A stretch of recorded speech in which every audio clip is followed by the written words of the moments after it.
Folks, this just in. It appears that Warren Buffett has struck a deal to trade jobs with daytime soap opera diva Susan Lucci. Buffett has reportedly negotiated a permanent spot on the cast of All My Children. Apparently, Ms. Lucci is en route to Omaha as the new CEO of Berkshire.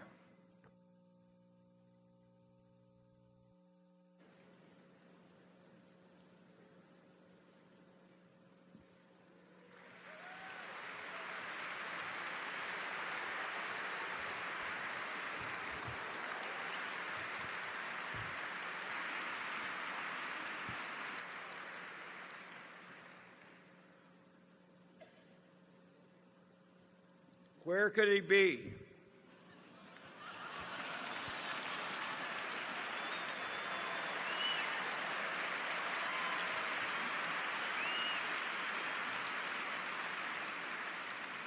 Do you mean Warren, Charlie? He's been detained at the TV studio. Really? Hi, Charlie. I'm Susan Lucci. Oh, haven't you heard about the deal between Warren and me? He's going to be a big star at All My Children, and I'm going to be taking over Berkshire Hathaway. Well, you've certainly got some important qualities that Warren lacks. Well, thank you, Charlie. And you can relax now, you dear man. You just make yourself at home, because I'll take it from here, thank you. I've been wanting to talk to our shareholders for quite some time now. There's some changes I really think we need to make around here. The first thing we need to look at is our dividend policy. I have never heard of anything so cheap and so unfair to our wonderful shareholders. We need to change it. Sounds good to me. And second, we need to look at giving guidance on earnings. And we need to do that every single week. Sounds good to me. And third, we need to pay our directors more than $900 a year.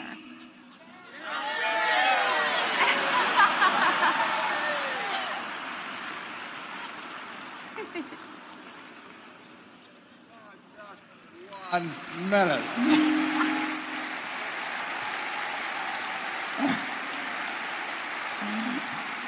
Hi, Warren. Warren, I thought you were at the All My Children studio. What's that talk about dividends that I hear? Oh, nothing important, Warren. You just concentrate on your role on the show. Susan, my show is Berkshire Hathaway, and my role is to run it. Warren, you can't do that. I just did it. All My Children can't do without you, and I can't do without Berkshire. Oh, Warren. So you mean the deal is off? The deal is off.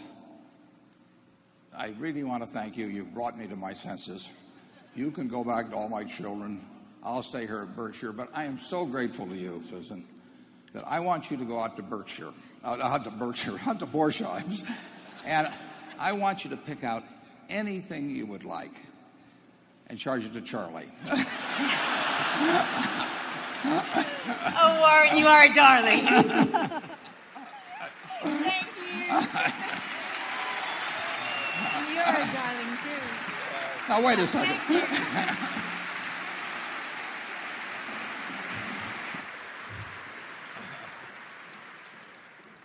Okay, Charlie, let's get this show on the road.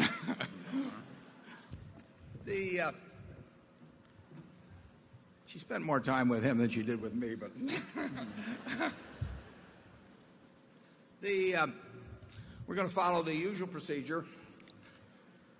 The business meeting will start at 3:15, but between now and then, with a break for lunch, we're going to answer your questions. We don't screen them ahead of time, as you know, based on who gets lined up at the microphone first. And we'll go around from sections to sections and then go to the overflow rooms. My understanding is that our best estimate is that we have about 31,000 people here today.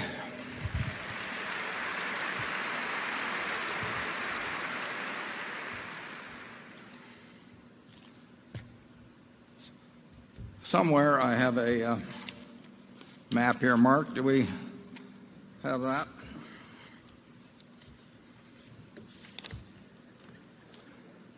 Pardon me? Can't hear a thing up here, but in any event, on the yellow pad, okay. We'll just mark them off as we go along. I would like, before we start, I heard Ron Olson laughing there. I think he made it. I'm glad to hear it. Let me introduce our directors. I really wasn't sure whether to go through with this part of the show after they showed that rousing applause for things like dividends and raising their rent. But we have up here, we have Charlie Munger on my left. He's the one that can hear. I can see. We work together for that reason.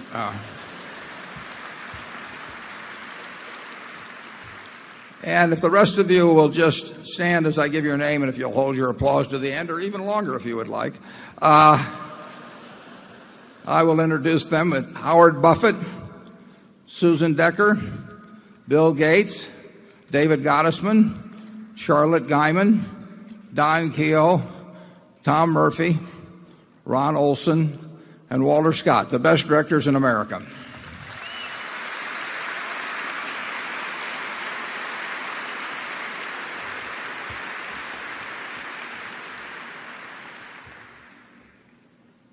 Charlie and I will take a break at noon because we will probably by that time finished all of the things we have up here to eat, and we'll need to have lunch. I'd appreciate it if you would limit your questions to one question, and that means not embodying a three-parter or four-parter or something like that. And there's no need to make a long introductory statement because we'll get more questions answered that way, and we want to cover as many people as we can. So with that, we'll go right over to post number one and start in with the first question. A very good morning to Mr. Buffett and Mr. Munger.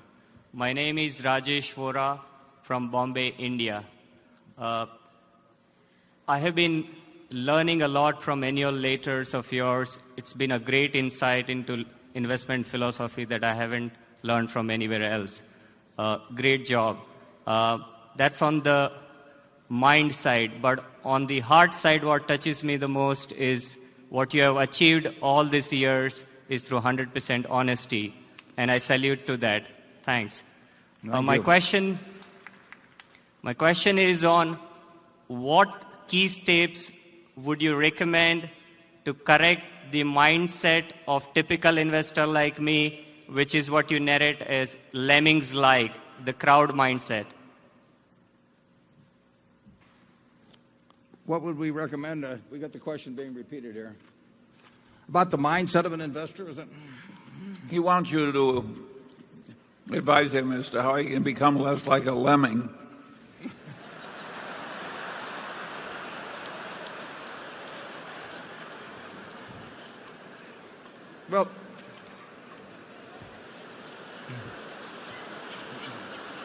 Well, since you repeated the question, I'm going to let you give the first answer to that, Charlie.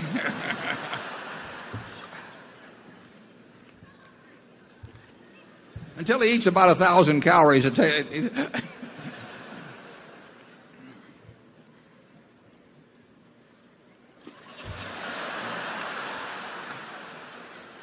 He wants to invest less like a lemming. Oh, I understand that. I was giving you the first shot at it, but I will tell you what changed my own life on investing. I started investing when I was 11.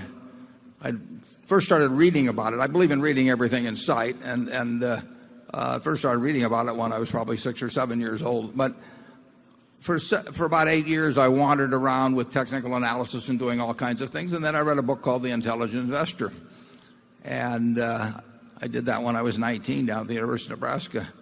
And I would say that if you absorb the lessons The Intelligent Investor, mainly, and I wrote a foreword and I recommended particularly chapters 8 and 20, that you will not behave like a lemming, and you may do very well compared to the lemmings.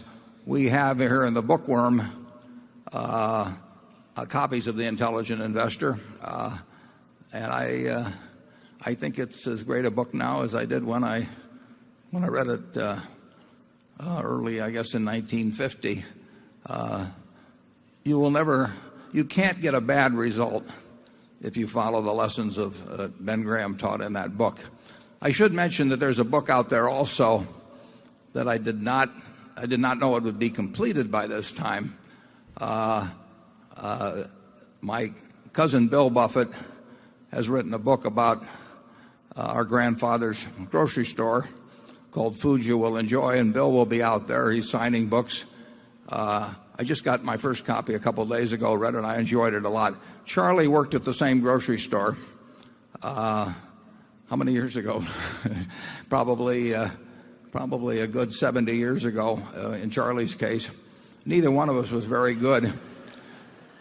But my grandfather, you don't want to pay much attention to his advice on stocks. He wrote a lot of letters, and he was very negative on the stock market and big on hard work at the grocery store, so we quit listening to him.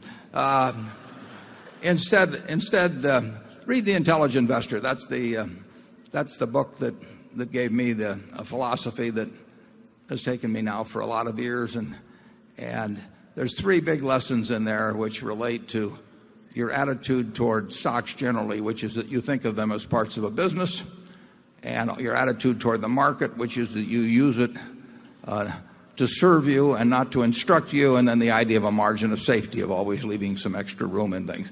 But the people in this room, I think, have learned that important first lesson. I mean, I think most people that own Berkshire do not see themselves as owning something with a little ticker symbol or something that may have a favorable or unfavorable earnings surprise or something of the sort. But they rather think of themselves as owning a group of those businesses that are out there in the other room. And that's the way to look at stocks. You'll never be a lemming if you do that. Let's go to number 2. Good morning, Warren. Good morning, Charlie. My name is George Issels from Cologne, Germany. My question: how is the operational integration of the Cologne Re progressing? Thank you very much. Yeah.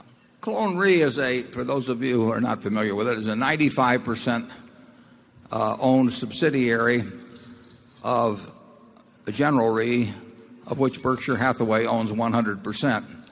And Cologne Re, I believe, is the oldest reinsurance company in the world. It's done a magnificent job for us as part of First Gen Re and then Berkshire Hathaway.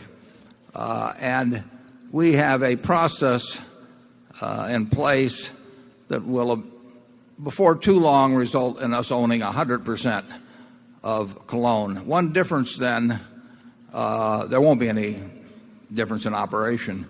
It runs magnificently the way it's being run. But at that point, up till this point, they have run their own investment portfolio. That portfolio and the equity portfolio of GEICO are the only two that I don't run. But when we own 100% of Cologne, then I will take the responsibility for Cologne's investment portfolio at all. Otherwise, it would be hard to improve on the operation of the management of Cologne. So you will not see any other changes except we will consolidate in 100% of the earnings of Cologne rather than 95%. Area 3. Good morning, Mr. Buffett, Mr. Munger. My name is Sam Reiner from Fort Lee, New Jersey. And my question concerns your comment this week about the recession and the stock market going up so significantly in April. Can you expand on where the market's going from here? Well, I could expand, but I couldn't answer. Charlie and I haven't the faintest idea where the stock market is going to go next week, next month, or next year. We never talk about it. It never comes up. Our directors will tell you that they've never been to a directors meeting where the subject of the direction of the stock market is. We are not in that business. We don't know how to be in that business. Obviously, if we could guess successfully a high percentage of the time where the stock market was going to go, we would do nothing but play the S&P futures market, where there wouldn't be any reason to look at businesses and stocks. So it's just not our game. We don't think what we see when we look at the stock market is we see thousands and thousands and thousands of companies priced every day, and we ignore 99.9% of what we see, although we run our eyes over them. And then every now and then we see something that looks like it's attractively priced to us as a business. Forget about the word stock. So when we buy a stock, we would be happy with that stock if they told us the market was going to close for a couple of years.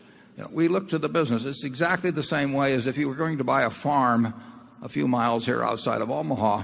You would not get a price on it every day, and you wouldn't ask, whether the yield was a little above expectation this year or down a little bit. You'd look at what the farm was going to produce over time. You'd look at the expected yields. You'd look at expected prices, the cost, taxes, the cost of fertilizer, and you would evaluate the intelligence of your purchase based on what the farm produced relative to your purchase price.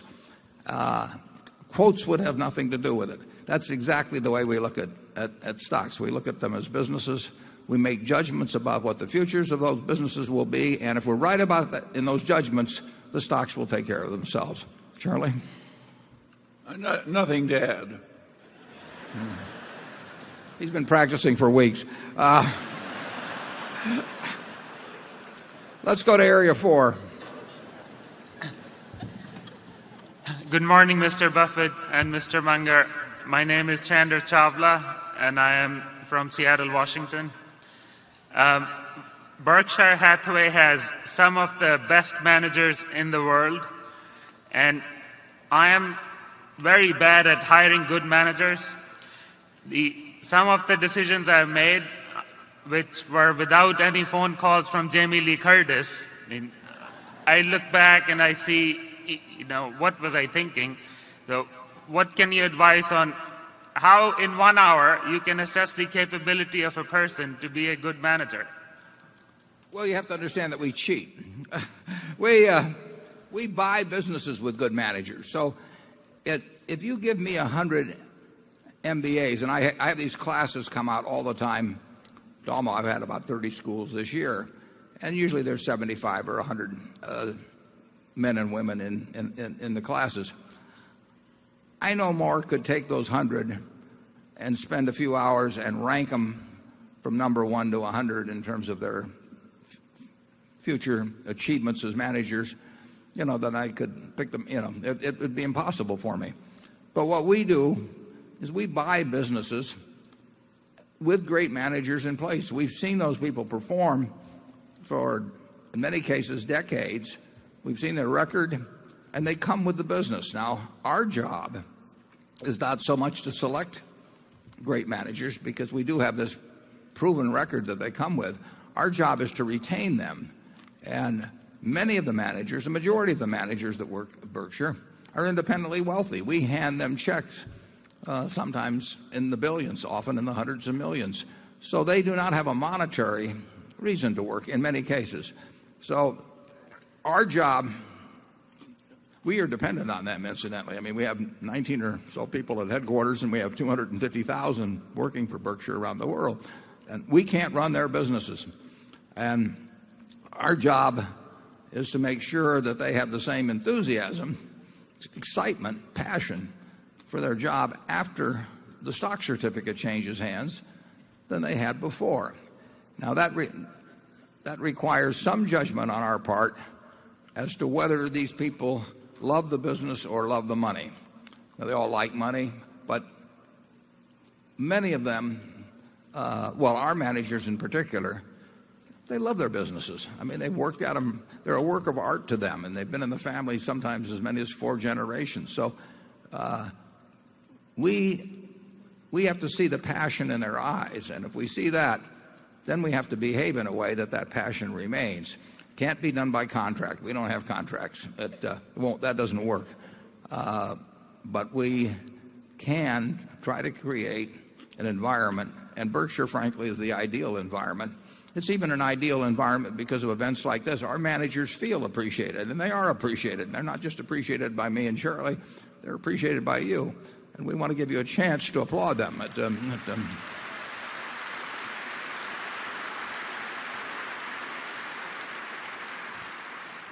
So I can't be of enormous help if you're looking at a group of MBAs.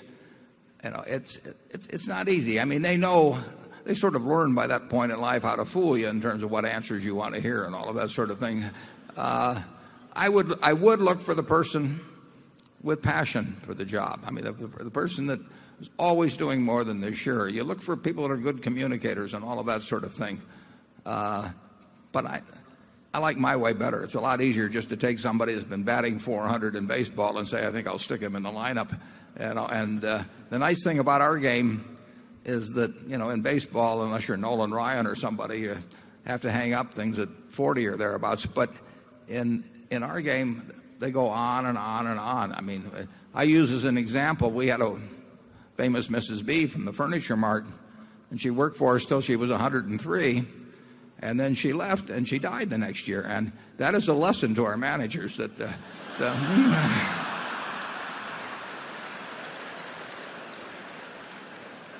Charlie? Well, that was very useful advice.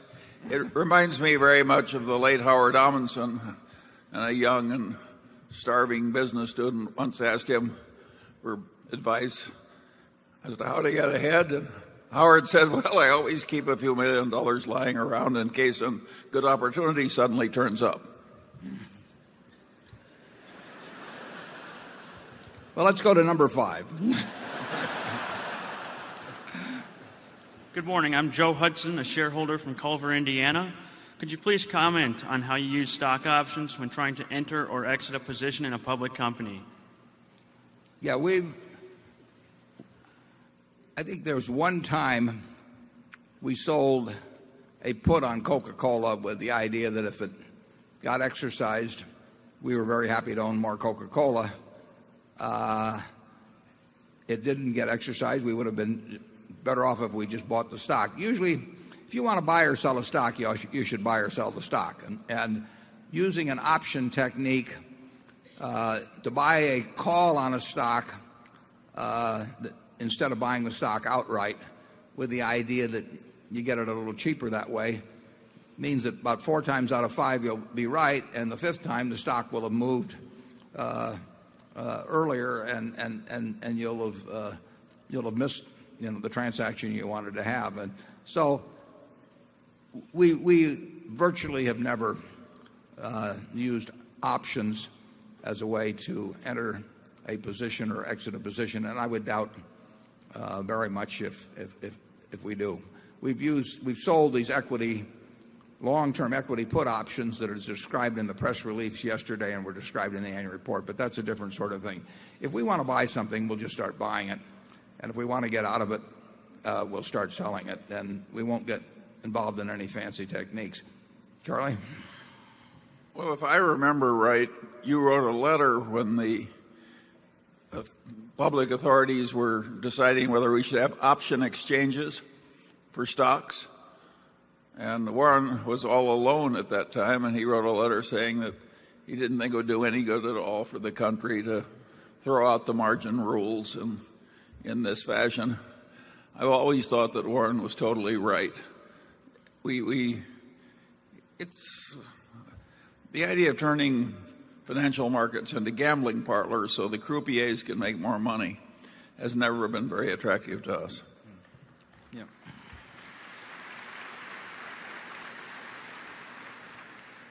Yeah, it's very interesting to me when I talk to these MBA students.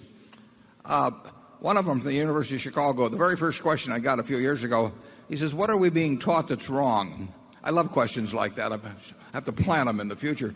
The amount of time spent at business schools, maybe it's a little less now, but teaching things like option pricing and that sort of thing, it's totally nonsense. I mean, you need 2 courses in a business school. One is how to value a business, and from the standpoint of investments. how to value a business and how to think about stock market fluctuations. But the idea that you would spend all of this time with formulas, but the problem, of course, is that the instructors know the formulas, and you don't when they come, and so they've got something to fill the time explaining to you. And it is no fun if you were teaching biblical studies, and you could read 3 or 4 of the most important religious tomes forward and backward in 5 different languages. You would hate to tell somebody that it all comes down to the 10 Commandments. I mean, any damn fool can do that. So there's a great desire of the priesthood in finance to want to teach the things that they know and you don't know, and that they spend a long time learning, and that maybe require a fair amount of mathematics. And it really has nothing to do with investment success. Investment success depends on buying into the right businesses at the right price. And you have to know how to value businesses, and you have to have an attitude that divorces you from being influenced by the market. You want the market there not to influence you. You want it there to serve you. And that requires a mindset, which goes back to an earlier question. And it's a mindset that's described quite well in Chapter 8 of The Intelligent Investor. Let's go to number 6. Hi, I'm Irene from Bonn, Germany. Both of you are very generous person. What is your joy of giving, and what are the potential pitfalls when donating money? I'm sorry. The joys of giving and the pitfalls of donating money. I know personally, I've never given up anything in my life that made a difference in my life. I mean, there are people that will go to church this Sunday and they will drop money in a collection plate, and it will make the difference about where they take their family, or whether they take their family in terms of where they eat, whether they go to a movie, whether they get an extra present at Christmas, whatever it may be. I mean, they are giving some money that makes a difference in their lives. I've never given a penny that way, and I never will. I mean, I get to do everything I want to do in life, but because I've lived a long time, which gives you an enormous advantage in terms of accumulating money, and most of the things I want in life don't come from the expenditure of money. So it accumulates, and basically I'm giving away excess. I'm not giving away anything from necessity. So I really, I think what I'm doing is useful with the money, but I don't think it's on a par at all with the actions of somebody that's giving money that really makes a difference in how they or their children live. Those are really charitable people. I think my sister Doris is here. She has given away money that made a difference in her life. She gives away time too. She gives away 8 or 10 hours a day in terms of actually looking into the real needs of people and giving them things beyond the money, giving them help and advice and somebody to talk to. And that's real giving, and I admire her for it. I'm not emulating her. I mean, she is in the retail business of giving. I like wholesale much better. In terms of the pitfalls, you can make mistakes in any area, but if you should give to things that you personally have an interest in and believe in, and that can be anything. I'm not going to prioritize what should be done with gifts. It's something you're involved in, something you want to give your time to as well as money. But beyond that, I'll let Charlie carry on.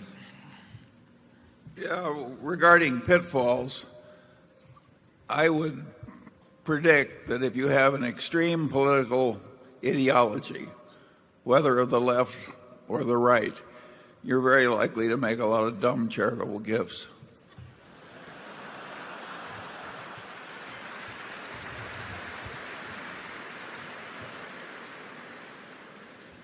If you hang around Charlie like I do, you get the sunny side of life. I mean, we ought to have that playing the sunny side of the street. Now, let's go to number 7. Good morning. My name is Akash Vijay, and I'm from India. I worship Mr. Buffett for his philanthropy, and I too hope to serve the Gates Foundation someday. My question to Mr. Buffett is, what's your level of involvement when one of your companies is faced with an ethical dilemma? For example, Fruit of the Loom's competitors have sweatshops in Central America. So what do you do to ensure that you don't fall into the same trap? Yeah. Well, we let our managers run their businesses, and we've got some terrific managers, not only in terms of ability, but I would say that what we have seen of the ethical standards of our managers and has been extraordinary over the years. That doesn't mean there aren't slip-ups here or there, but taken as a group over decades, I think that I'm very happy, in effect, turning over the keys not only to the financial performance of the business, but in terms of how they behave. And I would say that I think you're quite wrong in terms of Fruit of the Loom's operations are conducted in the absolutely terrific standards. John Holland's here. I'd be glad to have you meet with him later.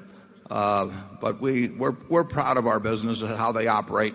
We do not give them elaborate guidelines. I write them a letter every 2 years, roughly, and I ask them to send me a letter telling them who they think should be the successor if anything happened to them that night. I keep those letters around. Fortunately, they don't come into play very often. But I also tell them we've got all the money we need. It's nice to have more money, but we're not going to lack for money at Berkshire Hathaway. We don't have a shred of reputation more than we need, and we never want to trade away reputation for money. So we give them that same message that was given in the movie in terms of the Solomon situation, which is that not only do they behave in a way that conforms with the laws, but that they behave in a way where if a story were written by an unfriendly but intelligent reporter the next morning in their local paper, they would have no problem with their neighbors, their family, reading it. And we run that in the movie every year just because we like the managers to keep getting that message all of the time. There is no pressure from Berkshire's corporate office to report X dollars of earnings in any quarter. They don't give me budgets, so there's no feeling that they have to come through with given numbers or I'll be embarrassed in public in terms of publishing earnings or anything of the sort. We have no incentives to cause people to do anything that would go against their conscience or play games or cut corners or anything of the sort.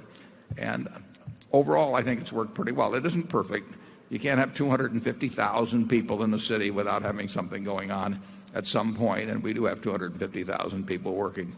But I'm not unhappy with our batting average. Charlie?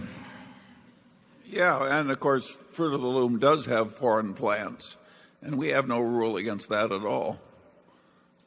We've got quite a few foreign plants now. We don't favor foreign plants. We just do whatever makes sense under the circumstances. Yeah, we had a shoe business I've written about in Maine, and we have wonderful, wonderful workers there. They were more productive than workers around the country, around the world. But the United States was producing 20 years ago roughly 1 billion pairs of shoes a year. And we were a nation of Imelda Marcoses. I mean, it was wild. And, you know, Brockton, Massachusetts, and you name the towns, revolved around the shoe business, as did a town called Dexter, Maine. And we bought that business, and we tried to compete. We had a good brand name. We had great workmanship. And we found out that it just plain wouldn't work against competing against shoes produced in China. So now it's over 1 billion pairs of shoes a year used in this country. Basically, they all come from outside the borders, and you're going to see that. And factories in China, factories in Central America, they do not have exactly the norms that we have in this country, and you know, that's going to be the situation. You know, we are not going to tell the world how to run their business in any great way. Obviously we have some standards that have to be met, but they are not exactly the situation you're going to find in the United States. Number 8. Good morning. My name is Mike McGowan. I'm from Pasadena, California. I'm a shareholder in both Berkshire and Wesco. I run a website called financialfoghorn.com, and I write about precious metals and things. And I've asked you questions in the past about silver, and I didn't really get them answered, so I thought I'd ask about a different commodity this time. I read about the Chinese raising the price of tungsten, and I think about your comment last year in buying ISCAR. Will commodity price increases in things like tungsten affect the profitability of ISCAR? And would that be the reason you're locating a plant in China to build machine tools? Thanks. Yeah, the reason the plant was built in China was to serve the Chinese market, which is large and growing. And we opened in Dalian late last fall. It's nicer to be closer to the raw material, but it really had nothing to do with changes in the price of tungsten. Generally speaking, if you're creating a higher value-added product, as ISCAR is doing from a raw material, there may be 3 months, 6 months of adjustment to changes in raw material prices. And obviously with some commodities, if it gets high enough, you get into substitutes. But there isn't going to be any substitute for tungsten in the cutting tools, and there won't be we've tried some substitutes for crude oil in terms of gasoline or not so heating oil, but then the substitutes like natural gas go up in price too. So I think largely in our businesses, raw materials get passed through. Now we're having a tough time, for example, in the carpet business in passing through the cost increases that we experience in oil-based raw materials. But we would be having trouble. We'd probably be having trouble in the carpet business regardless now because of the slowdown in residential housing. It does make it tougher. But over a period of time, our businesses are going to reflect raw material costs. This candy here, I have this fudge, which I can hardly wait to get into. It's going to reflect sugar and cocoa and things like that over time. And if you're running an airline, it's going to reflect the cost of fuel. So you can have little squeezes here and there, but it's not a big deal. And it certainly isn't the reason that we went to China to locate the ISCAR facility. That facility, incidentally, ISCAR, we have a number of people here from ISCAR and families in some cases. I had very high expectations for that when we bought it. It succeeded in every way. It succeeded in terms of financial performance. It succeeded in terms of the human relations we've developed with the people. I mean, I told you it was a terrific acquisition a few years ago. It's been a dream acquisition, and I know Charlie wants to add to that. Yeah, I would say that the short answer is that while we don't like inflation because it's bad for our country and our civilization, that we will probably make more money over time because there is inflation. Go to number 9. Good morning. My name is Mark Rabanov from Melbourne, Australia. My question is, Berkshire has bought a lot of shares over the last 12 months in listed companies. Do you expect the return on these investments to be between 7 and 10% per annum over many years, which is, I would say, well below what Berkshire has achieved in the past? The answer to that is yes. We would be very happy if we could buy common stocks where our expectation over a long period, pre-tax, from a combination of dividends and capital gains, we'd be very happy if we thought it was going to be 10%. And we would probably settle for a little less than that. And there's no question, absolutely no question, that returns from owning Berkshire will be less in the future than they have been in the past. There's no question that we will not do as well with the common stocks at Berkshire that we own in the future as we have over the last really 40 years or thereabouts. We operate now in a universe of marketable stocks that where we're talking about companies with market caps of at least 10 billion, but really in most cases to have a meaningful impact on Berkshire, we're talking much bigger than that, maybe 50 billion and up. Well, that universe is not as profitable a universe to operate in as if you have the entire universe of thousands and thousands of companies. So if we just take an example, if we find a company with a market cap of 10 billion and we can buy 5% of it, and usually that's about what we could buy without disturbing things, we can have a $500 million investment. Let's say it doubles over a period of time. That's 500 million. You pay a 35% tax. You have 325 million. That's less than 0.2% in terms of Berkshire performance. So our universe has shrunk enormously, and we will not do as well in that universe remotely as well as we would if we were operating in a much wider universe and could do all kinds of things. We've found little things to do from time to time where we've made some money. I may refer to them a little later, a couple of things. And they're nice, but they don't move the needle very much at Berkshire. So anyone that expects us to come close to replicating the past should sell their stock. I mean, because it isn't going to happen. And, I think we're going to get decent results over time, but we're not going to get indecent results. And in this field, we prefer indecent, but we're not going to get them. Charlie? I think you can take Warren's promises to the bank. We are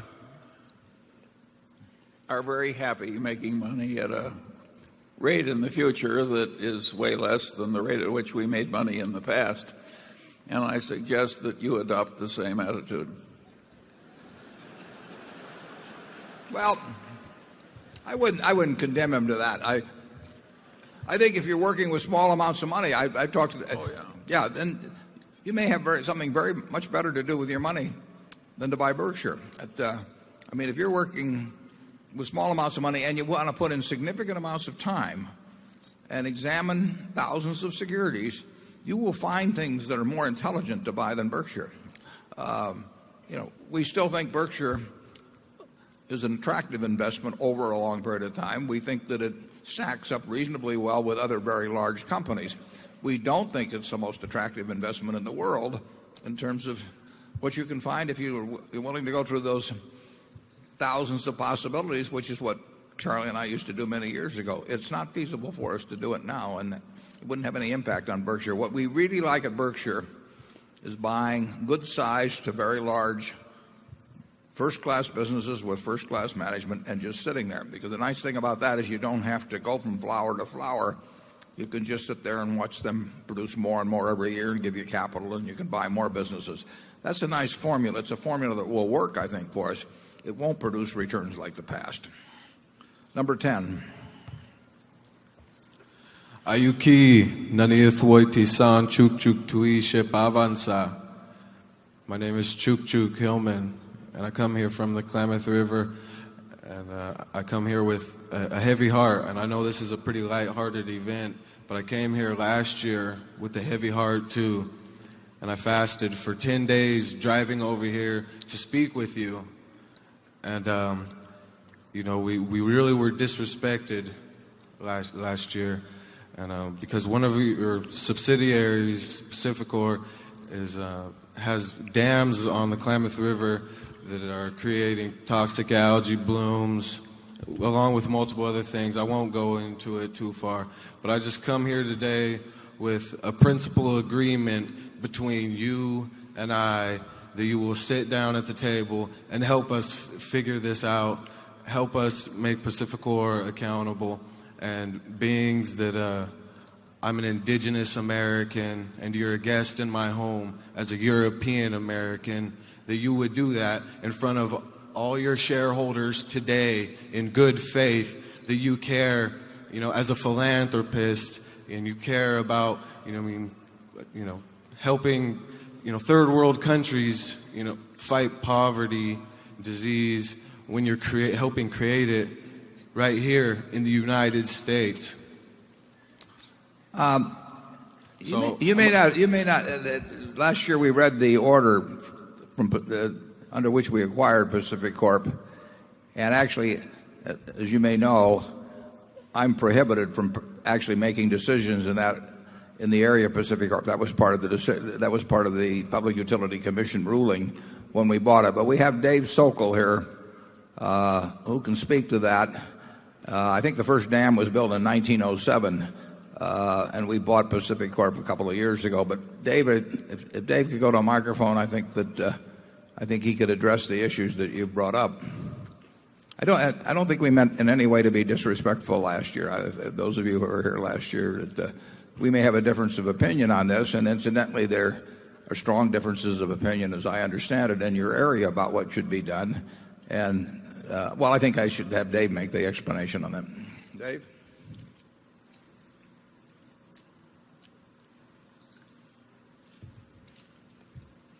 Somebody want to put a spotlight on the Thanks, Warren. As you stated first, it would be inappropriate for Mr. Buffett to respond in any detail on this issue because as part of the acquisition in 2006 of Pacific Corp, he specifically agreed in writing not to interfere with any decisions of our regulated assets within Pacific Corp. So having said that, these 4 dams that we operate on the Klamath River were built over the last 100 years. There are a whole series of issues in the Federal Energy Regulatory Commission relicensing process as to what should occur. These decisions through that regulatory process have been ongoing for 8 years, and they won't culminate for probably another 6. Having said that, there are 28 various parties from federal, state, and local agencies, Native Americans, fishery folks, local landowners that are party to a discussion as to what should or should not happen with these assets. And I left out the irrigators. Of those 28 parties, other than Pacific Corp, there are at least 4 different directions in which people think this process should go.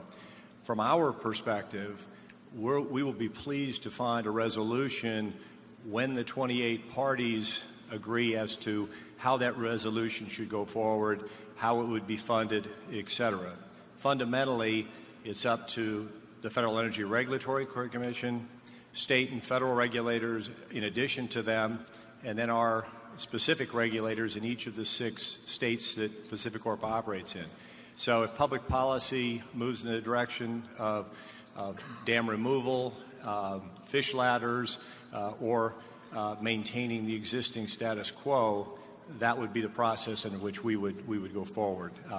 We are working constructively with each of the various parties. We've met numerous times with each of the 4 tribes, and it's a complicated situation and one that hopefully over time a cooperative resolution can be met.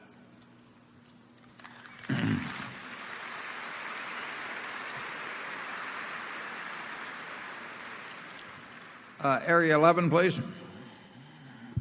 Good morning. I'm Dinesh Kakadia from Walnut Creek, California.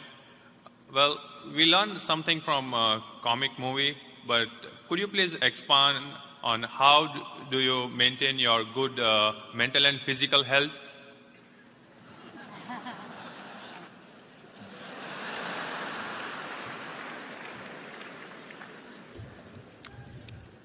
Well, you start with a balanced diet. Some Wrigley's, some Mars, some C's, some Coke. Basically, if Charlie and I can't have a decent mental attitude, who can? I mean, we get to do what we love doing every day. We do it with people that are not only cheerful about it and like us, but they do their jobs extraordinarily well. They like their jobs too.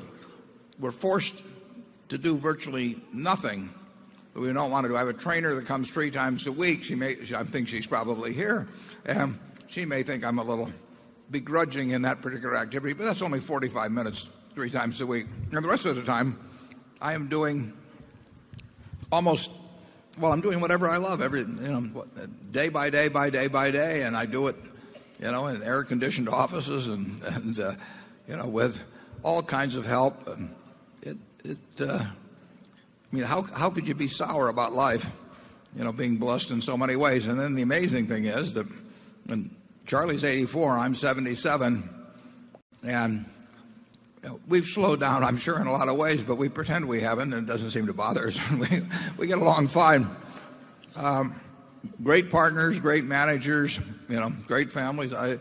There's just no reason to look at any minuses in life and to focus on that. It would be crazy. So, we really do count our blessings because they've been many, and they continue to come forth, and we'll enjoy it as long as we can. There's not much more to it than that. Charlie? Well, I wish we were poster boys for the benefits of running marathons and maintaining a very slim bodily state and so forth. But as nearly as I can tell, neither of us pays much attention to any health habits or dietary rules.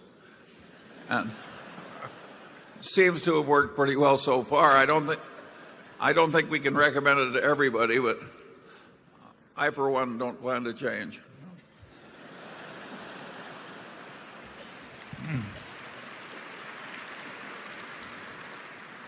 Really, from the moment we get up to when we go to bed at night, we get to do all kinds of things. We get this associating with wonderful people is about as good as it gets. And we're biased, obviously, but we think we live in the best country in the world and have all kinds of good things. I mean, just imagine.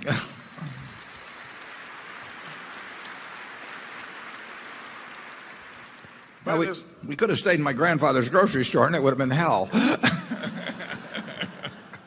By the way, this relates to the subject of corporate compensation. You're in a job which you would pay to have if that were the only way to get it. And you're supposed to be an exemplar from other people, for other people. There's a lot to be said for not paying yourself very well.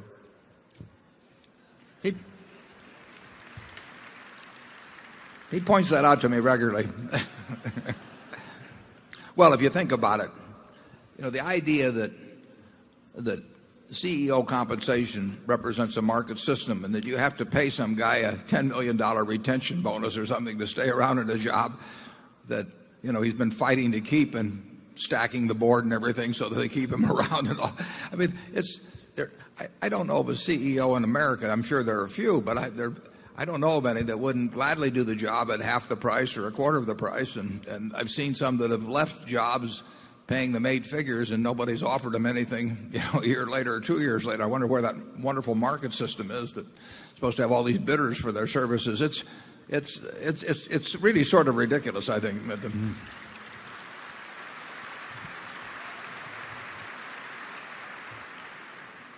Let's go on to 12. Hi. I'm Richard Rentrop from Bonn, Germany. At the moment, I attend high school and would like your wisdom on how to approach the question of what to do with the rest of my life. So, we prefer things a little more difficult than that, if you've got to say. So, Mr. Buffett, Mr. Munger, if you were about to start all over again, what profession would you choose and why? Well, I would choose what I do because I have fun at it.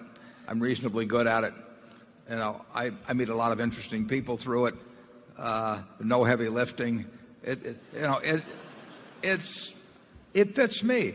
But that's not advice for you. I mean, you have to find out what's your passion in life. It's a terrible mistake to kind of sleepwalk through your life, because unless Shirley MacLaine's right, it's the only one you're going to have. And so I was very lucky in that I found my passion early. I mean, that's not easy. That takes some luck. It just so happened my dad was in a business that had a very small office, and he had a bunch of books down there. And when I would go down there on Saturday or after school, I would start reading those books, and it turned me on. And this was before Playboy actually existed. And so, that was just plain lucky, If he'd been a minister, I'm not so sure I would have gotten quite as enthused about visiting the office. But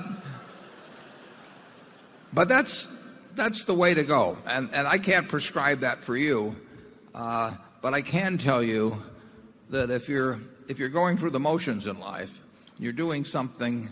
Now, obviously, if you need the job you have and you can't make a change, and your kids have to eat and all of that, you deal with realities like that. But when you're in a position to make choices, I always tell the kids that come visit me, I tell them, go to work for an organization you admire or an individual you admire. That means that many of them become self-employed, but but the idea, you can't get a bad result. I went to work for Ben Graham when I was 24. I only worked for him for less than 2 years. But I jumped out of bed every day in the morning. I was excited about what I was going to do. I was learning things. I was with a man I admired. I never asked my salary when I took that job. I moved to New York City and found out what my salary was when I got the check. So just be sure you get the right spouse. That's enormously important. As Charlie says, the problem, is that we talk about that fellow that spent 20 years looking for the perfect woman, and then he found her, and unfortunately she was looking for the perfect man. So you may have a problem in that respect. But it's enormously important who you marry. I mean, it's a huge decision. And if you're lucky in a couple of things like that, you're going to have a happy life, and you're going to behave better as you go along. I mean, it's a lot easier to behave well when things are going your way and you're enjoying your work, and you're thinking about things every day that are the kind of things you like to think about. And Charlie has a lot better advice than I have on that. Go to it. Well, of course, you'll do better if you develop a passion for something in which you have a considerable aptitude. I think if Warren had gone into the ballet, nobody would have ever heard of him. Oh, I think they'd have heard of me, just in a different way, Charlie. Well, the chances are, if you find something that turns you on, you probably do have some talent for it, though. I mean, I don't think I could have gotten turned on by ballet. Yeah. Let's go. We're going to go now to 13, which is in an adjacent ballroom. We have multiple overflow rooms, which is how we're handling the 31,000. The grand ballroom is the only one where we've got a microphone in. So let's go to number 13. Somebody there? I'm Nancy Ankowitz. I'm from New York City, and I teach at New York University. Mr. Buffett, I'd love to get your advice on something that's a little off the investing path, but that taps into your business experience and wisdom. I'm writing a book to help people of a more introverted nature get the recognition they deserve. What advice would you give to the quieter half of the population to help them raise their visibility in their careers? Well, that's a very good question, and I sort of faced that at one time.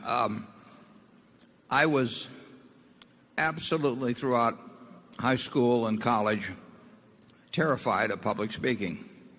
And I avoided any classes, signing up for them that would require it. I would get physically ill if I even thought about having to do it, let alone doing it. And I took a Dale. Well, first of all, I signed up. I went down to a Dale Carnegie course when I was at Columbia, and signed up for it. Gave him a check for $100. Went back to my room, and stopped payment on the check. This is a real man of courage you're looking at up here. And then I came out to Omaha, and I saw a similar ad. I was at the Rome Hotel for you old-timers in Omaha on 16th Street, and I went down there. And this time I took $100 in cash and gave it to Wally Keenan, who some of you may know. He died some years ago. First time I'd met him. And I took that course, and when I finished that course, I went right out to the University of Omaha and volunteered to start teaching, knowing that I had to get up in front of people. I think the ability to communicate both in writing and orally is of enormous importance, undertaught. Most graduate business schools, they wouldn't find an instructor to do it because it would sort of be beneath them to do something so supposedly simple. But if you can communicate well, you have an enormous advantage. And to you who are talking to the group of introverted people, and believe me, I was in certain ways quite introverted, it's important to get out there and do it while you're young. If you wait till you're 50, it's probably too late. But if you do it while you're young, just force yourself into situations where you have to develop those abilities. And I think the best way to do that is to get in with a whole bunch of other people who are having equal problems, because then you find you're not alone and you don't feel quite as silly. And of course, that's what they did at the Dale Carnegie course. I mean, we would get up in front of 30 other people who could hardly give their own name, and after a while we found out we could actually pronounce our own name in front of a group. But we would stand on tables and do all kinds of silly things just to get outside of ourselves. And you may have thought by this point you may think it went too far in my particular case, but that's another problem. But you're doing something very worthwhile if you're helping introverted people get outside of themselves and working with them in groups where they see other people have the same problem and they don't feel quite as silly themselves. I think you're doing a lot for some human beings when you help them do that. Charlie? Yeah, it's a real pleasure to have an educator come who is working to do something simple and important instead of something foolish and unimportant.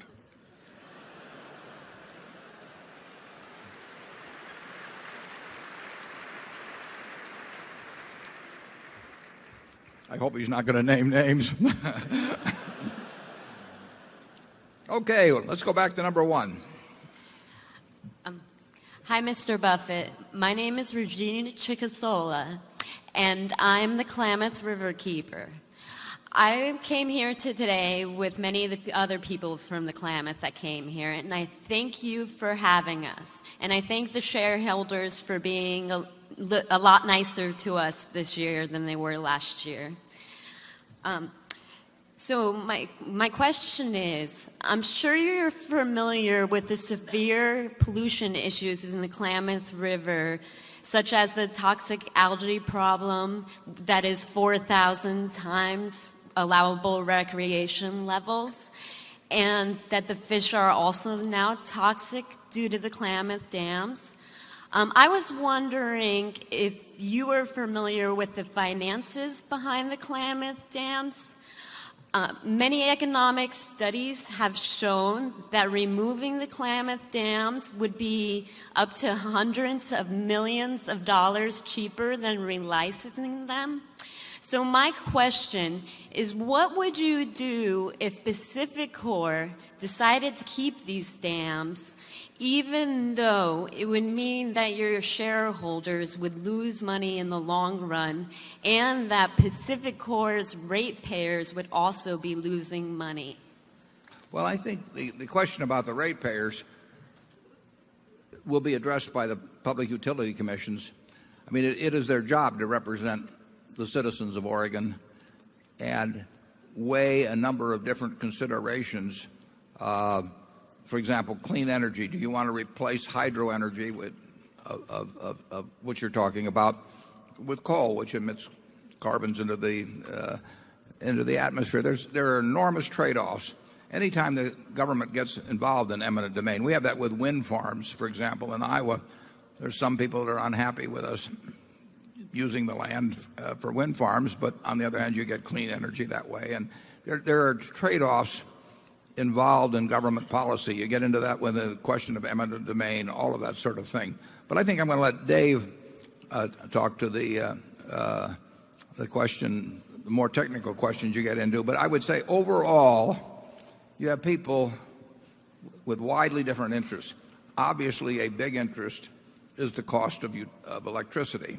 And to some extent, every public utility commission that makes a decision on gas versus coal versus wind versus solar is making a decision based partly on the economics to their ratepayers, partly on their feelings about what is the best for society. And those commissions are appointed state by state to make those decisions. Now, in addition, in this case, we have the FERC, as it's called, the Federal Energy Regulation Commission, that will also have to rule on it.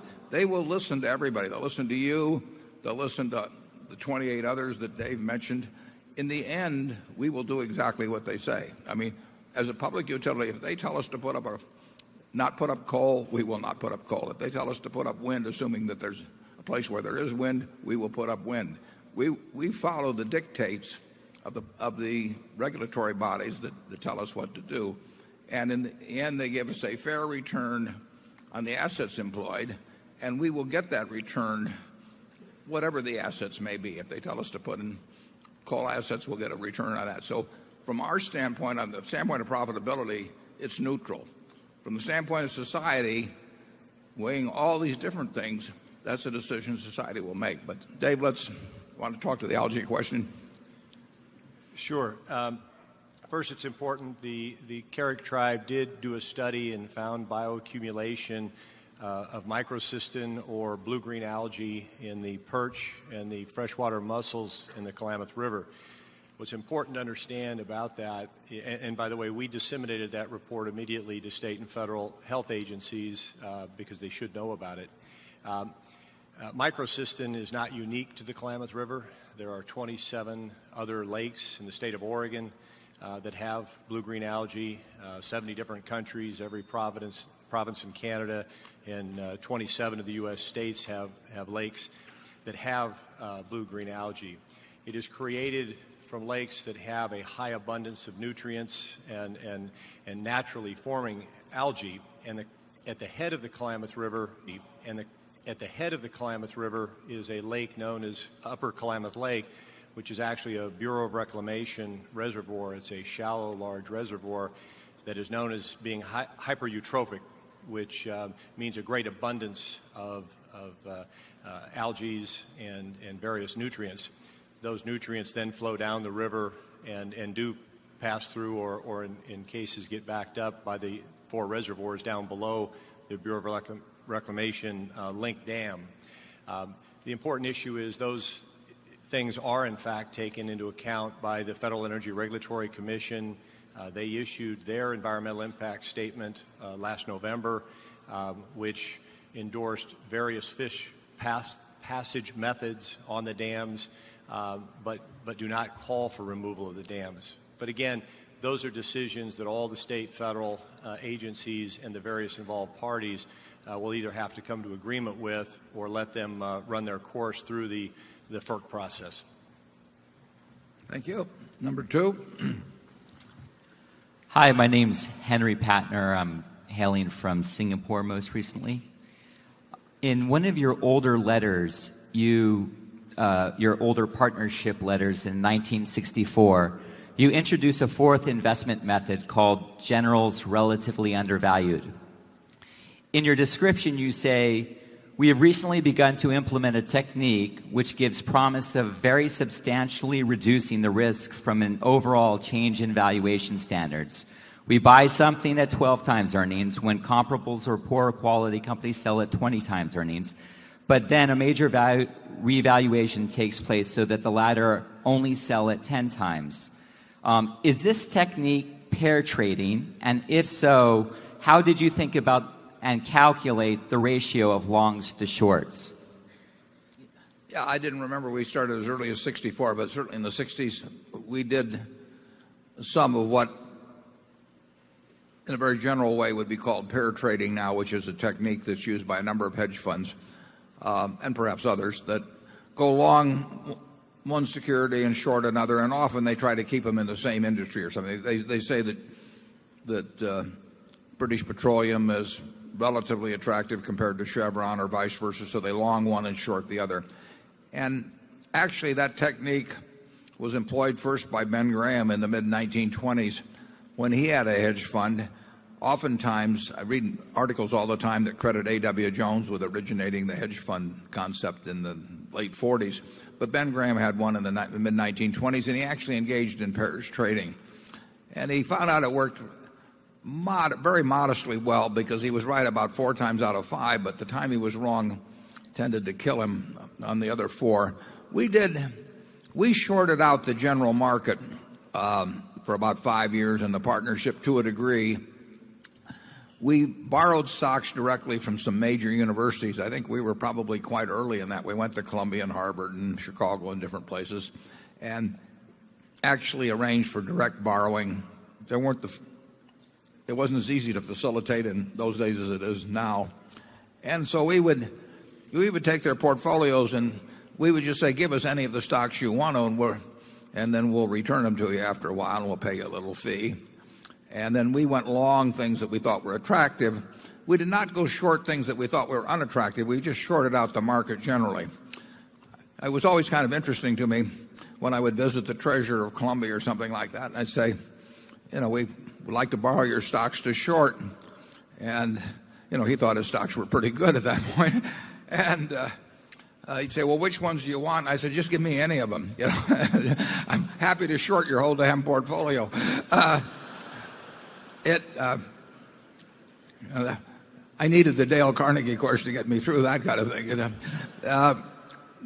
We didn't have any specific ratios in mind. We were always limited by the number of institutions that would give us the stocks to short. So it was not a big deal, but we probably made some extra money out of it in the 60s. It's not something that would fit what we do these days at all. And generally speaking, I think if you got some very good ideas on businesses that are undervalued, it's really unnecessary to do any shorting out of the market. For those of you who are in the field, there's a kind of a popular proposal. Money managers always have some popular proposal that's being sold to the potential investors, and now there's something called 130-30 where you're long 130% and long short 30%. That stuff's all basically a bunch of stuff just to try and sell you the idea of the day. It doesn't really have any great statistical merit, but the fish bite, as Charlie says, and Charlie can elaborate on that. Yeah, we made our money by being long some wonderful businesses. We didn't make it by a long-short strategy. Number 3. Dear Mr. Buffett, dear Mr. Munger, my name is Oliver Krautscheid from Frankfurt in Germany. The subprime crisis has led to inconsistent pricing in capital markets. Credits are trading at large discounts, and at the same time, the equities do not reflect this. My question is, when will this be over, and how do you take advantage of market dislocations? Well, when there are market dislocations, there are always ways to take advantage of it, but we'll leave for you the joy of searching for those. But there have been some really important dislocations, and I brought along, just for your amusement, a few figures on something that we've done recently, but it doesn't have any big significance for Berkshire. Berkshire will make some extra money out of this. It doesn't take any time to think about, but it does illustrate just how dramatic the changes were. And the ones I brought along relate to the tax-exempt money market funds. There were 330 billion of these. That's a lot of money, 330 billion. And they relied on repricing of really almost all cases first-grade municipal bonds. Every 7 days they had these auctions, and it was all set up very elaborately so that people could have their money more or less in their minds instantly available in something that was tax-exempt. And they were marketed extensively. And I brought along, for example, here's one that related to they were backed by various municipal issues. This happens to be one by the LA County Museum of Art. Just pull that out.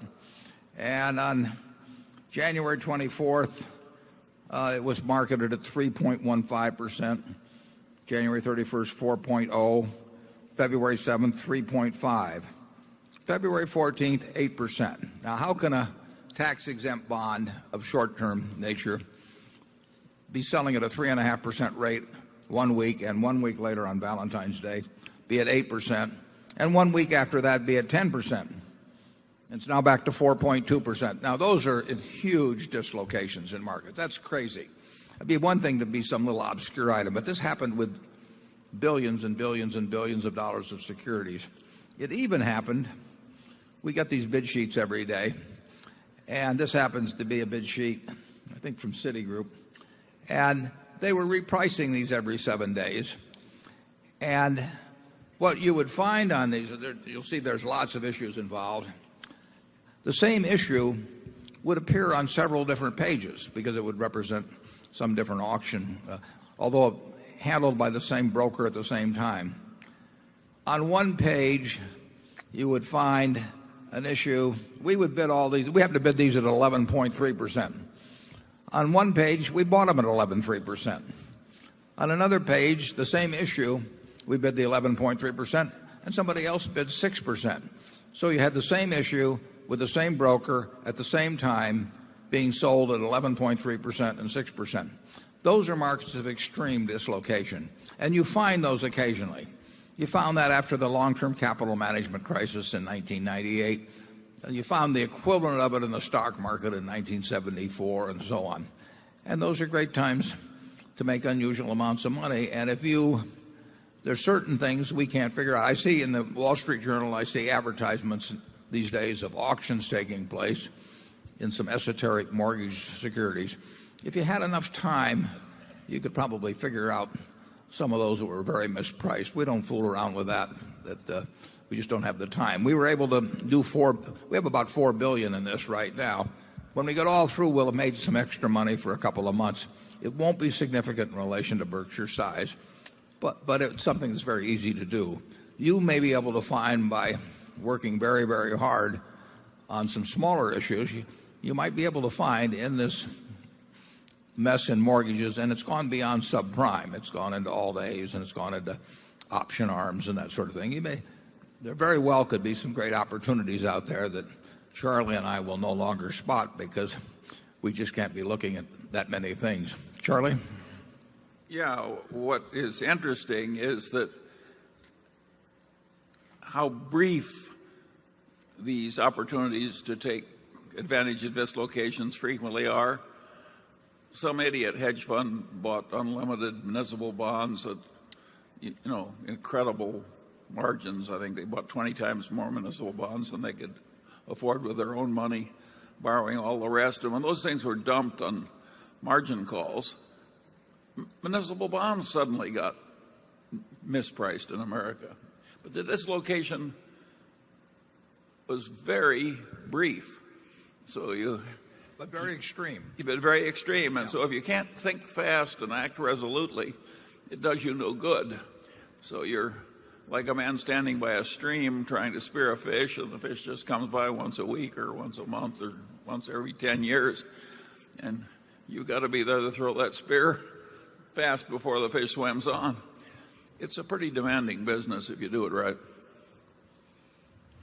But there have been times, in the junk bond market, there was a 3 or 4 month period in 2002 where some really incredible things happened, and they happened on a large scale. So it happens about twice a century.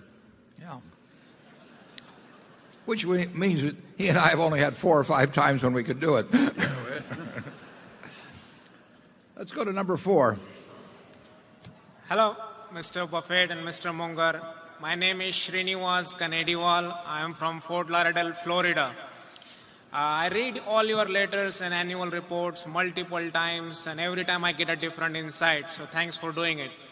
My question is about converting the successful small businesses into large enterprise. I have a good and successful small business. For the last few years, I'm unable to grow it to the next level. It seems like there are some components I'm missing, so wanted to take your advice on it.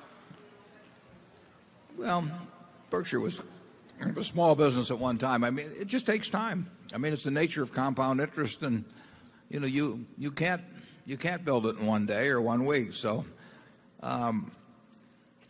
Charlie and I have, we've never tried to do in some master stroke convert Berkshire into something 4 times as large. People have done that sometimes in business, but we've sort of felt that if we kept doing what we understood and did it consistently and had fun while we were doing it, that it would be something quite large at some point. But there's nothing magic.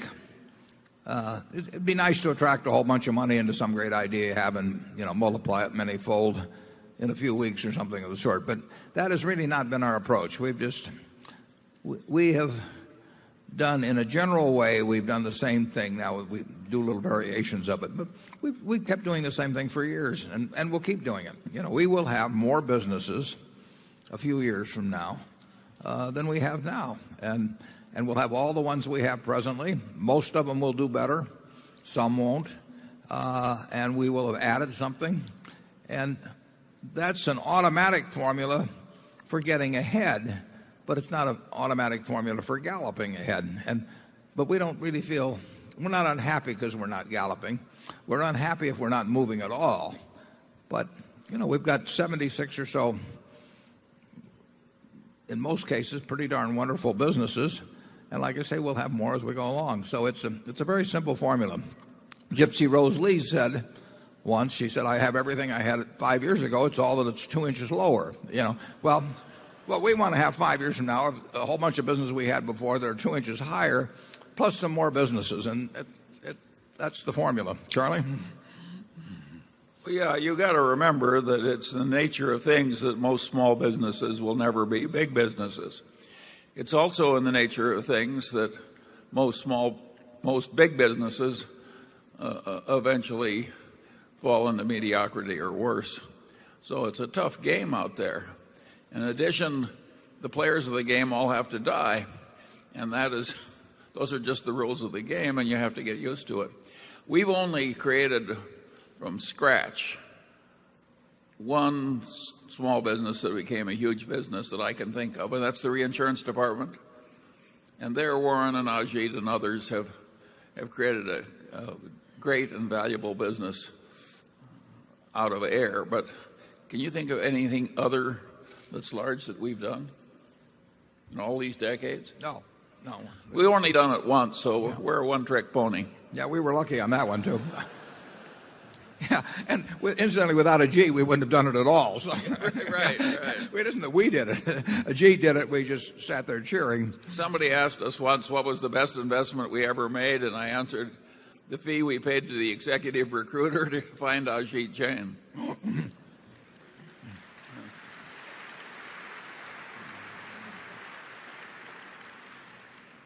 In that connection, I'd like to give you a little report. We went into the municipal bond insurance business a few months ago, and actually we did it through Ajit, and he got our companies up, licensed and running. And in the first quarter of 2008, I don't have the figures for all the other people, but our premium volume came to over $400 million, and I think, now that was overwhelmingly written in the secondary market, but I think our premium volume was not only larger than any other municipal bond insurer in the United States. I wouldn't be surprised if it's as large as all of the rest of them combined, and this was from a standing start that Ajit accomplished this, and I have here a list of, 300 this is at the end of the quarter, 278, I believe it is, transactions. Now, that's all done out of an office with 29 or 30 people who are doing a lot of other things, too. I mean, it's a remarkable, remarkable place. One of the interesting things about this is that almost all of this business, although not all the premium volume, almost all of this business came from people who came to us with municipal bonds asking us to insure them, and in every case, except 2 or 3, they already had insurance from the other bond insurers, most of whom were rated AAA. So they were paying us a fee which was higher to write insurance which would only be paid, not only if the municipality didn't pay, but the original bond insurer didn't pay. So we were writing business at an average rate of 2.fraction% for the quarter, and the original insurer had charged perhaps an average of 1%, and they had to pay. And in fact, the only way we were going to pay is if they went broke. So it tells you something about the meaning of AAA in the bond insurance field in the first quarter of 2008. Ajit's done a remarkable job in this arena, and Berkshire wrote a couple of primary policies for the Detroit Sewer District and the Detroit Water District at each about $370 or $380 million. And people have found our insured bonds trading in the secondary market at a more attractive yield to the issuer, in other words, at lower yields than from any other bond insurer. So this whole company has been built just in a matter of a couple of months by Ajit in his small office in Connecticut. It's pretty remarkable, and I congratulate him for it.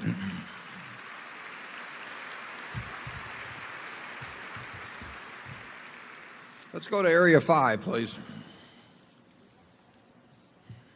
Hello, my name is Stuart Kay, and I'm from New York City.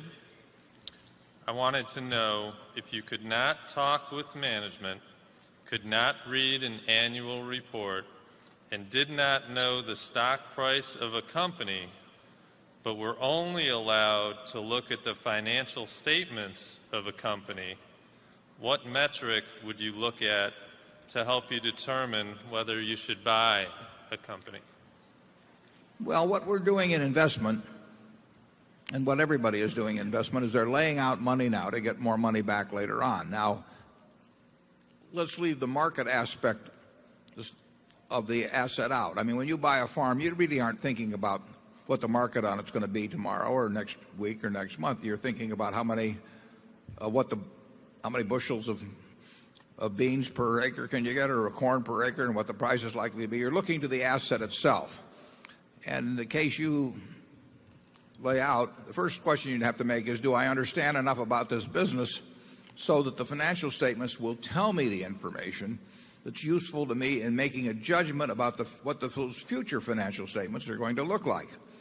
And in many cases, the answer would be no. Probably in a great majority of the cases, it would be no. But I've actually bought stocks the way you're describing many times, and they were in businesses that I thought I understood, where if I knew enough about the financial past, it would tell me enough about the financial future that I could buy. Now, I couldn't say the stock was worth X or 105% of X or 95% of X, but if I could buy it at 40% of X, I would feel that I had this margin of safety that Graham would talk about, and I could make a decision. Most times I wouldn't be able to make it. I wouldn't know. If you hand me a bunch of financial statements, you don't tell me what the business is, there's no way I can make a judgment as to what's going to happen. It could have been a hula hoop business. It could have been a pet rock business. On the other hand, it could have been Microsoft early on. So unless I know the nature of the business, the financial statements aren't going to tell me much. If I know the nature of the business and I see the financial statements, if I see the financial statements on Wrigley, I know something about the business. Now I have to know something about the product before I can make that judgment. But we've bought lots and lots of securities. Charlie, the majority of the securities Charlie and I have bought, we have never met the management and never talked to them. But we have primarily worked off financial statements, our general understanding of business, and some specific understanding of the industry and the business we're buying. Charlie? Yeah, I think there's one metric that catches a lot of people. We tend to prefer the business which drowns in cash. It just makes so much money that one of the main principles of owning it is you have all this cash coming in. There are other businesses like the construction equipment business of my old friend John Anderson. And he used to say about his business, you work hard all year, and at the end of the year, there's your profit sitting in the yard. There was never any cash, just more used construction equipment. We tend to hate businesses like that. Yeah, it's a lot easier to understand a business that's mailing you a check every month. But that's what an apartment house is. If you own you can probably value an apartment property pretty well if you know anything about the city in which it's in, and if you have the financial statements, you can make a reasonable guess as to what the future earnings are likely to be, but that's because it is a business that gives you cash. Now there could be surprises in that arena as well, but I bought a lot of things off financial statements. There are a lot of things that I wouldn't buy, if I knew that. Actually, there are a lot of businesses I wouldn't buy if I thought the management was the most wonderful in the world, because they were in the wrong business. It really doesn't make much difference. Number 6. Good morning. My name is Mike Palmentier, Fisheries Supervisor for Cutter Fisheries. Mr. Buffett, you grew up and still live in the banks of the Missouri River. I, too, live on a river called the Klamath. My family has lived there since a time immemorial. In 2002, 68,000 fish died at the mouth of the Klamath River due to disease and bad water quality. These fish are also my relations. If another company polluted your river and killed all the fish and made the river unswimmable and unfishable, how would you approach this problem? Thank you. Well, I think society would, as a whole, should approach that problem by looking at the net benefits from whatever is taking place in that situation, and what the cost of electricity would be, and what the farmer's situation would be if you went to a different form of water distribution in area. There are a lot of competing ideas and desires in a large society, and it's up to government basically to sort out those. We're sorting it out. Right now we're building coal plants in the country. We're building gas plants. We're doing various things. People are coming to different conclusions about what kind of trade-offs they want to make, and generally those are being made at the state level, although you could have a national energy policy that would override individual states' decisions. We're responsive to national policy on that. We're responsive to local policy. The Oregon Public Utility Commission, I'm sure, is aware of exactly what you've discussed, and they have to consider that, but they have to consider a lot of other things in determining what is the best way to generate the electricity required for the citizens of Oregon. And Dave, would you want to add anything to that?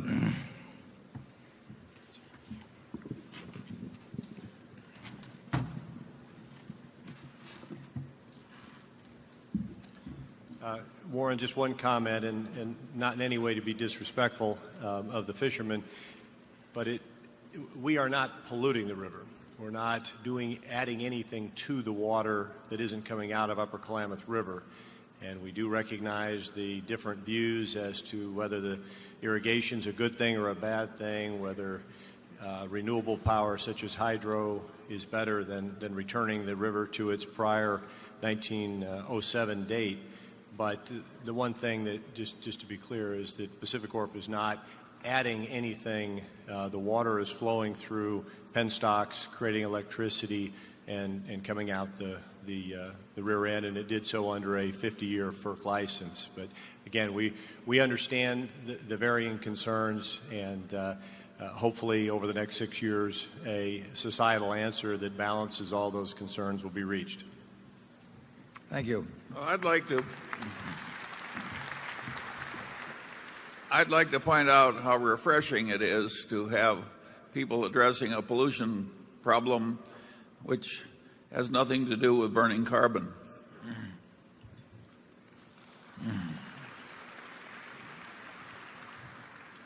Number 7. Hey, I'm Jack Ringe. I'm from Philadelphia. I'm in 7th grade, and I'm 12 years old. I just wanted to ask, what kind of things should I be reading, like, in my grade? Because I know there are a lot of things that they don't teach you in school that you should know.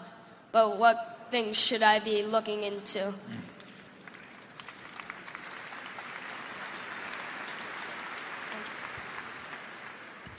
Well, I would get in the habit, if you don't have it already, but you sound like you very well may, of reading a daily newspaper, which is not the most popular thing in the world among younger people these days. But you want to learn as much as you can about the world around you, you know. And Bill Gates, I think, quit the letter P in the World book. Doesn't seem to have hurt him too much to quit there, but you ought to have a set of. You can have a set of world books. You can read the newspapers. You should just sop it up, and you'll find out what's the most interesting to you. I mean, you know, when there's a certain point where the sports pages are most interesting to me, and then the finance pages, and I happen to be a political junkie, but you just can't learn enough in life. And I think what you'll find is that the more you learn, the more you want to learn. I mean, it is fun, and but you sound to me like a young person that's going to do a lot of that on their own. Do you have any suggestions, Charlie? You'd probably suggest reading Ben Franklin.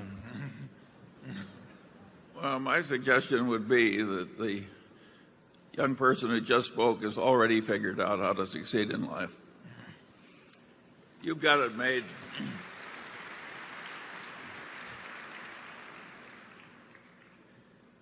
Number 8. Greetings to all of you from the Midwest of Europe, from Bonn, Germany, on the Rhine River. I'm Norman Rentrop. I'm a shareholder in Berkshire, Wesco, and Cologne Re.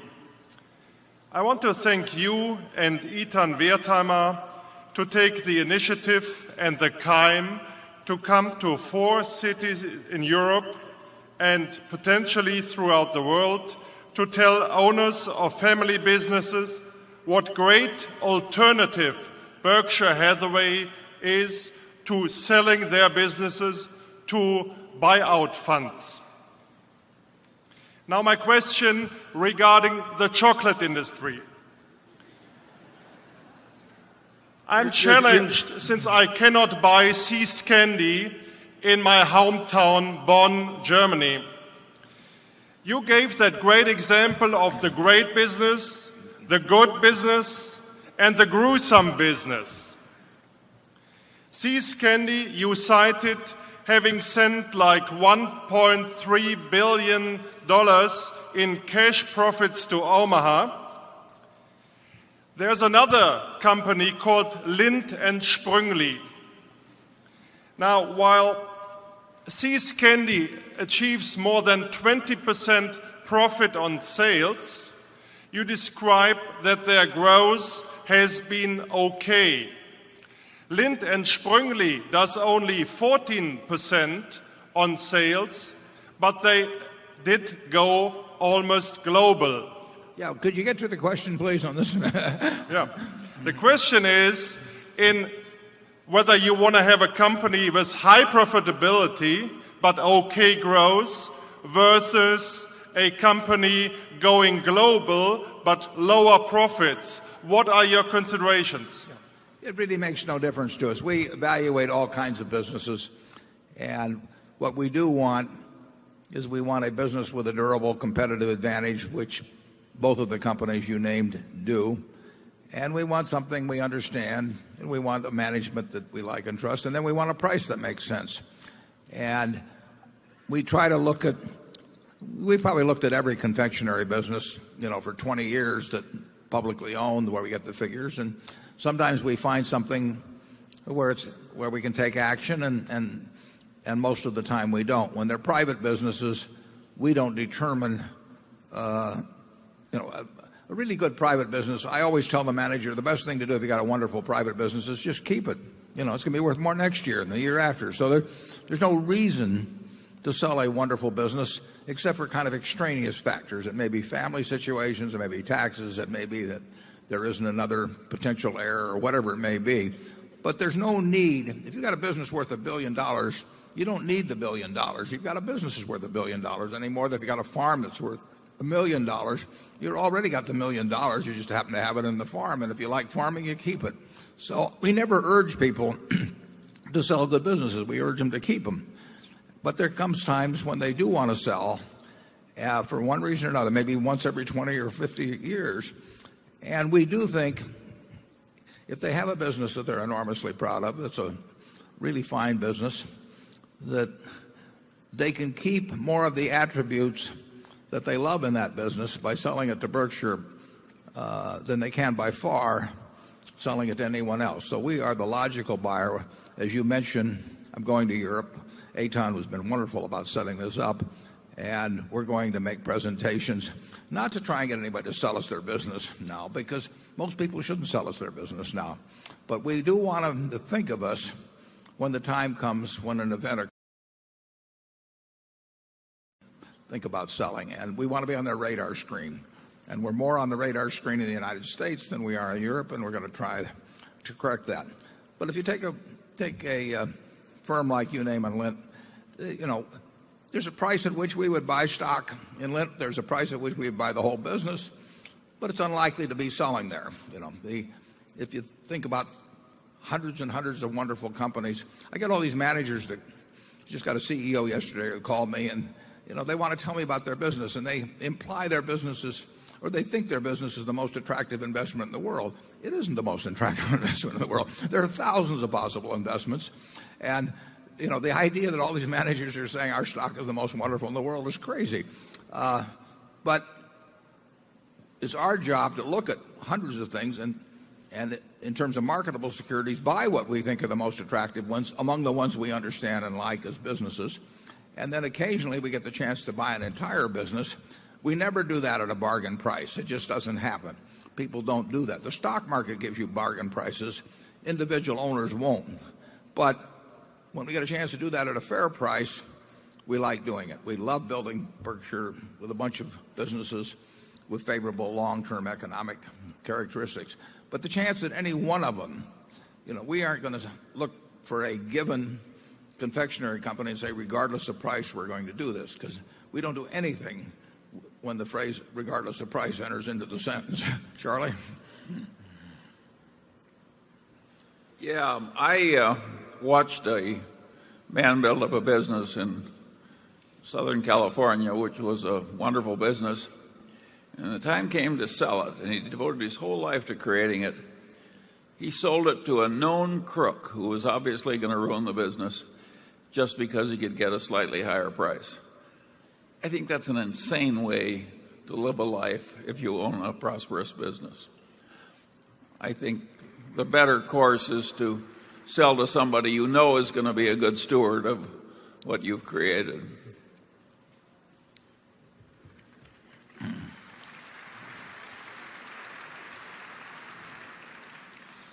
Let's go to number 9, please. Hi, my name is Johann Freudenberg from Germany. How would you, as a European investor that invests in U.S. equities, hedge the U.S. dollar risk? Thank you. How do you hedge the U.S. dollar? Well, I don't know whether you're thinking of starting in Germany and hedging the dollar risk of investing here or vice versa. We are happy to invest in businesses that earn their money in euros in Germany, or whether it's there or France or Italy, or earn their money in sterling in the UK, because we do not have a feeling, at least I don't have a feeling, that those currencies are likely to depreciate in a big way against the US dollar. That would be how we would get hurt.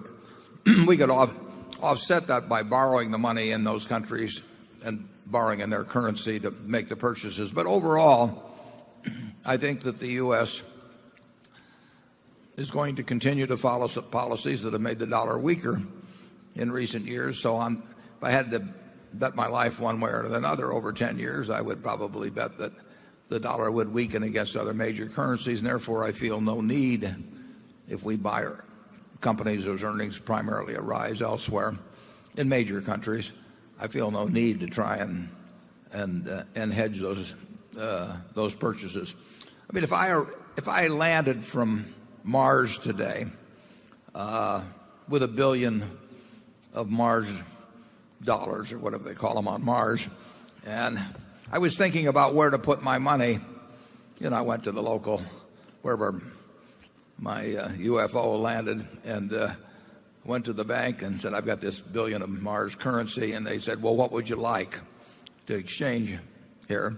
I don't think I'd put all the $1 billion in US dollars. So it doesn't bother me to buy businesses around the world unhedged in terms of their currency and have a fair amount of our earnings coming from from earnings that originate in other currencies, and which I will convert at current rates to dollars at some time in the future. If you take Coca-Cola, we own 200 million shares of Coca-Cola. And if their earnings are roughly $3 a share, that means our share of the earnings of Coca-Cola are $600 million a year. And of those earnings of $600 million, maybe close to $500 million will be from around the world, all different kinds of currencies. Basically, I like that. I think that will be a net. I think that will be a net plus to us over time, and it certainly has been a net plus to us in recent years. So we're not in the business of hedging currencies. Basically, we do not have a lot of hedges set up. Charlie? Nothing to add. Number 10. Hey, how you doing? I'm Eric Schlein from Larchmont, New York. This is actually a follow-up question from a question that I asked last year at the meeting. I'd asked you guys, what you would do with small sums of money, since, I run a small portfolio under $1 million.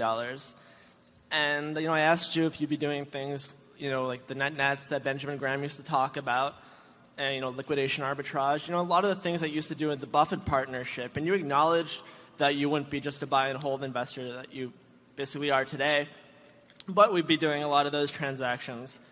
And Mr. Buffett, you also talked about how a lot of the investments you would do with under $1 million would have nothing to do with stocks and would be with other types of securities.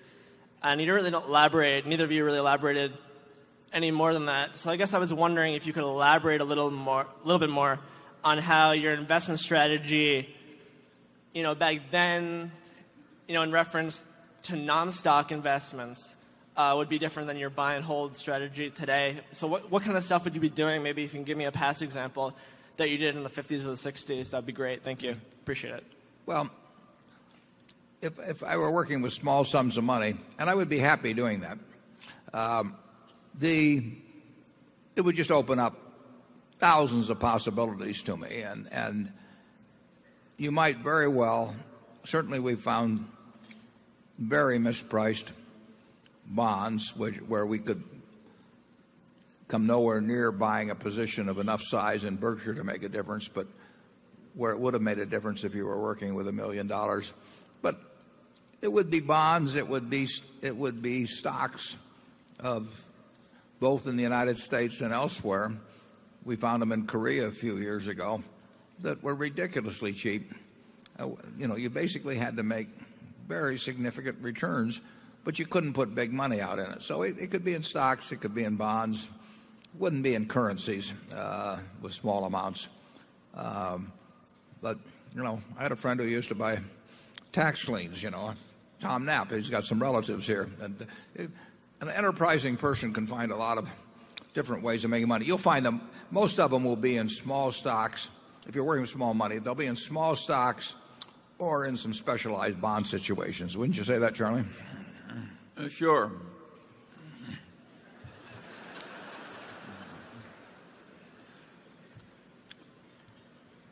Number 11, please. Hi, I'm Dr. Silber from the Infertility Center of St. Louis, and we feel that by making many, many babies, we're doing the best we can to help salvage the solvency of Social Security. And we won't pursue the logic of that too far. We need someone to pay into the system, and with the demographic implosion that we're facing and the current anti-immigration feeling, that this is the real cause of the Social Security dilemma and that we're facing, and it's true in most of the developed world.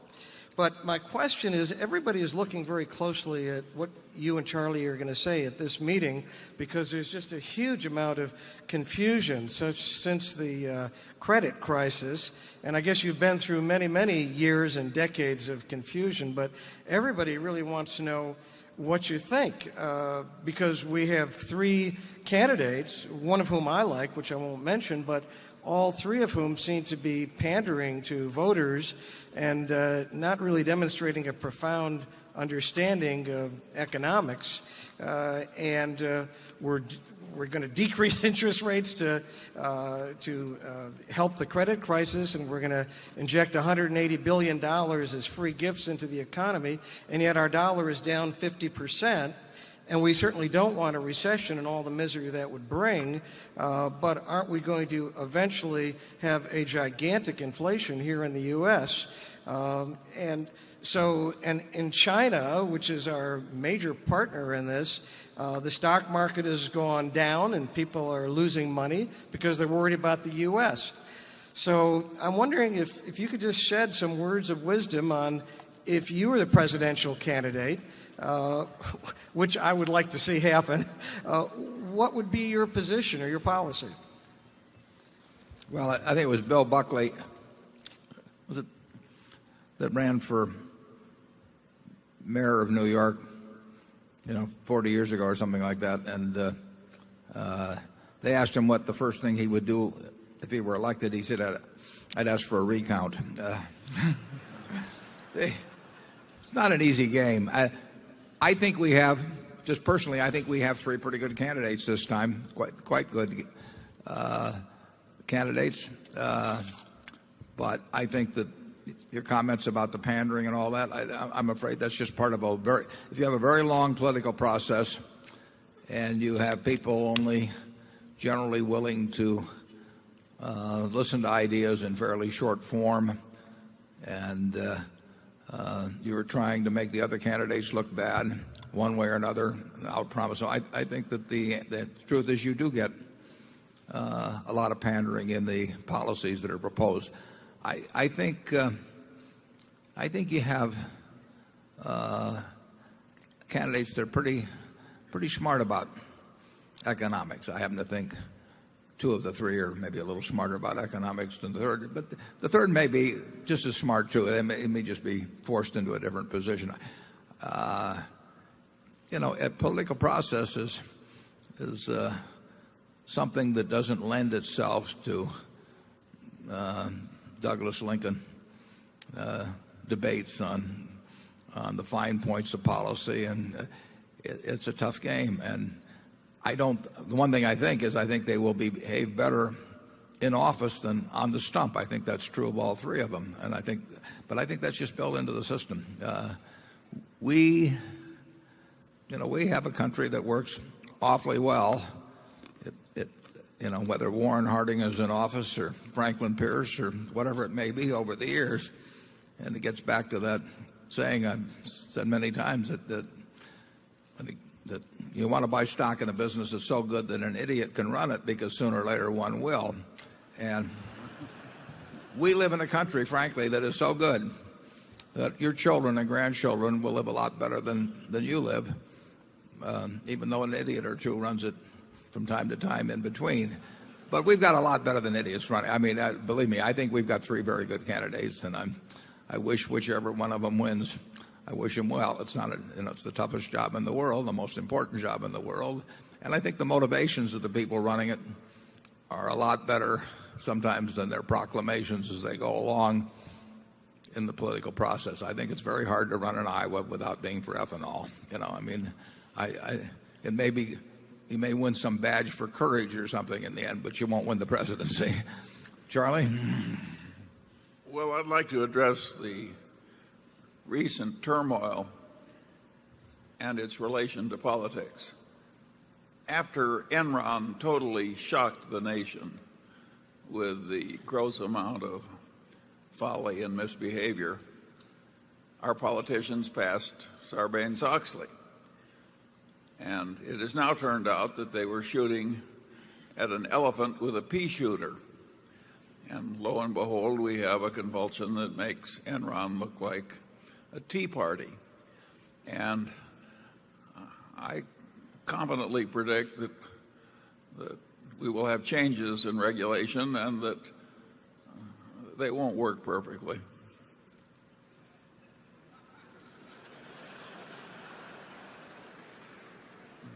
Human nature always has these incentives to rationalize and misbehave, and the learned professions very often fail in their basic responsibility to be learned. And we're going to have this turmoil as far ahead as you can see. But look at it this way. I have a job here I love, and I'd gladly pay to have this job. Now, I have enough stock so that I'm reasonably assured of keeping the job. But let's just assume for the moment that there were 3 other candidates out there, and none of us had any stock, and we were all up here making a pitch to you. My answers might have been a little different today, in terms of what Berkshire's prospects would be under me and all of that sort of thing going forward. It's a corrupting process. Now, it works pretty well, but the process itself has to be corrupting. Just take the boom in commodity prices we've had. We've had a boom in the price of oil, but we've had a boom in the price of corn and soybeans. Now, I have heard no political candidate say you've had this huge increase in the price of corn and soybeans. That means all these poor people throughout the country will be paying more for food, so we ought to put an excess profits tax on farmers. That is not something you're going to hear. On the other hand, when it happens in oil and it happens to be Exxon, people will propose occasionally we ought to put a terrible tax on Exxon because the price of oil's gone up. There's a lot of situational ethics or situational policy making that depends on how many voters there are in any given category and what state you happen to be in and all that. But I don't think I'd behave any better. Now, if my ambition were to be president of the United States, I would I'm sure it would affect my what I talked about, my behavior. We're all human beings, and so I don't condemn the people for the fact that when they are working 18 hours a day and the other guy is shooting at them and they start exaggerating things a little. I just don't think you should expect more of human beings and I think that they will tend, I think any one of the 3 candidates will tend to behave quite well in the White House. They'll succumb to all the things that presidents do in terms of having certain groups that help them get there and all of that sort of thing. But I think on balance, they will end up doing what they think is best for the country, and I think they're all smart people. Number 12. My name is John Ebert. I'm from Bremerton, Washington. I'm very pleased to see that both you and Charlie look so healthy.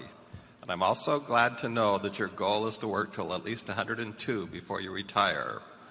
I think your secret must be the cherry Coke and the See's candy by evidence of what you're doing on the screen there.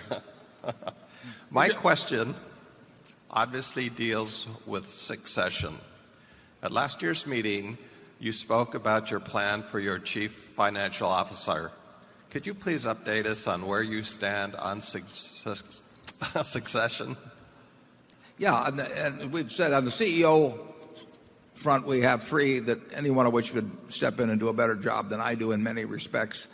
And the board is unanimous, I believe, in terms of knowing which one it would be if it were tomorrow morning, but that might be different 2 or 3 years from now.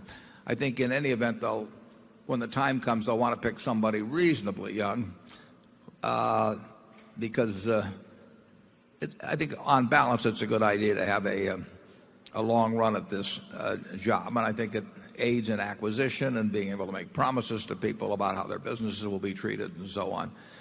In terms of the investment officer, the board has 4 names. We've discussed the 4. Any one or all of the 4 would be good at doing my job, probably better in some ways, but they all have good jobs now. They're happy where they are now. They would, I think, any one of the 4 would be here tomorrow if I died tonight and they were offered the job by the board. They're all reasonably young. They're all very well-to-do or rich, and compensation would not be a major factor with them. I think that any of the 4 would take the job at less money than they're making now. But there's no reason for them to come now. I would still end up making the decisions, and they would probably chafe at the idea of not being able to make the decisions. I actually worked for Ben Graham for a few years, and I loved the man enormously. I learned an amount from him. I named my older son, middle name is after him. But in the end, I wanted to make decisions, and if Ben Graham made them differently, I actually preferred to make my own decisions. And anybody that manages money well is going to feel that way. So it's just better in this case. It could happen tomorrow. It could happen 5 years from now. But whenever I'm not around to make the decisions, the board will decide whether to have 1, 2, 3, or 4 of these people. They'll decide, they may decide to have 4 and divide it up 4 ways. They may decide to have only 1. They will probably be heavily influenced by how the incoming CEO feels about exactly how he wants to work with a group or with one, and they'll come. So there will be no gap after my death in terms of having somebody managing the money, and they'll probably be a lot more energetic than I am now, and they could very easily have a much better record. Some of them have a much better recent record than I do. Charlie?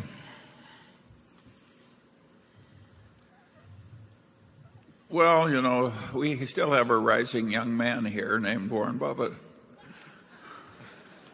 And that's the advantage of working with a guy 84. You always look young. And I think we want to encourage this rising young man to reach his full potential.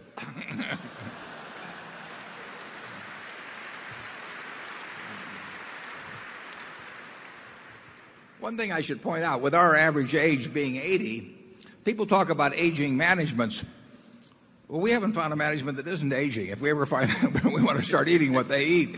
And what I can point out about your management, since our average age is 80, we're only aging at the rate of 1.25% a year. And that is the lowest rate of aging that I know of in corporate America. I mean, some of these companies have 50-year-olds and they're aging at 2% a year. And just think how much riskier that is. Let's go to 13. I'm Isaac Dimitrovsky from New York City. Mr. Buffett, it's great to be here. I've read that there were several times in your investing career when you were confident enough in one idea to put a lot of your money into it, say 25% or more. I believe a couple of those cases were American Express and the Washington Post in the 70s, and I've heard you discuss your thinking on those. But could you talk about any of the other times you've been confident enough to make such a big investment and what your thinking was in those cases? Charlie and I have been confident enough, if we were only running our own net worth, I'm certain a very significant number of times, if you go over 50 years, there have been a lot of times when you'd have put at least 75% of your net worth into an idea, aren't there, Charlie?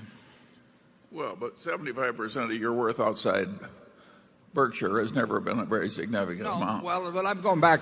Let's just assume it was. Let's just assume you didn't have Berkshire in the picture. There have been times, I mean, we've seen all kinds of ideas we would have put 75% of our net worth in.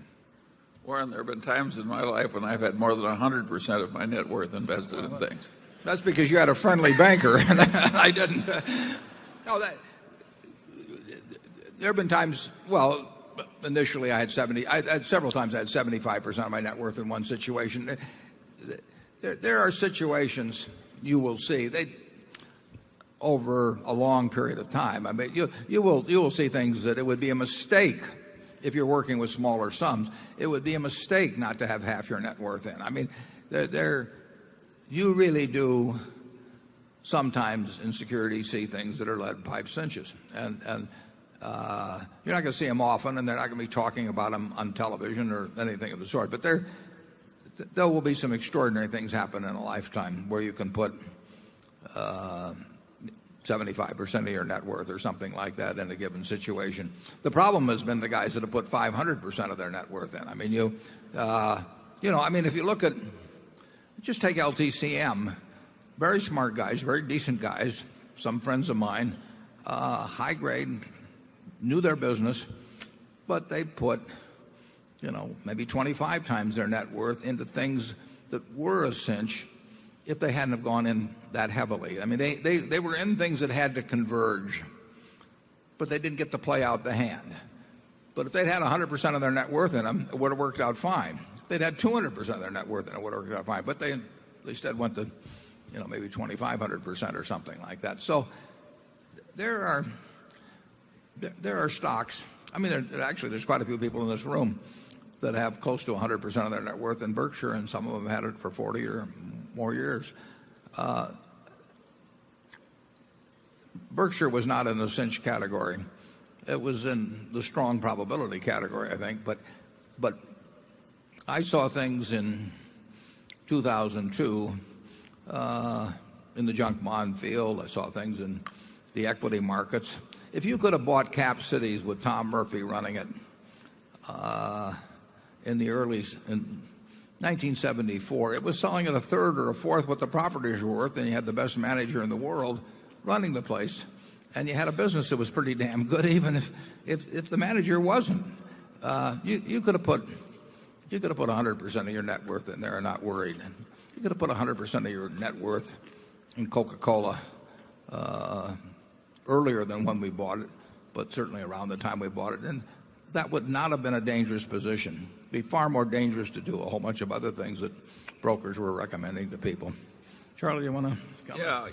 Yeah, the students of America go to these elite business schools and law schools, and they learn corporate finance the way it's now taught, and investment management is the way it's now taught. And some of these people write articles in the newspaper and other places, and they say, well, the whole secret of investment is diversification.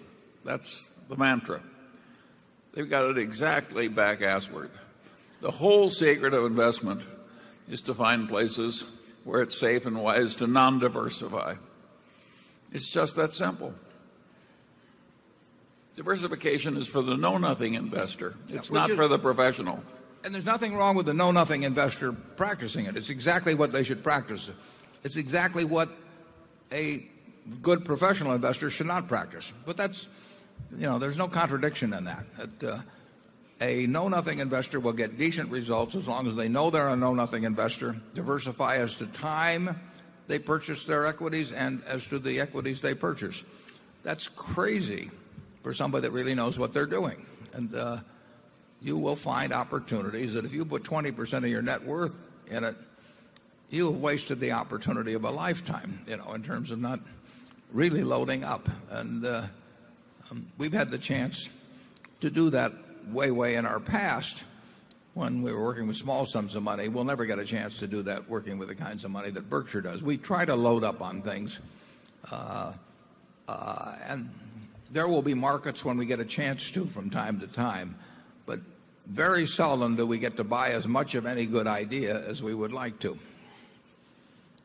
Go to number one. Good morning, Mr. Chairman. And Charlie, I'm Father Val Peter. For 25 years, I was lucky to be head of Boys Town, expanded across the whole country. Warren was very kind to me, very helpful over long periods of time. What I represent today is Parents Television Council. We're 1.2 million folks across the country, and our concern is to help keep toxicity off television programs, excessive violence, etc.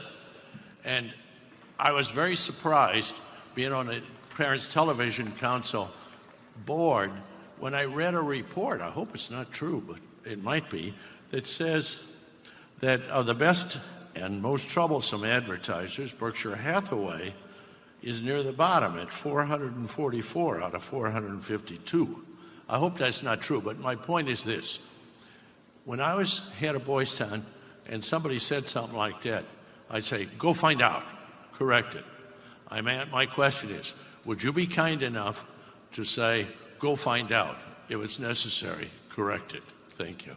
Yeah, I would say this, that I don't know where the rankings come from. I see certainly by far our biggest advertiser would be Geico. We spend over $700 million a year on advertising. I see their ads all over the place, and I don't regard them as offensive or inducing antisocial behavior or anything like that. But I would be glad for you to contact Tony nicely, because I can't think of any other company at Berkshire that does remotely the amount of advertising. And Tony's an easy fellow to find. He's here now, actually, but you could write him at Geico, or you could find him at the Geico booth probably later in the day, and just talk to him about that. I'd be glad to have you do that, Father Peter. Number 2. Good morning, Mr. Buffett, Mr. Munger. My name is Deb Calviello, and I'm from Windsor, New Jersey. I'm 45 years old and have achieved financial independence in that I'm able to manage the money of my spouse and myself full time. And that goes to marrying well, part of that. That could be a big part of it. Marrying well in the sense that I received the encouragement and the confidence to pursue that. That's terrific. And the confidence to pursue that. That's terrific. I was going to ask you a question more along the lines of diversification, but I think I will put it this way. I'll skew it a little differently. Each of us has a traditional IRA, a Roth IRA, and together we have a brokerage account.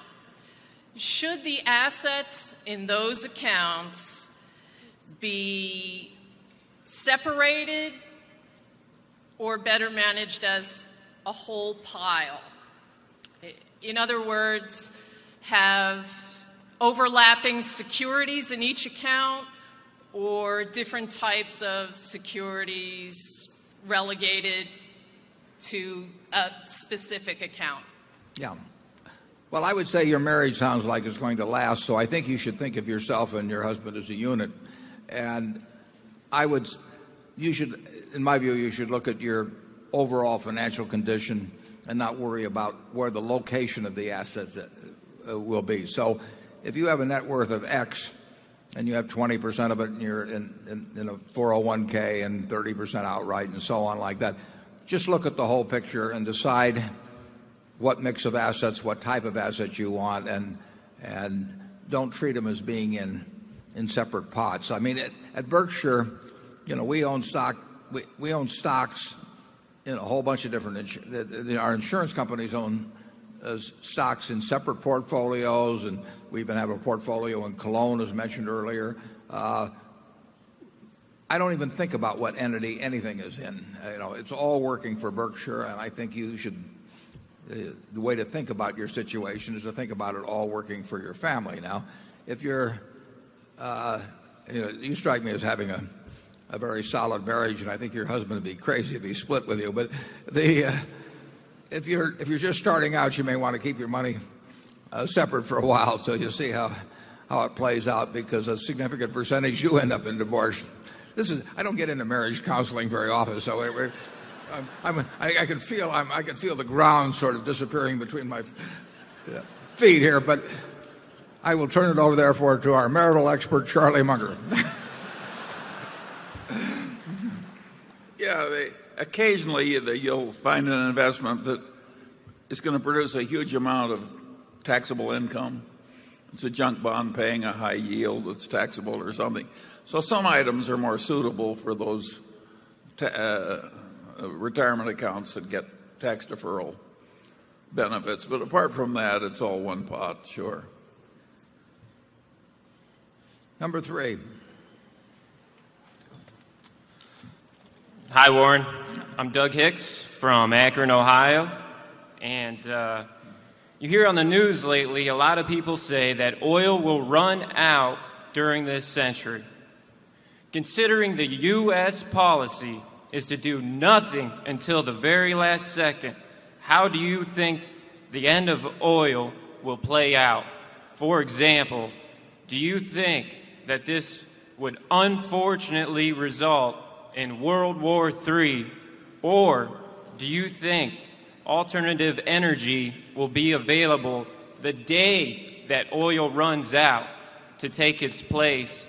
And maybe do you think these oil companies' value will go to zero when oil runs out?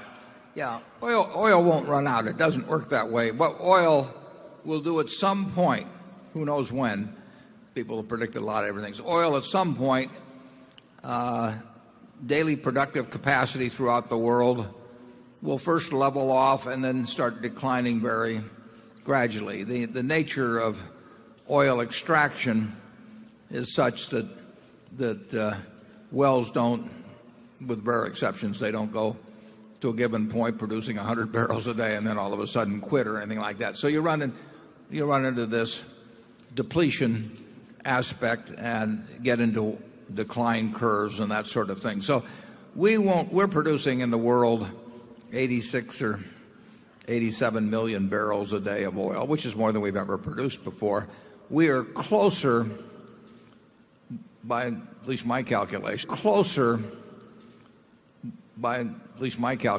we are very much closer to producing almost as much as our productive ability is in the world with fields in their current stage of development than we've ever been. I mean, our surplus capacity, I think, is less than, well, any time I can remember, and it's quite a bit less than most periods. So we don't have the ability to crank up in any short period of time the 86 or 7 to 100 million barrels a day. But whatever that peak will be, and whether we've hit it 5 years from now or 50 years from now, then it will just gradually taper down, and the world will adjust to it, and hopefully we'll be thinking about it, well before it happens, and various adjustments will be made in the world that will cause the demand to somewhat taper down as the available supply. But we will be producing oil far beyond this century. It's just the question is whether we're producing 50 million barrels a day or 75 million or 25 million barrels a day. I don't know the answer to that. There's a lot of oil in place in the world. We've messed up the recovery of a lot of the oil. I mean, we never recovered the total potential of fields, and some fields we've misengineered in ways so that we'll recover a very small percentage. Now maybe there'll be better engineering, tertiary recovery, and that sort of thing in the future. It's nothing like an on and off switch, though, in terms of the world producing oil or adjusting to reduced capacity or anything like that. You may still have enormous political considerations to access to the available oil because it's going to be so darned important to our society for so long. There's nothing we can do in any short period of time that will wean the world off of oil, and that is a fact of life. Charlie? Well, if we get another 200 years of economic growth pretty well dispersed over the world, while the population of the world also goes up, all of the oil, coal, natural gas, and uranium reserves of the world are like nothing. So eventually, of course, you have to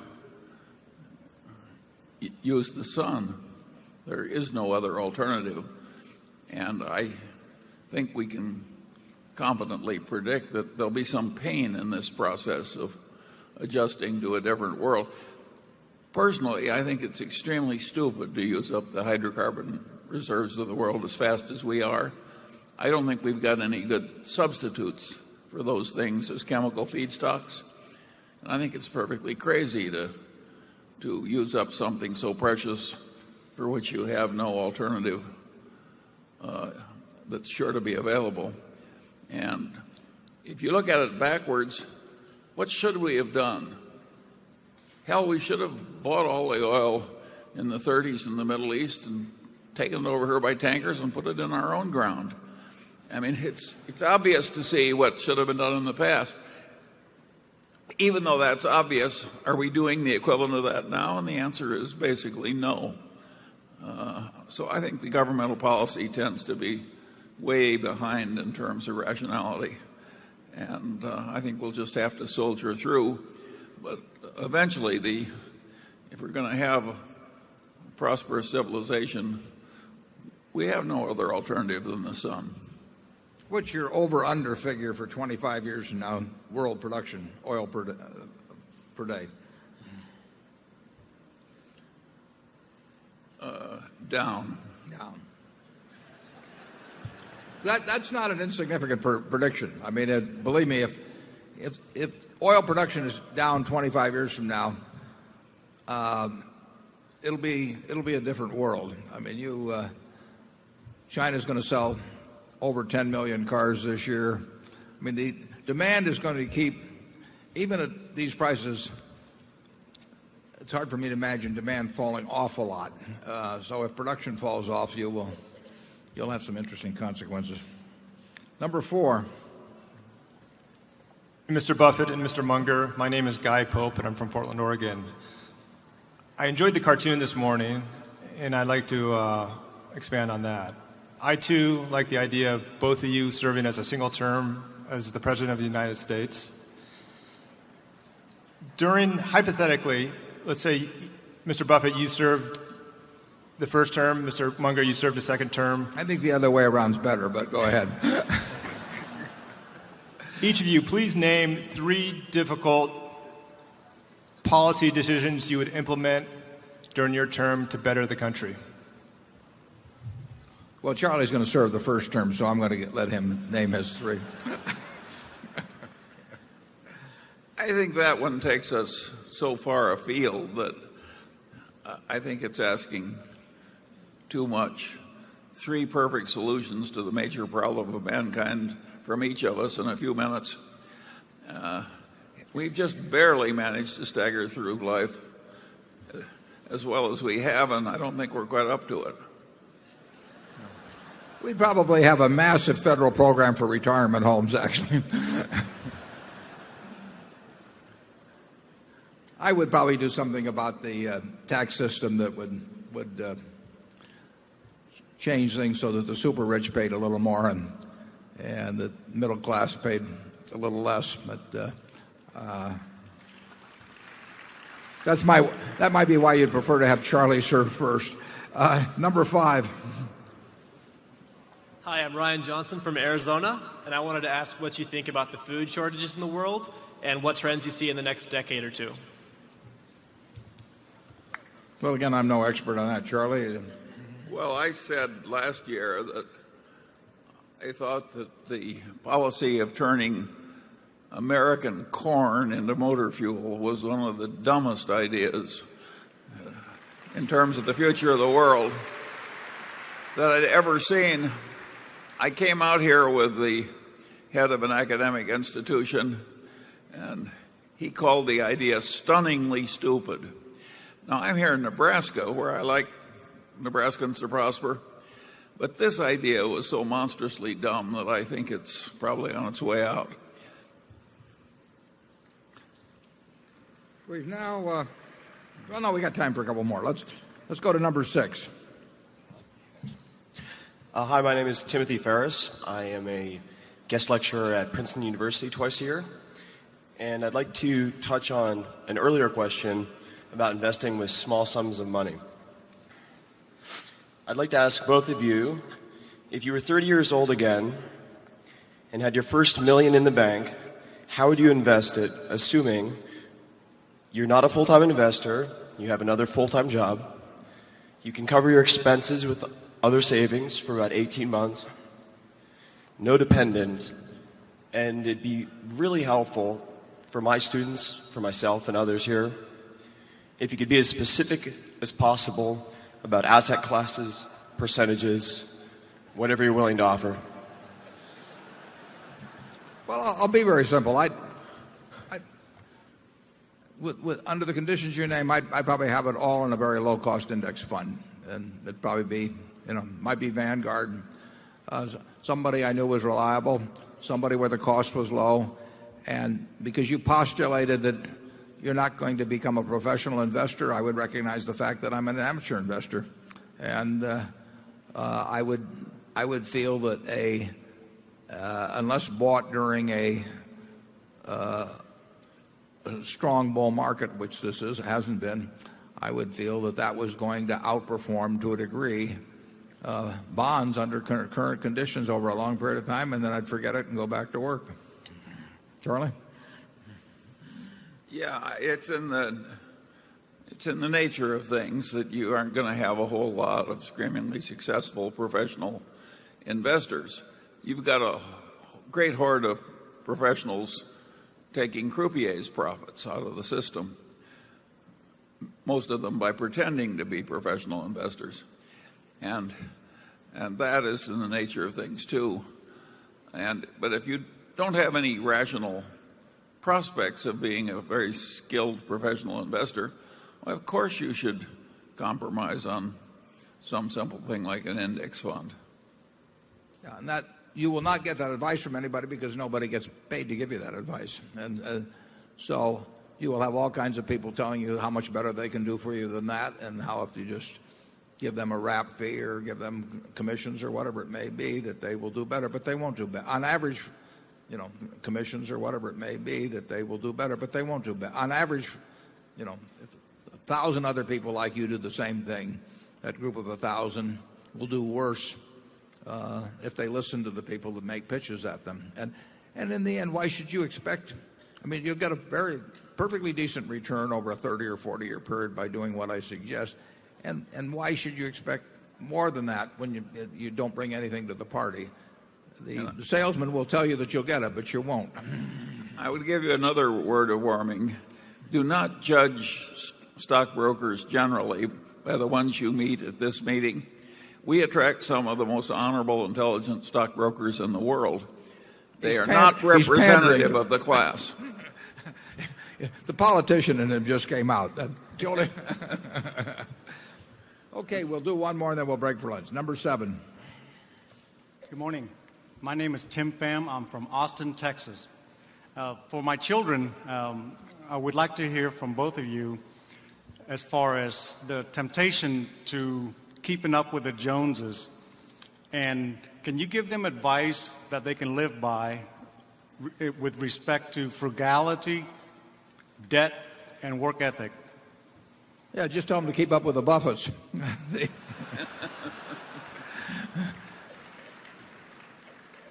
Well, Charlie and I have always been big fans of living within your income, and if you do that, you'll have a whole lot more income later on. And I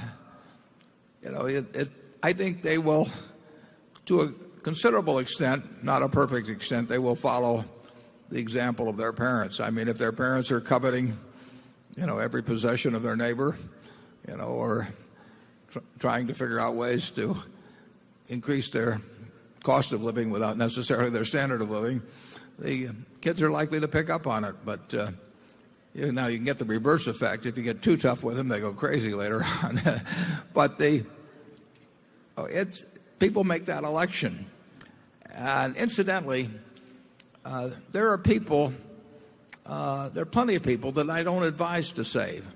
I mean, if you're struggling along and making a reasonable income and you have a job with a 401k being put aside for you and you have Social Security, who's to say whether it's better to defer $1 of expenditure on your family on a trip to Disneyland or something that they'll get enormous enjoyment out of, so that when you're 75 you can have a 30-foot boat instead of a 20-foot boat. I mean, there are choices, and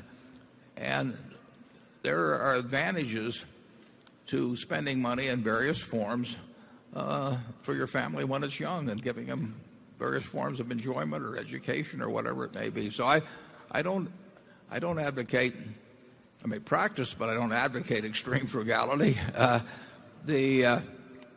And I don't say that it's always better to be saving 10% of your income instead of 5% of your income. I think it's crazy to be spending 105% of your income, and I think that leads to all kinds of problems, and I get letters from people every day that have experienced those problems.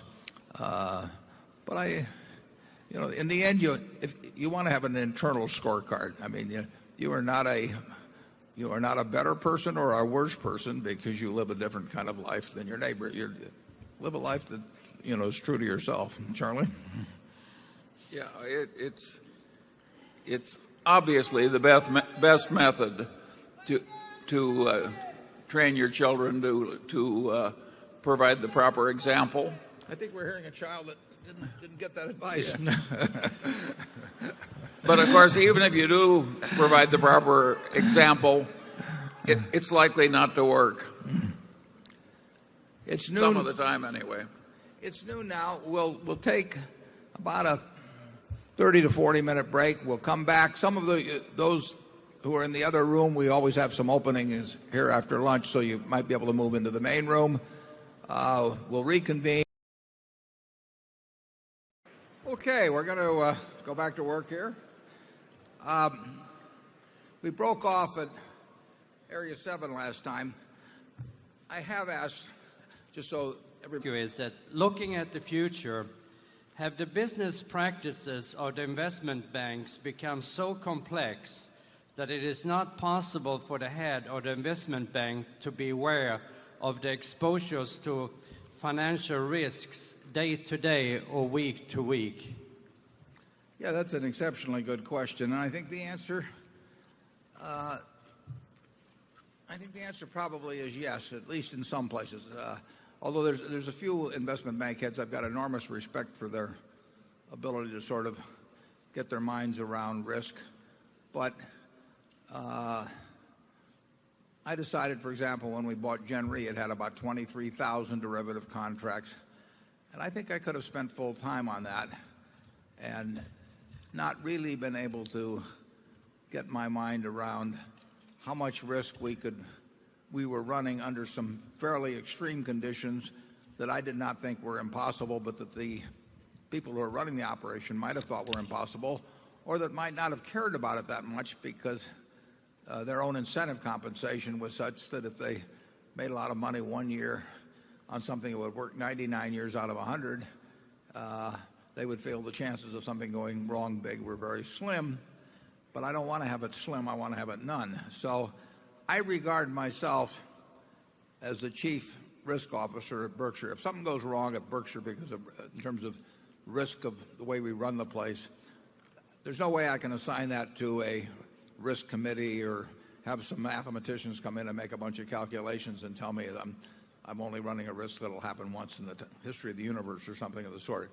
I think the big investment banks, a number of them, and big commercial banks, I think they're almost too big to manage effectively from a risk standpoint in the way they've elected to conduct their business. And it's going to work most of the time. So you don't see the risk in a way that, I mean, if you have a 1 in 50-year risk that a place will go broke, it may not be in the interest of a 62-year-old executive that's going to retire at 65 to worry too much about that. I worry about everything at Berkshire. So I would say they're very hard to manage, very hard to have your mind around. I mean, clearly, you've seen cases in the last year where very big institutions, if the CEO knew what was going on, he certainly hasn't admitted it subsequent to what's happened, because it's embarrassing either way, but it's less embarrassing to say I didn't know what was going on than to acknowledge that you knew these kind of activities were going on and you let them go on. I've been asked for advice on regulation sometime, and we have seen an extraordinary example, which somehow the press really hasn't picked up on much. But you had an organization called OFEO, whose sole job was to supervise two big companies, and these big companies were Fannie Mae and Freddie Mac, and they had a large element of public purpose in them, and they were chartered by the federal government, and their activities had overtones for the whole mortgage and securities markets. So Congress said, if we're going to give you all this too big to fail type protection in terms of the federal government stepping in and give you special privileges, we want to keep an eye on you. So they formed OFEO, and they had 200 people going to work, I presume at 9 o'clock every morning and going home at 5, and their sole job was to see what these two places were doing. And they turned out to be two of the biggest accounting misrepresentations in the history of the world. So they were 2 for 2 were the only things they had to examine. And I fear that if you tried to do the same thing with the biggest commercial banks or the biggest investment banks, I'm not sure you can keep track of it. What you need is somebody at the top whose DNA is very, very much programmed against risk, and he is going to have to resist the entreaties of those who work beneath him, who say everybody else is doing it, and if they can do it over there and make all this money doing it, why can't we be doing it here? And that's not easy to do. I mean, when you got a bunch of high-powered people who are used to making in 7 figures every year, and they want to do things, and they say, if you don't do them here, we're going to go elsewhere. It's a very tough system to beat. So I would say that in many ways, there are firms that, in terms of risk, are simply they are conducting themselves in a way that they're too big to manage. And if at the same time the government says they're too big to fail, that has some very interesting policy implications. Charlie? Well, I would argue that you say that very well. It does have interesting policy implications. It's crazy to have people get so big and so important that you can't allow them to fail and allow them to be run with as much knavery and stupidity as permeated the major investment banks. It's not that Berkshire hasn't had wonderful service from investment banking all these years, because we have. It's just that as an industry, this crazy culture of greed and overreaching and overconfidence in trading algorithms and so on creeps in, and I would argue it's quite counterproductive for the country, and it ought to be reined way back. These institutions are too big to fail, and it was demented to allow derivative trading to end up the way it has ended up, and with the clearance risks that are embedded in the present system. And it's amazing how few people spoke against it as it was happening. There was just so much easy money to be reported. A lot of the money that was reported as being earned wasn't really being earned. It was in that wonderful category of assets that I call good until reached for. They sit there on the balance sheet, and when you reach for it, it just fades away like... He's not kidding. Missed. He's not kidding. We had $400 million of that good until reached for assets we got with General Re. And they were behaving honorably. Yes. But at any rate, people pushed it way too far. In the drug business, they say prove that this works before they certify the drug. On Wall Street, they start believing in the tooth fairy, and if one guy's reporting a lot of money, why, everybody else is asking, why aren't we betting on the tooth fairy? It's a crazy culture, and to some extent it's an evil culture, and it needs a huge reining in. And the accounting profession utterly failed us. The worst behaving were the people who set the accounting practice standards, and they're very bureaucratic and take forever, and they don't want to do anything real difficult that displeases people. This is not a combination of wonderful qualities when your job is to set accounting standards, which ought to be dealt with sort of like engineering standards. And they don't even have the right approach. So there's a lot wrong. When Charlie and I first got to Solomon, we noticed that they were trading with Mark Rich, who had fled the country.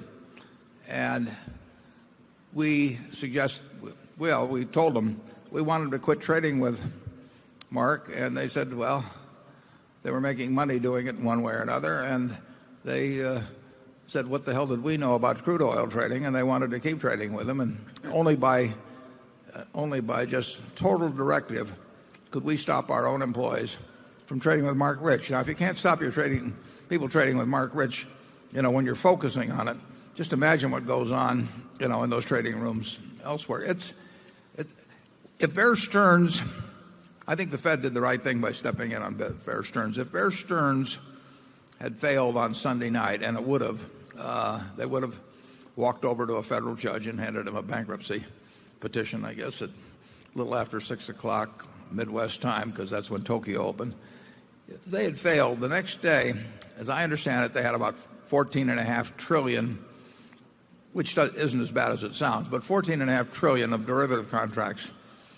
Now, the parties that had those contracts that had a claim against Bear Stearns would have been required, I think, almost by the contracts they signed, but they would have been required to undo those contracts very promptly to establish the damages they would have against the bankrupt estate.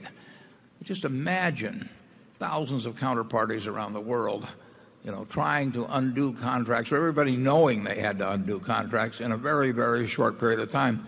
The $400 million we tried to reach for and didn't find, we had the luxury of spending about 4 or 5 years unwinding those contracts. These people would have had 4 or 5 hours to do the same thing with everybody else doing it simultaneously. It would have been a spectacle that would have been, I think, of unprecedented proportions, and of course it would have resulted, in my view, of another investment bank or two going down, within a matter of days, because nobody has to leave. Nobody has to lend you money. And in fact, that was one of the interesting things that was said at the testimony when they called them down to the Senate Finance Committee. I think two of the witnesses said, we didn't understand. We understood we couldn't borrow money unsecured if people started looking at us with askance. But they said we didn't dream we couldn't borrow money secured. Well, we'd found that out at Solomon, that we were having trouble borrowing money secured 17 years earlier. When the world doesn't want to lend you money, 10 basis points doesn't do much, or 20 basis points or 50 basis points much, or a bigger haircut on collateral. If they don't want to lend you money, they don't want to lend you money. And if you're dependent on borrowed money every day, you have to wake up in the morning hoping the world thinks well of you. And there was a period there a few months ago when I think every investment bank in the United States was plenty worried about whether people were going to think well of them the next morning. Well, let's go on to number 9. Harry Bagai, San Francisco. Mr. Buffett, I was reading recently in Fortune magazine that when you invested $500 million in PetroChina back in 2001 or 2002, all you did was read the annual report. Now, I was thinking that most professional investors with the kind of resources that you have would have liked to have done a lot more research and talk to management, maybe regulators, et cetera, et cetera. The question I have is what is it that you look for when you're reading an annual report like that? How is it that you were able to and did make an investment purely on the back of reading that report? Yeah, well, it was in 2002 and 2003, and the report came out in the spring, and I read it, and that's the only thing I ever did. I never contacted any management. I never got a brokerage report. I never asked for anybody's opinion.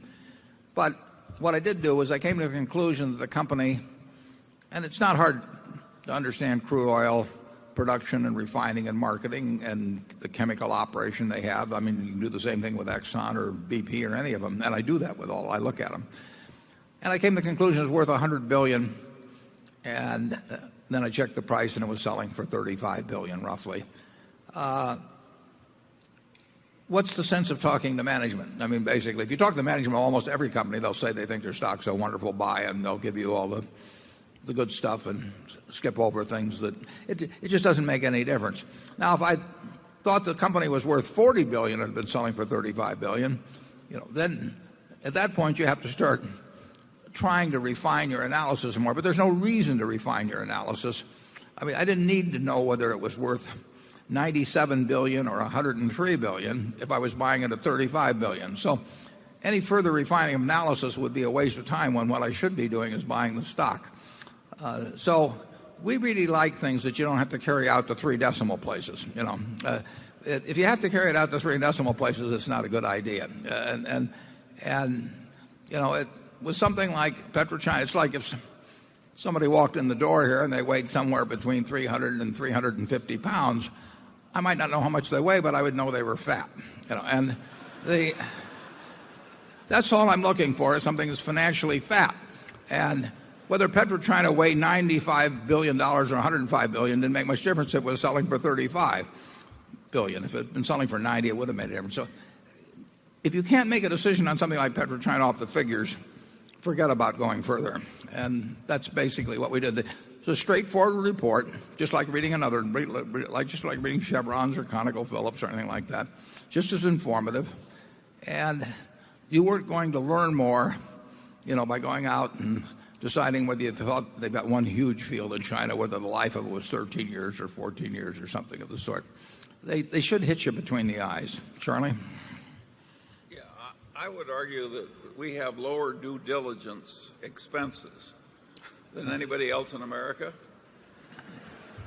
and that we have had less trouble because we had less expense. I know of an investment operation in America that pays over $200 billion a year to its... 200 million.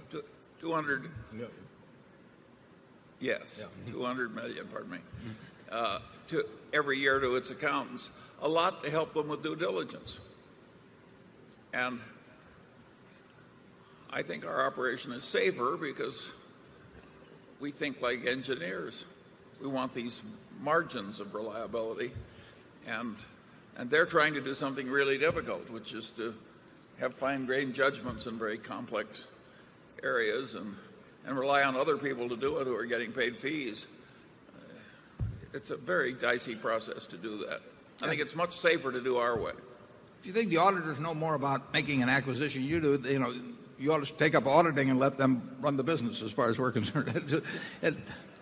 We are not, I mean, when we get a call on something like the Mars Wrigley situation, if we don't know enough about Mars and Wrigley by this point, so that we have to go out, I still like to go out, and, of course, and sample all the bars. So we have a 15. I mean, I feel I owe that to the Berkshire shareholders, but I'm not going to look at their labor contracts or their leases or anything like that. If the value of Wrigley depends on a specific lease someplace or a specific commitment to this or that, or a given environmental problem, forget it.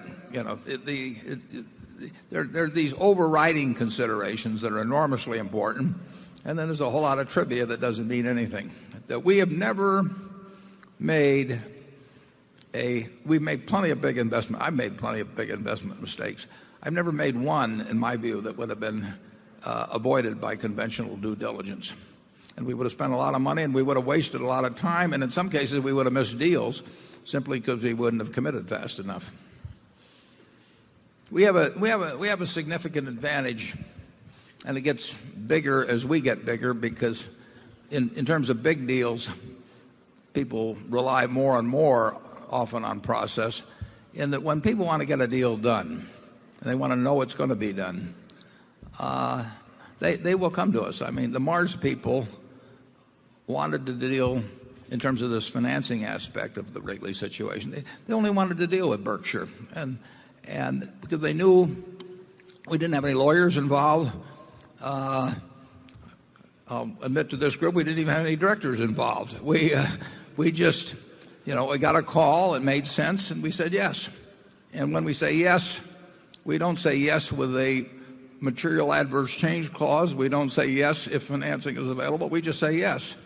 So I can tell people when we make a deal that if we're going to have $6.5 billion available, it's going to be available, whether there's a nuclear bomb goes off in New York City, or whether there's a flu epidemic, or whether Ben Bernanke runs off to South America with Paris Hilton. That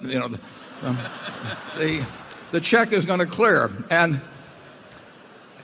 if you're making a deal, the guy that wants the $6.5 billion, that assurance is worth something, and you really can't get anyplace else. You say, well, I'll do it, but I've got to have I have a due diligence team check this out and do all of that. So it's a real advantage to us, and I don't think there's any disadvantage to us. Number 10. Hi, Mr. Buffett. My name is Matthew Millard. I'm from Norman, Oklahoma. And we'll forgive that as Nebraskans. That's okay. Thank you. I've been a long-time Berkshire shareholder since I was 16. Really like the company, really like your investment style, buy and hold forever, kind of beyond the grave. But my question actually had to do with, do you know and believe in Jesus Christ and have a personal relationship with him? No, I'm an agnostic, and I grew up in a religious household. And if you'd asked that question of my mother or father, you'd have gotten a different answer. But and I'm a true agnostic. I'm not closer to either a theist or an atheist. I simply don't know, and maybe someday I'll know, and maybe someday I won't, but that's the nature of being an agnostic. Charlie? I don't want to talk about my religion. Okay, well.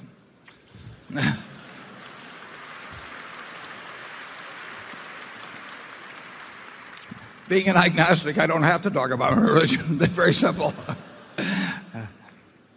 Obviously, I have no opinion on anybody else's religion because that's the nature of being an agnostic. So I wish everybody well in their own. Number 11.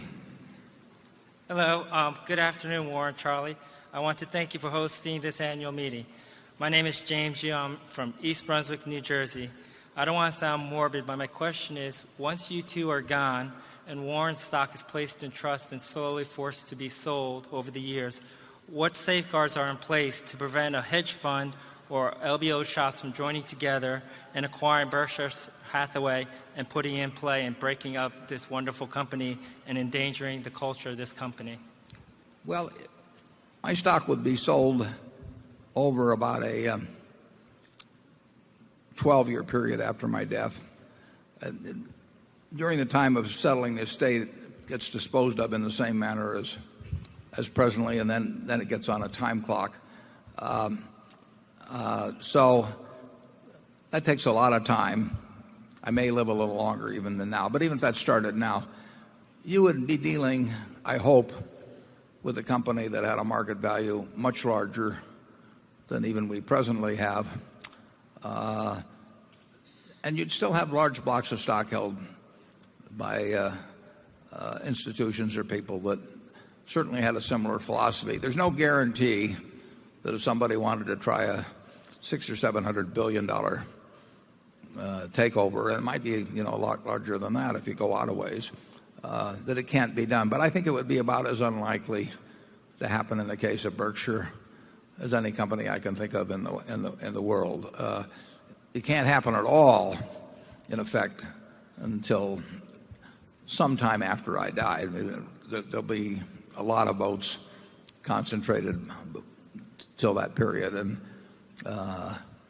like Charlie says, I've told there's this period after I die before this 10-year distribution period kicks in.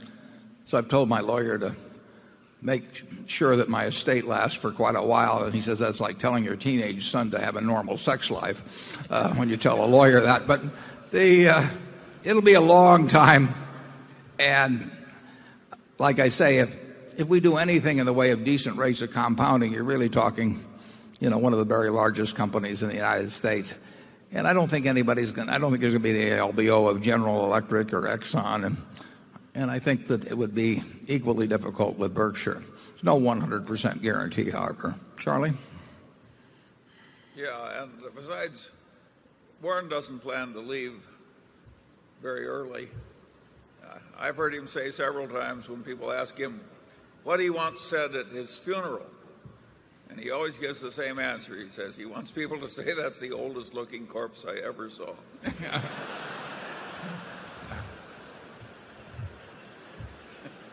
And I'm unlikely to change my views on that subject. But thanks for asking. Number 12. Hello, my name is Harold Uline. I'm from Chicago, Illinois. I'd like you to describe the economic characteristics of the Kraft Corporation, why you feel this is a good business. Well, I would say most of the big food companies are good businesses in that they earn good returns on tangible assets. And I don't want to get into particularly into specifics on Kraft, but if you own important branded products in this country, whether it's Wrigley's or Mars or Coca-Cola or a number of the Kraft brands or See's Candy, you have good assets. It's not easy to take on those products. Just imagine, taking on Coca-Cola will sell 1.5 billion 8-ounce servings of its product around the world today. There's something in every person's mind virtually in the globe about Coca-Cola. That's a product of, since 1886, has been associated with happiness and good value in terms of refreshment and all that. It's just about impossible, to, in my mind anyway, to take on a product like that. It clearly satisfies people in a huge way, everywhere on the globe. And, it may not be the same craft, for example, as Kool-Aid in the powdered soft drink business. I don't think I'd want to try and take on Kool-Aid. I'd rather have Coca-Cola, but it's a tough product. And to get implanted, to get implanted in people's mind RC Cola around the world. And RC Cola's been around a long, long time. It isn't going to go anyplace. I mean, that is very, very difficult. And actually, Richard Branson came over to this country. They say that a brand is a promise. I mean, there's a promise involved in picking up a Milky Way or picking up a Coca-Cola as to what it's going to deliver to you. Richard Branson came over 7 or 8 years ago, 10 years ago, a fellow with a famous airline and all of that. And he came out with something called Virgin Cola. Now, I thought that was kind of an unusual promise to have in a product. Never could quite figure that one out, what the promise was. But whatever it was, it didn't work. And there've been, I don't know how many Don Keogh would know, but there have been hundreds of colas over the years. But in the end, who is going to, buy some substitute cola for a penny a can less or 2 cents a can less than Coca-Cola, or the same thing with See's Candy, or the same thing with Kool-Aid, or whatever it may be. So we feel pretty good about branded products when they're runaway leaders in their field. And there's nothing unusual about Kraft in their position versus Kellogg or some other people like that. So the specifics of which one we buy may depend a little bit on how we feel about the price. It certainly will make a difference how we feel about the price, the management, and some other factors. But if you buy in with good branded products and you don't pay too much, you're probably going to do okay. On the other hand, you're not going to get super rich because the attributes that I've just laid out are pretty well recognized. Charlie? I've got nothing to add. Okay. Do we need to go to the other room or not? Well, let's just go to number one. If I'm skipping the other room and there are still people in there, somebody can let me know and we'll go back for them. Number one. Hello, Mr. Buffett, Mr. Munger. My name is Kevin Truer from Chicago, Illinois. My question is this. You have identified 4 investment professionals who will, at some point in time, be running the portfolio for Berkshire Hathaway. What was the criteria that you used to select the 4 people, and what will be the criteria for evaluating them going forward? Yeah, the criteria for selecting, I think we laid out pretty well in the 2006 annual report. We obviously look for people that have had pretty good records, but that criteria alone is nowhere near sufficient to come up with the candidates we want. I mean, we care enormously about human qualities, and we think we can make that judgment in some cases, and in some cases we can't. I mean, and it's no negative vote on people we skipped over. We just decided we didn't know whether they would be the right kind of person. We made an affirmative judgment on 4 as to both their ability and to their integrity. And I would like to, there was one other item in here, I believe, which I think achieved a little added relevance in the last year. I said, we therefore need someone genetically programmed to recognize and avoid serious risks, and then I put in italics, including those never before experienced. And then I said, certain perils that lurk in investment strategies cannot be spotted by by use of the models commonly employed today by financial institutions. Well, I think that proved to be somewhat prophetic of what happened last year. All of these places had models. I mean, the major banks, the major investment banks, and they would meet weekly at a risk committee probably and go over their models, and all of the statistics would be printed in nice columns and everything. And they didn't have the faintest idea what risks they were involved. You really need, in the investment world, someone very solid, someone you trust, reasonable analytical skills, but you also need someone that actually can contemplate problems that haven't popped up yet, but which are starting to become possibilities in terms of new financial instruments or new behaviors in markets and that sort of thing. And that's a rare quality. I mean, that inability to envision something that doesn't show up in your past model, can be fatal. And Charlie and I spend a lot of time thinking about things that could hit us out of the blue that other people don't include in their thinking. And we may miss some opportunities because of that. But we feel it's essential when managing other people's money, or for that matter, managing our own money.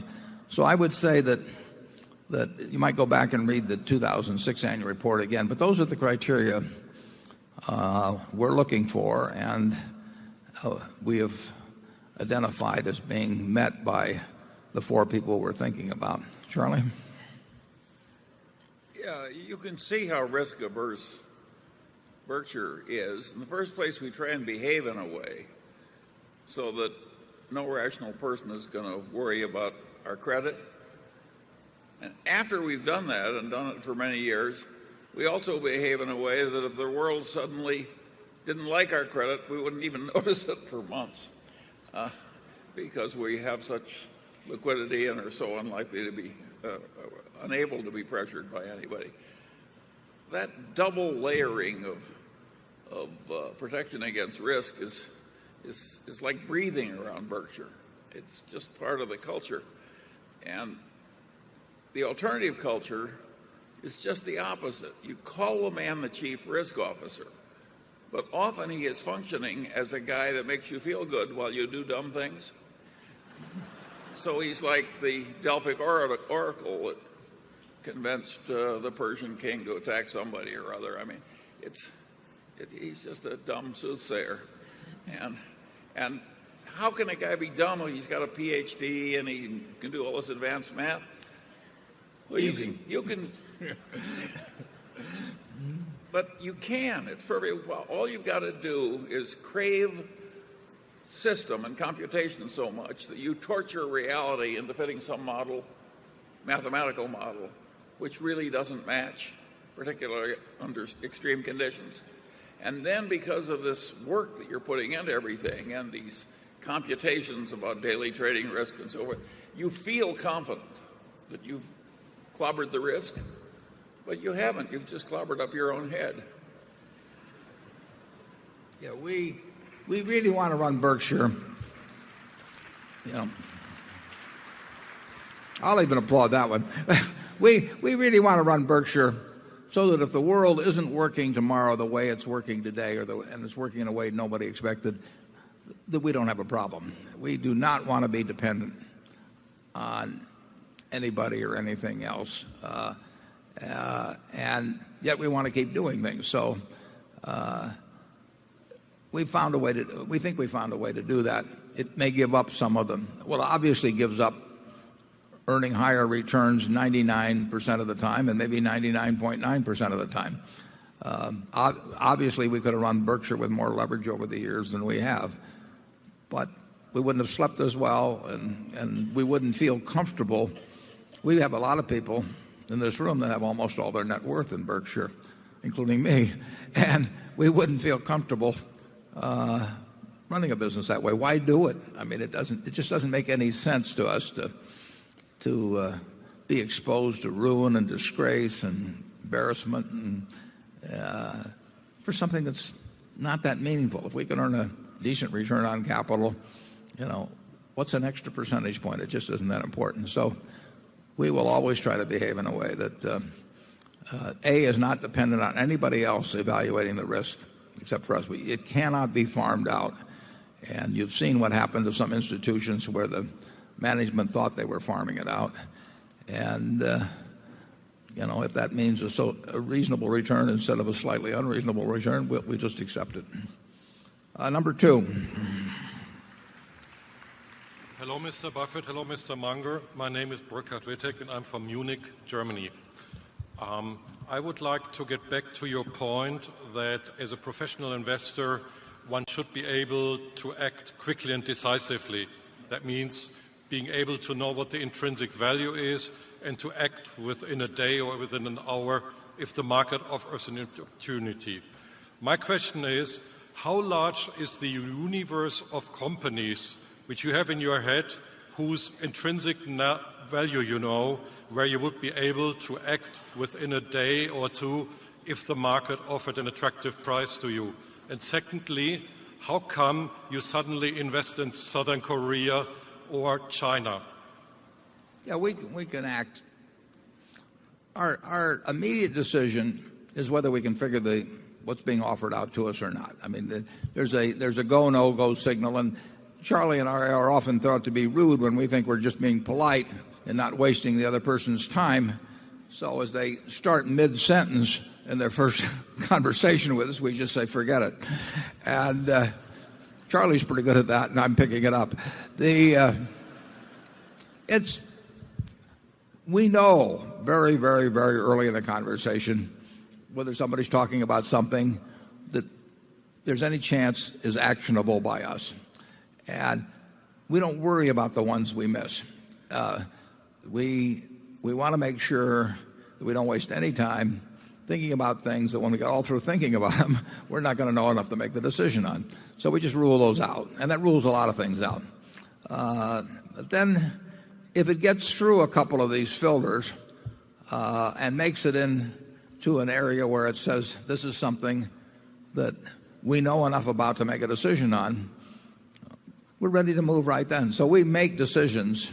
We can make a decision in 5 minutes very easily. I mean, it just is not that complicated. Now, we know about a number of businesses and industries, and there's a lot of businesses and industries we don't know anything about. We know about a lot of things about certain kinds of bonds, and we know there's a variety of things we know about, and it's nice if we can expand that universe of knowledge. But the most important thing is that anything that gets through is in an area of knowledge. And the truth is, if we can't make a decision in 5 minutes, we can't make it in 5 months. We're not going to learn enough in the following 5 months to make up for the fact that we went in deficient in the first place. So it's just not a problem around Berkshire. If we get a call and somebody says either they've got a business for sale or that's what we're going to get on the calls, or if I'm reading a paper or a magazine or an annual report or a 10K and I look at a price and there's a significant differential between price and value, we move right then. And Charlie and I don't need to talk to each other about it. I mean, we both think the same way, and we have generally similar spheres of knowledge. Charlie? The answer to your question is we can make a lot of decisions about a lot of things very fast and very easily, and we're unusual in that respect. And the reason we're able to do that is there's such an enormous other lot of things that we won't allow ourselves to think about at all. It's just that simple. I mean, I have a little phrase when people make pitches to me, and about halfway through the first sentence I say, we don't do startups. They don't exist. Well, if you blot out startups, there's a whole layer of complexity that goes out of your life. And we've got other little blotter out systems. And using those, we finally find out that what remains is still a pretty large territory that we can handle. You think that's fair, Warren? Yeah. And there are an awful lot of giveaways that people in the first sentence or two throw out that, we just know we aren't, it isn't going to work. And we waste I would say, we waste a lot of time, but we waste it on things we want to waste our time on. And we're very selective about that, and then we're good at it. We waste a lot of time. But we're not going to waste it on things we don't want to waste it on. Number 3. Mr. Buffett, Mr. Munger, thank you very much for this wonderful ride. My name is Jorge Garza, and I'm coming from Mexico City. Coming from there, you have been occasionally compared to, or rather Carlos Slim has been occasionally compared to you for other reasons than your love of the game of baseball. Can you please share your thoughts on him? Well, he came up once with two of his boys, and we had lunch, but that was probably 15 years ago. So I really have no special. I mean, you probably know a lot more about Carlos Slim than I do. I read the news stories and all of that, and we had a perfectly pleasant lunch, but that was a long time ago. And Charlie, do you have anything? No, I think you speak for the total knowledge of both of us about Carlos Slim. We'll go down the rest of the Forbes 400 for you, too, if you would like. Okay, number 4. Hello, my name is Andre Stolte. I came from New York City, and I'm thrilled to be here. I'm greatly inspired by you. We follow you in our Analyze Business class in New York City, a small group of small investors. And my... There are human rights violations in the climate. My question is, would you or have you considered asking Coca-Cola to withdraw sponsorship from the Beijing Olympics in light of the immense human rights violations in Tibet, possibly inspiring a new business model that would value humanitarian interest as well as monetary interest? Yeah, I personally, I personally think that the Olympics should, and I hope they are, conducted forever with everybody participating. I think that personally it's a mistake to start deciding where this country should be allowed and this country shouldn't be allowed. Now,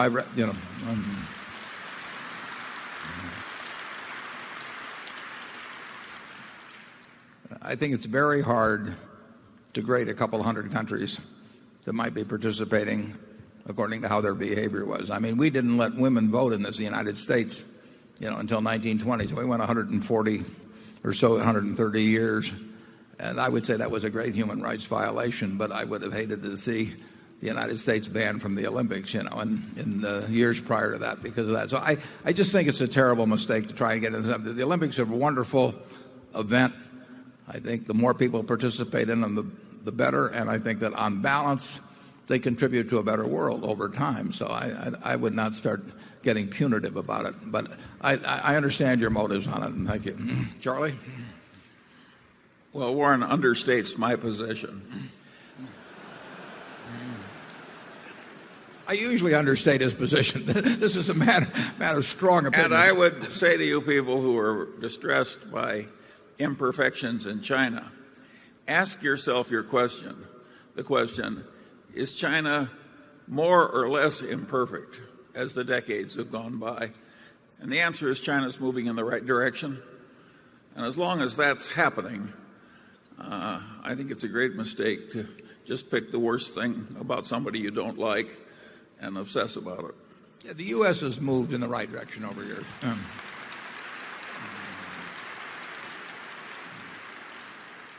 Our Constitution said blacks were 3/5 of a person. I mean, we've moved a long way, and we're far from perfection. But I think you do better with people that you're working with to, if they're going in the right direction, largely to encourage them. You may want to nudge them a bit, but I don't think the Olympics is the right way to do it. Let's go to number 5. Hi, my name is Jessica Helmers, and I'm from Scottsdale, Arizona. My question is, what future trends do you see in the coal industry? Do you think its cost advantage will outweigh its environmental impact? Well, I think in the short term, the world's going to use more coal, and I think that there's no question. I mean, we've moved a long way, and we're far from perfection. But I think you do better with people that you're working with to, if they're going in the right direction, largely to encourage them. You may want to nudge them a bit, but I don't think the Olympics is the right way to do it. Let's go to number 5. Hi, my name is Jessica Helmers, and I'm from Scottsdale, Arizona.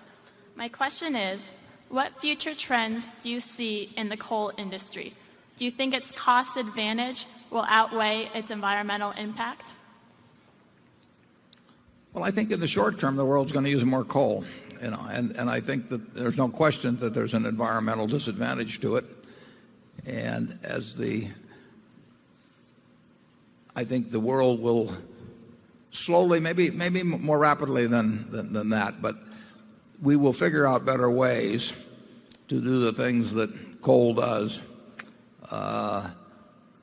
That will be more environmentally friendly over time, but it isn't going to happen fast. I mean, if you shut down the coal-generated utilities in the United States, we would not be able to hold this meeting in a room with the lights on, and so it's a very tough problem to solve or to even make big inroads on in a short period of time. Now, at Mid-American, we put in a lot of wind capacity in the last 5 years or so, probably about as much as anybody has.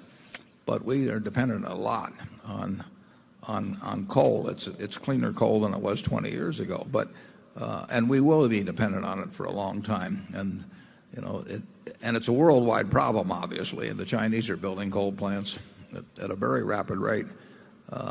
It's going to require cooperation and leadership on a worldwide scale. And frankly, the United States is not in a great position in terms of leadership because, per capita, we've done as much to this planet of a negative nature as any country in the world. So it's a little tough for us to go around preaching to people, but we will need a leader, in my view, that can sort of transcend our record of the past and get cooperation from major countries around the world. I don't think it's going to be, but I don't think it's going to be fast. Charlie is less pessimistic on this than I am. Charlie?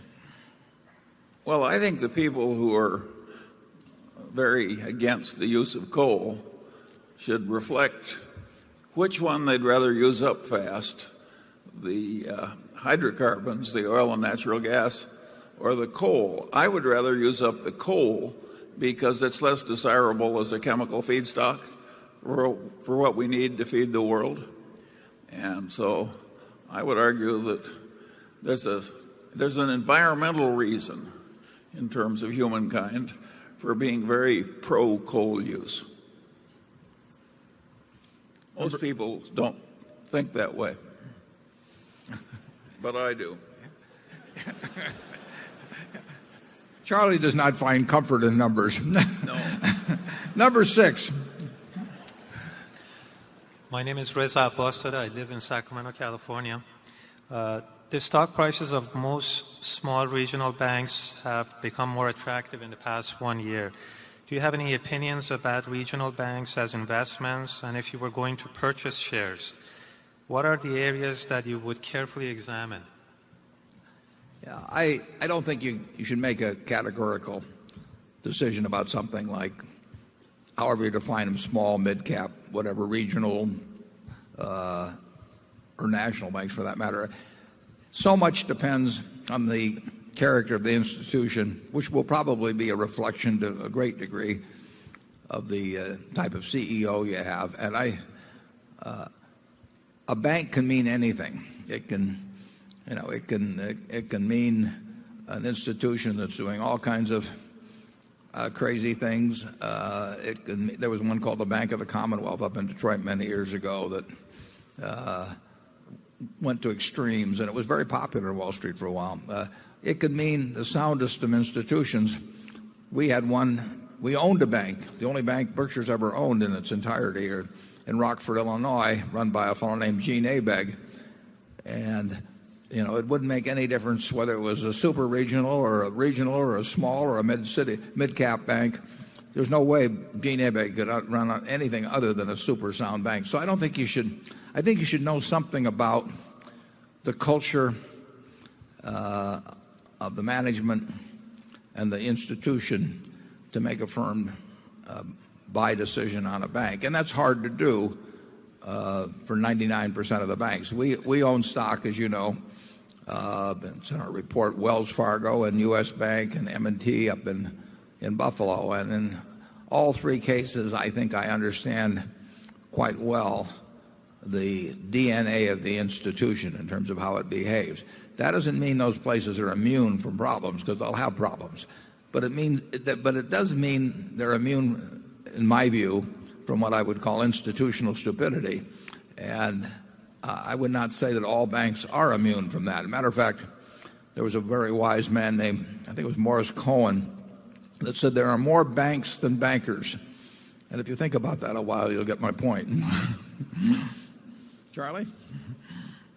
Well, I think the questioner is onto something. So many of our very large banks, both here and in Europe, have sort of cast a pall of disgrace over the whole industry. And that has undoubtedly pounded down the stocks of some small banks that there's nothing at all wrong with. So I think you're prospecting in a likely territory. Yeah, but you can find a few big banks. Yes, big banks too, and, yeah. And I don't know if you took the 20 smallest banks in Florida and the 20 largest banks in Florida, which group would be in better shape in terms of the Florida real estate situation. It's a territory that has some promise. That is a wildly bullish statement from Charlie. Number 7. I'm going to go out and buy that stuff as soon as we get out of here.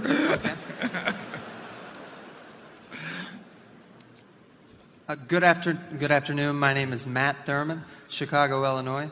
Mr. Buffett, Mr. Munger, what are your thoughts on preventing further nuclear proliferation given recent events in Syria, Iran, North Korea, and other countries?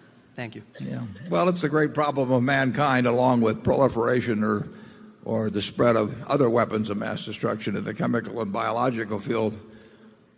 The genie is out of the bottle on nuclear knowledge, and more and more people are going to know how to do enormous damage to the rest of the human race as the years go by. You'll have a given percentage of the population that are psychotics or megalomaniacs or religious fanatics or whatever, and will wish ill on their neighbors. And the choke point will be, presumably, will be materials and to a degree deliverability. I think people generally associate weapons of mass destruction threats these days with terrorists and rogue organizations of some sort, and not so much with nations. But I regard both as being enormous threats to the future of mankind, and we have not made much progress in that respect.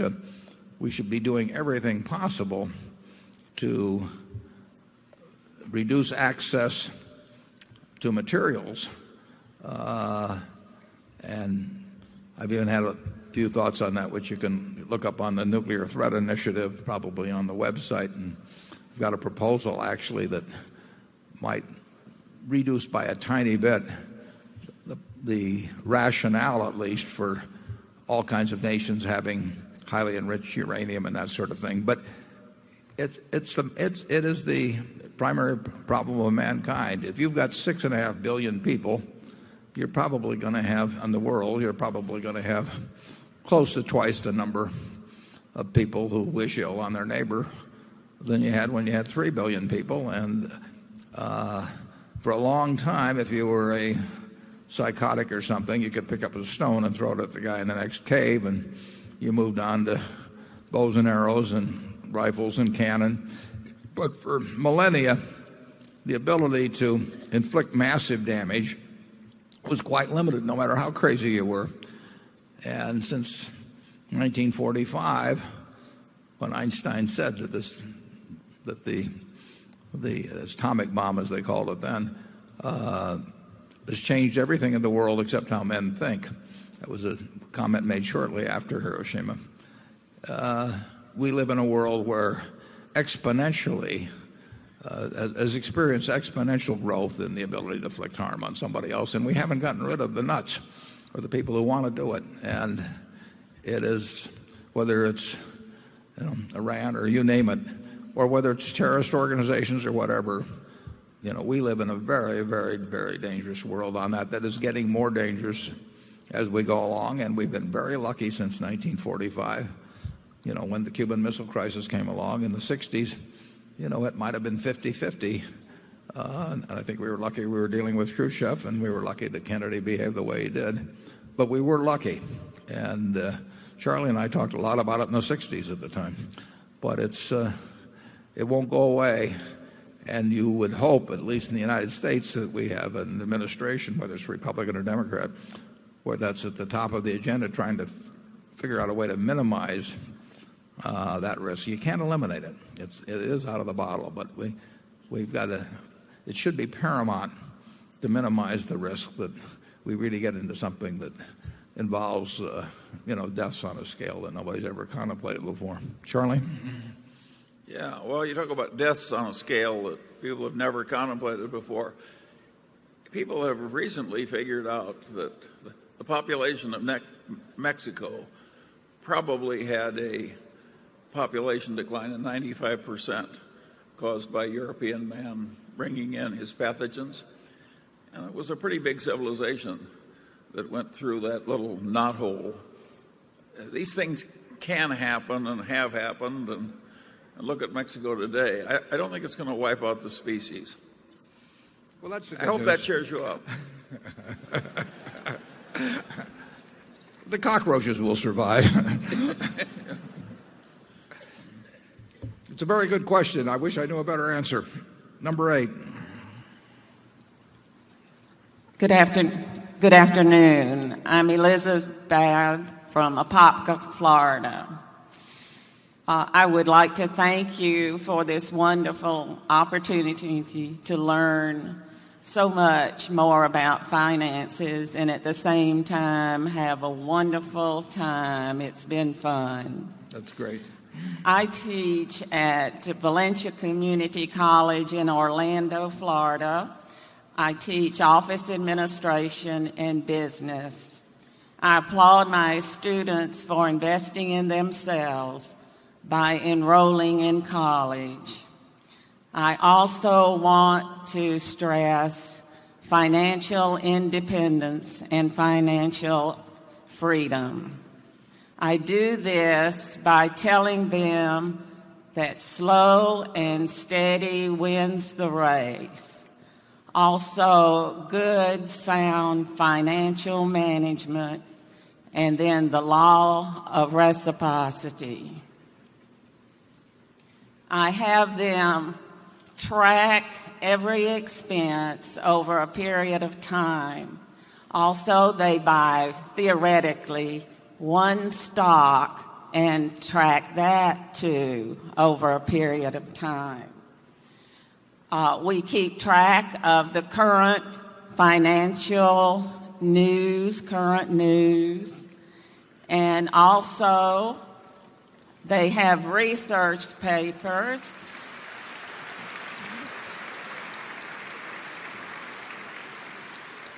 Thank you. They research FICO scores, the credit reports, Clark Howard, Susie Orman, the top 10 billionaires, not because... I think... Could you move on to your question then, please? Yes. But thank you. Okay. What else should I be doing to lead them to make sound financial decisions and to have a happy, sound financial life? I'm ready to hire your entire class right now. Well, I think you're giving us some very good advice. I think that the most important investment you can make is in yourself. I mean, very, very, very few people get anything like their potential horsepower translated into the actual horsepower of their output in life. And potential exceeds realization to just an enormous factor with so many people. And one illustration you might try with your class, I tell them this when I talk to high school groups. Just imagine that you're 16 and I was going to give you a car of your choice today, any car you wanted to pick. But there was one catch attached to it. It was the only car you were going to get in the rest of your life. So you had to make it last there. You can pick out the fanciest one you want, a Maserati, whatever it might be. How would you treat it? Well, of course, you would read the owner's manual about 5 times before you turned the key in the ignition. You'd keep it garaged. Any little rust you would get taken care of immediately. You'd change the oil twice as often as you were supposed to, because you know it has to last a lifetime. And then I tell the students, and you get one body and one mind, and it's going to have to last you a lifetime, and you better treat it the same way, and you better start treating it right now, because it doesn't do you any good to start worrying about that when you're 50 or 60 and the rust, that little speck of rust, is turned into something big. So anything your students do to invest in their mind and body, particularly your mind. We didn't work too hard on the bodies around here, but it pays off. It pays off in an extraordinary way. Your best asset is your own self, and you can become, to an enormous degree, the person you want to be. When I get classes in universities, I just ask them to imagine they were going to buy one of their classmates to own 10% up for the rest of their life. Which one would they pick? They wouldn't pick the one with the highest IQ or necessarily the one with the highest grades. They pick the person that's going to be effective. And the reason people are effective is because other people want to work with them. They want to be around them.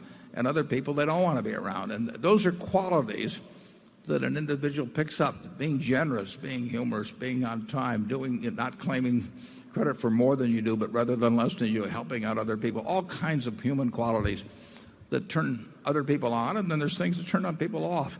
And those are habits, and they're the habits that you pick up when they're the age of your students. The habits they have today will follow them throughout life, so why not have good ones? So that's the only message I would give your students.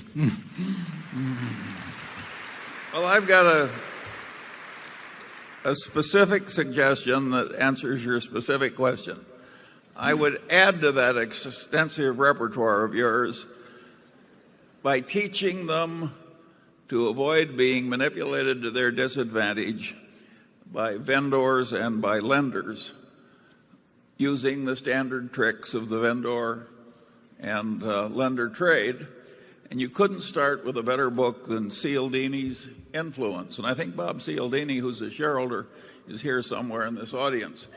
And so I have a new textbook that I suggest you add to your class, which is Cialdini's Influence. And he's just got a new book that's coming out and for sale in Omaha today, I think, for the first time. And that's called Yes. So here's 2 books that I suggest you add to your class. Okay. Let's go to number 9.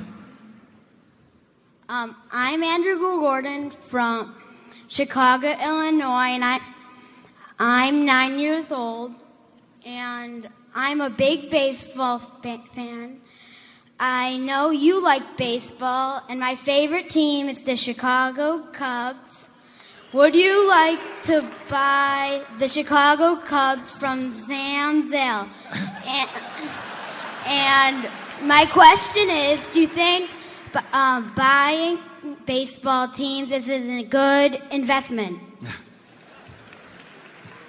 Well, it's been a good investment. It's been a good investment. It's not been a good investment necessarily because the earnings have gone up so much, although cable television multiplied the value in a big way. In effect, television expanded the stadium. Wrigley Field, I think, probably seats less than 40,000 maybe. So you had 40,000 seats available when I went there for my first Major League Baseball game in 1939. But then along came television and then cable television, and in effect, pay cable television for baseball or sports networks. And that multiplied the seats in a huge way. Now, a lot of that went to the players, but some of it stuck to the owners.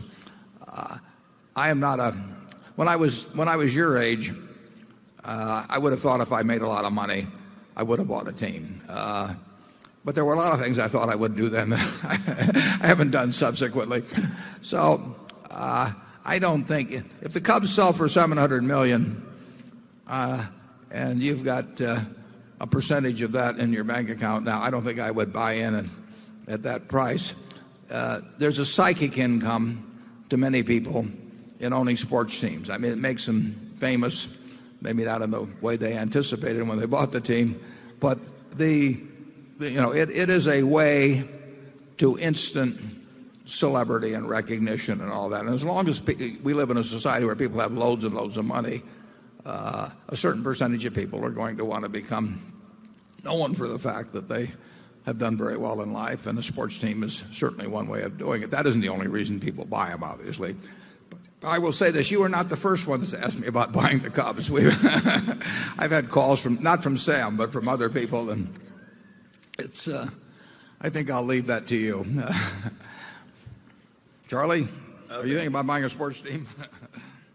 He would be a tougher sell than I would. I might do something kind of stupid like that, but well, you've already done it once.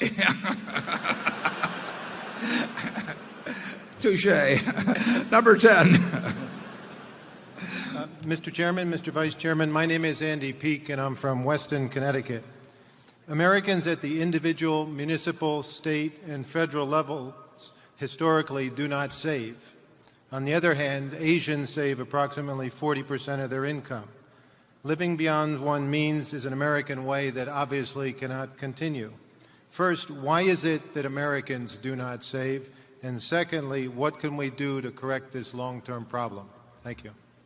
Yeah, well, certainly the savings rate in this country has fallen significantly and may even be negative, although it does seem to me that the value of the country in real terms, I think, does increase quite significantly decade to decade. So I'm not sure exactly how it happens without savings, but it does seem to me that this country as a whole is worth considerably more than it was 10 or 20 or 30 or 40 years ago in real terms.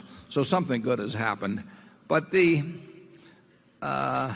propensity to save, it almost seems innate in at least the great majority of cases. I mean, we've got our friend from Florida teaching children to save, and I think that has some impact. And I should have thanked Andy Hayward for that terrific cartoon this morning, and he's got a program that I'm participating in that we think in cartoon form might influence a few younger people towards saving.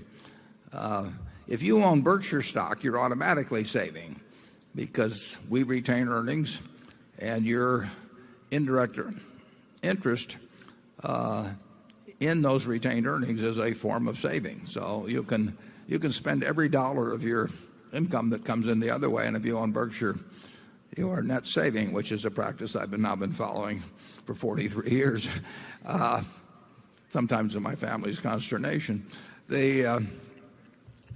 I don't know that the savings rate is based on calculations made on consumption and imports and so on. And we are importing $700 billion more of goods and services than we're exporting, and that means that somebody else is doing our savings for us, basically, as we export ownership and claims against America. I think that's going to have consequences over time, but we are so rich that it may not be really apparent. I think the average American standard of living is going to improve in real terms, although I think it may be very, very, very disproportionate, the extent to which particularly the super rich benefit compared to those in the middle class. But net, I think the country will be, even with our present policies, in net real terms, the value on a per capita basis of the country will increase from decade to decade, but nothing like it will in places like China or Korea, percentage-wise, where the savings rate is very high. This country may not save very much because it may not need to save very much. We have $47,000 of GDP per capita. It may not be distributed very well, but we are one very, very, very rich country. And a very rich country may not need to save as much as a country that's trying to reach its potential. Charlie? I've got nothing to add to that. Okay, number 11. Mr. Buffett, Mr. Munger. This sounds My serious. name is... I'm used to that. My name is Ute Bade from Munich. Again, a guy from Germany. We're going to meet in round about 14 days' time again in Germany, in Frankfurt at the Union Club. May I ask you, a little bit ahead of the others, what are your reasons for coming to Germany? Thank you. Yeah, it's very simple. We want more, not that there have been hardly any so far, but we would like more family owners of German businesses, some cases in the family maybe 100 years, maybe 20 years, whatever it might be. We want more owners who, when they feel some need to monetize their business, think of Berkshire Hathaway. We want to be on their radar screen. We want to be in the same position. We want them to be in the same position that the Wertheimer family was, or Paul Andrews' family was here not so long ago, or the Pritzker family was, when they have some reason, there could be a variety of them, that they want to convert the ownership of a good, very good company about which they care a great deal, translated into money, to think about calling us. And if they care about their business, we are their best call. And I don't think we're anywhere near as prominent on the radar screen in Germany as we are in the United States. And that's something I probably should have done more about earlier. But now I'm going to hit 4 countries in Europe in a few weeks. And when we leave, I think we'll be somewhat better known what we're looking for, what we can do for those companies, why they should give us a call. I think we'll be better known a month from now than we are now. Charlie? Yeah, and Germany is a particularly advanced civilization in terms of inventiveness and engineering. You go into an American printing plant now, and the names on the machines are all German. Not all, but mostly. Now, some of the German names are Germans that came over here to America and formed printing equipment businesses. But it's just amazing the influence that the Germans have had on field after field in America. It's a very logical place for us to be looking. Sounds like maybe Charlie should go. Number 12. My name is Len Yaffe. My wife Ruth and I live in Tiburon, California. I was wondering if the current economic stresses remind you of any prior period in U.S. or any other nation's history, and if so, is there anything we can learn from the prior period that might help us manage the current period better? Well, they're all a little different, and they all have similarities, but this one obviously had more of its origins in the mortgage field and in terms of the residential real estate bubble, but the troubles that begin in one area have a way of spreading to other areas. But I would say that in my lifetime, I can't remember one where this particular residential real estate bubble has sent out the shock waves and the exposure of other practices elsewhere as to their weaknesses like this one. But I don't think there's any magic to the analysis or anything like that. I think that some stupid things were done that won't be done soon again, and they won't be done exactly the same again but variations of them will pop up at some point, because humans are what lead to stupidity in behavior, and there are these sort of primal urges that in terms of getting rich and using leverage and all of that sort of thing, and wanting to believe in the tooth fairy, and that pop up from time to time in human behavior, and sometimes they pop up on a very big scale. In terms of having any great insights on solutions or anything of the sort, I don't have them. Charlie? Well, no, but it was a particularly foolish mess. Now, at earlier meetings, we talked about some idiot who decided that the credit delivery grocery business, like the old Buffett store, a web van, internet-based delivery service for groceries, a really asinine idea. And of course, it met an ignominious failure. That was smarter than what the people did in this mortgage field. It was a lot smarter. I just wish we had those brilliant people back that gave us webvan. Which, by the way, reminds me of my general attitude toward political developments. I have a rule, and it's as follows: the politicians are never so bad you don't live to want them back.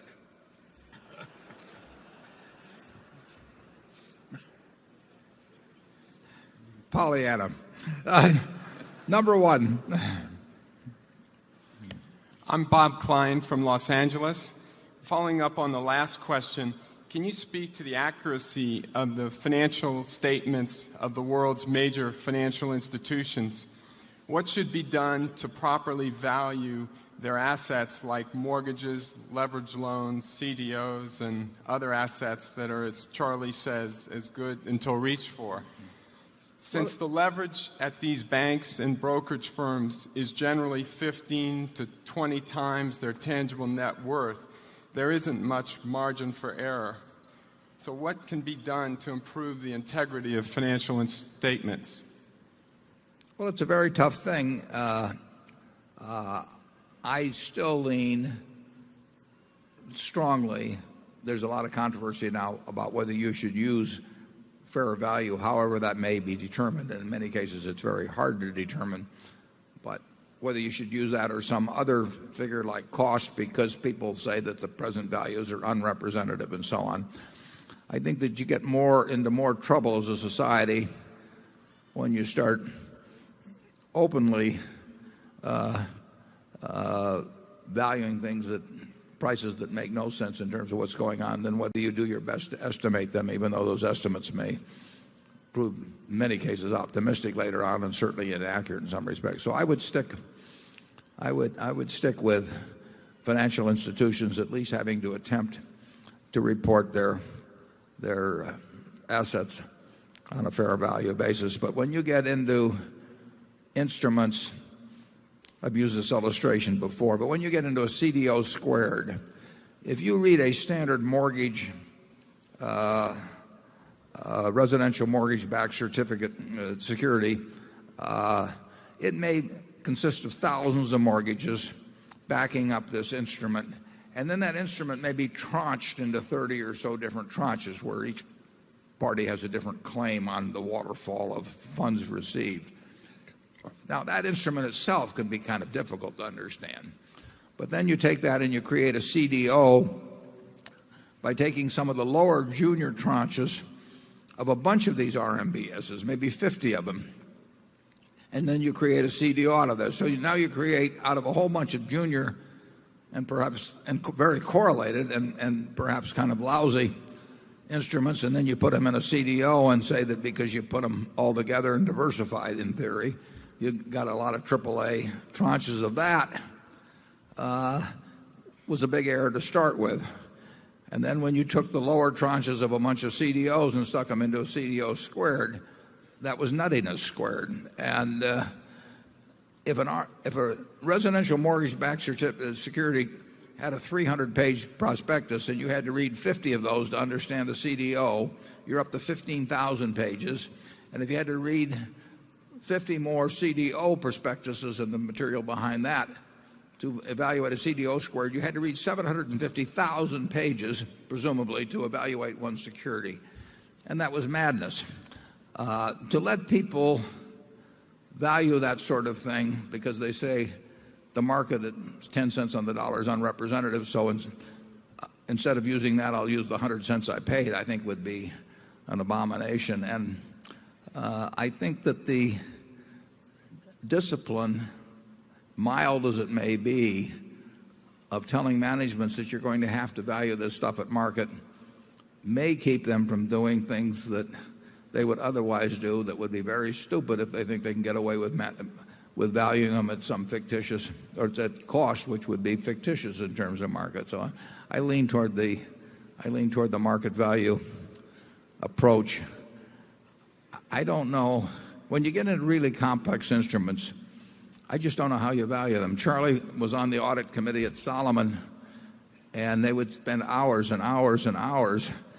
And I think you found one that was mismarked by 20 million or something like that, back when 20 million was real money. It was the floating plug. Well, we had the floating plug too, yeah. Yeah, no, there's a lot that goes on in the bowels of American industry that is not pretty. So you can add the sausage and laws.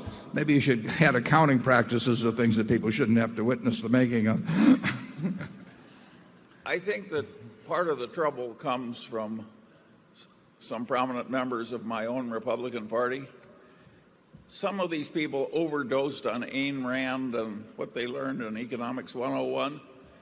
And they sort of got to thinking that if anything happened as a natural response of human nature in a free market system, even if it was an axe murder, it was a desirable development and part of a wise distribution of risk.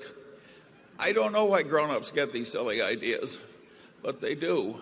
And one of them headed the Federal Reserve. I think Alan Greenspan did a very good job averaged out, but he did overdose a little on Ayn Rand. And he had this tendency to believe that if it happened in a free market, it had to be all right. I think there's some things that should be forbidden. And I think that the world would have worked better if a lot of things that were described as follows. This is a financial innovation which will diversify risk. If that phrase had been banned from all discourse, the country would have worked better.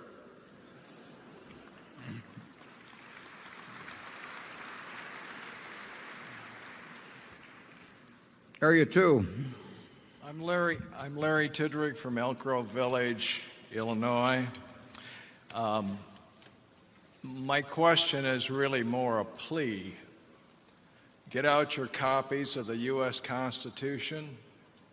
Read over Article 1, Section 8, the enumerated powers, the 9th Amendment, the 10th Amendment, and give Roger Pilon a call at the Cato Institute. I think everything that's gone on today regarding finance and economics has to do with our Constitution, which was really based upon property rights and contract rights. Do you have a question, though, or not? Yes, sir. Yeah, okay. Well, no, I don't. I sort of suspected that. I made the and okay. That's really it. Okay, well, thank you. We'll go on to number 3.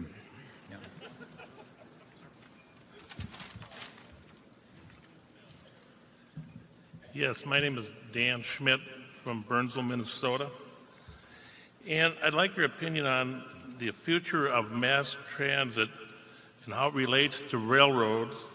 And will these transit systems and railroads be expanding in the future? In terms of passenger traffic? Correct. Yeah. The American public basically doesn't like mass transit. I mean, it endures it when it needs to, but the American love affair with the car, which translates to an aversion to mass transit, is sort of overwhelming. I used to be involved in bus companies, and you can make all kinds of rational arguments to people about the use of mass transit, but one person to a car seems to be an enormously popular method of moving around. And I think it's unlikely that we see a large expansion in mass transit in this country. I think the American public is for one reason or another, whether they're trained to it or whether it's just something in their genetic makeup, they do not like going out and waiting for buses or whatever it may be, or trams, and they want to get in their car, and even with gas at close to $4 a gallon, they want to go someplace and pay a lot of money to park, and they don't want to double up in the cars very much. And that just seems to be human nature. Maybe it'll change, but I never like to bet on something that has gone in one direction for a long time reversing unless the evidence is pretty strong. Charlie? You have a more optimistic view of it than I have.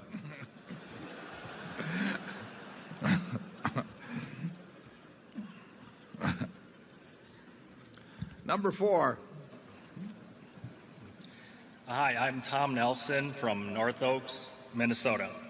My question is for Charlie.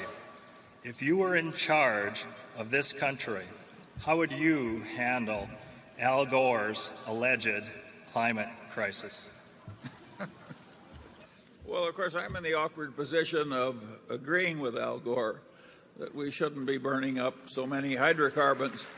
I've just got a different reason. His brain doesn't work the way mine does, and you'll have to judge for yourself which you prefer.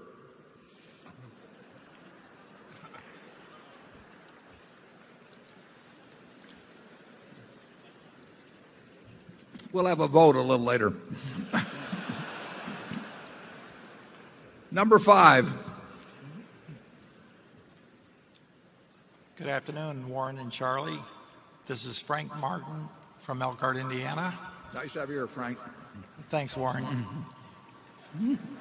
One of my favorite aphorisms from you is, to win, first you must not lose. The excerpt that you read a few moments ago from the 2006 annual report contemporized that aphorism, and I think was both prescient and prophetic. Notice I said prophetic and not pathetic. I noticed. Yeah, thank you. On several of occasions, disagreeing with Alan Greenspan, you have called derivatives weapons of financial mass destruction. We both are on record as believing the country is currently in recession. If corporate default rates, which are currently benign, escalate should the recession deepen and we get back to default rates common in 2002 or back in the early 1990s, will the credit default swap problem materialize as a serious threat to financial stability? I respect you as one of the all-time great pricers of risk. You and Charlie must consider selling insurance without reserves, without really understanding pricing risk, to be an abomination. Is there a chance, in your judgment, that the CDS market may eclipse the subprime mortgage market as the next element of the financial meltdown? The credit default swap market, you see these figures, and I'm repeating them. I'm not validating them, but the last number that came out was over 60 trillion. Now, there's lots of double counting in these things and all that sort of thing, but there's no question there's a lot of money on both sides of the credit default market. They call them credit default swaps. You can think of it as insurance against a company going bankrupt. And actually, we have written two types of derivatives on a big scale. We explained them in the annual report. We explained them again in the press release that was issued yesterday. And we have insured we have written insurance that pays off to somebody else in the event of default by companies listed on given indices. There's a high yield 2, a high yield 3, and so on through high yield 9. And we've written various tranches of risk on those things. And I think we're going to make significant money, although we could lose money too. It will depend on credit experience in the next few years. I think there's no question that corporate default rate will rise. That's been cranked into the calculations I make in writing this insurance. The question of whether the credit default swap, the size of that market,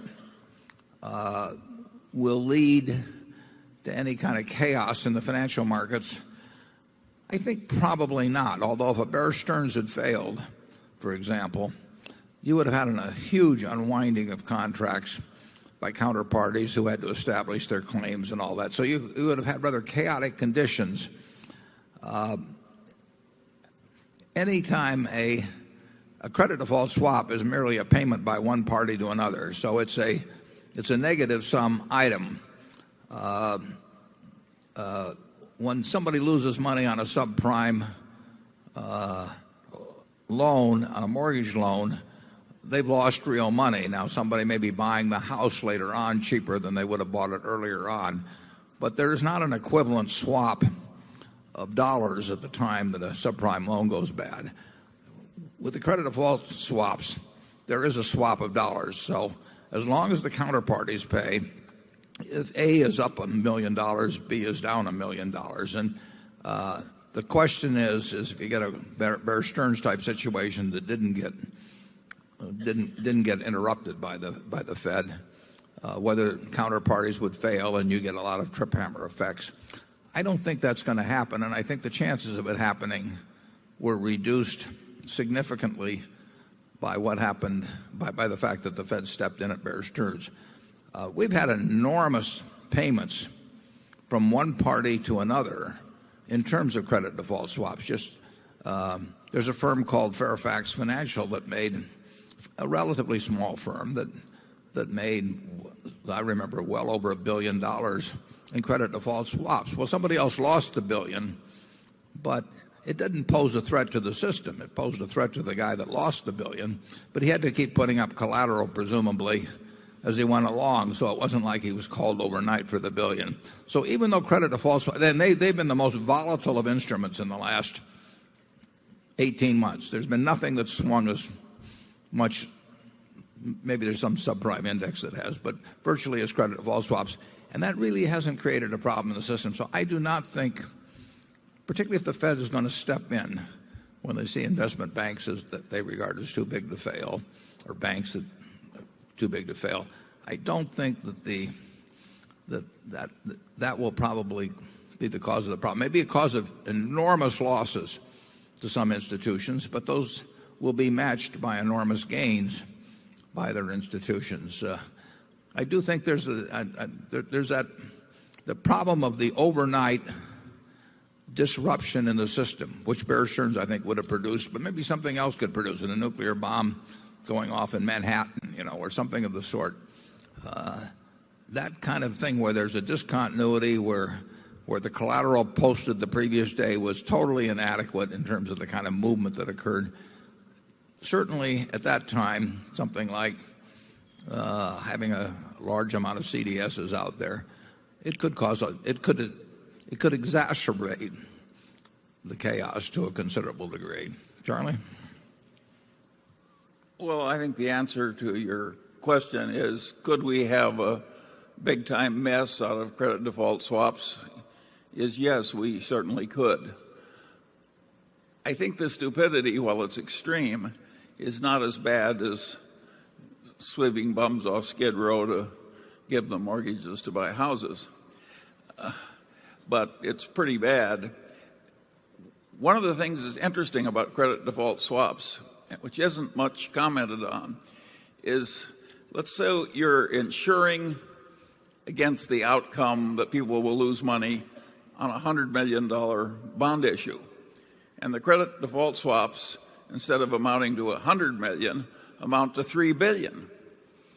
Now you've got people with $3 billion worth of contracts that really have a big incentive in having somebody fail.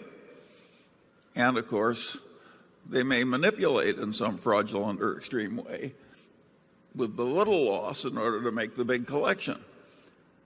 It was insane for the regulators to allow this outcome to occur in America. It used to be illegal for people who had no insurable interest just to buy life insurance on people they didn't know, because society was afraid that people would do that and then kill the person. And that happened in Los Angeles. We had sweet little old ladies that got bums off Skid Row. They'd take out life insurance on them, and when 2 years went past, they murdered them with faked hit-run accidents. And so human nature is up to this kind of banality where you have big payoffs. And why we wanted these enormous bets to be made in relatively unregulated markets where the bets are 10, 20 times the size of the original bond issue, it's crazy. If I did this as a satire, you'd say I was overstating. I'm understating. We have a major nutcase bunch of regulators and proprietors in this field.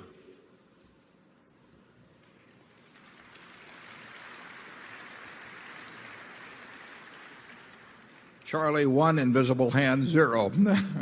Let's go to number 6.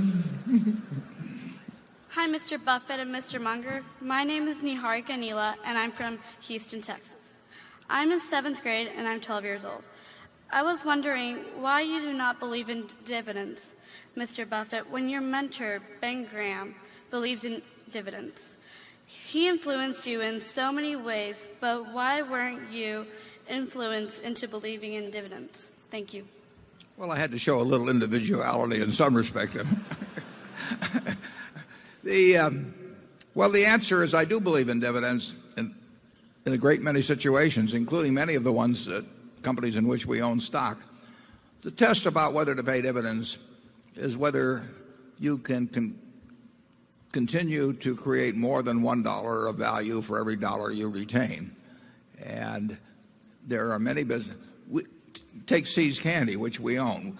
See's Candy has paid everything virtually out to us that they've earned because they do not have the ability within See's Candy to use large sums, which they earn, intelligently in their business.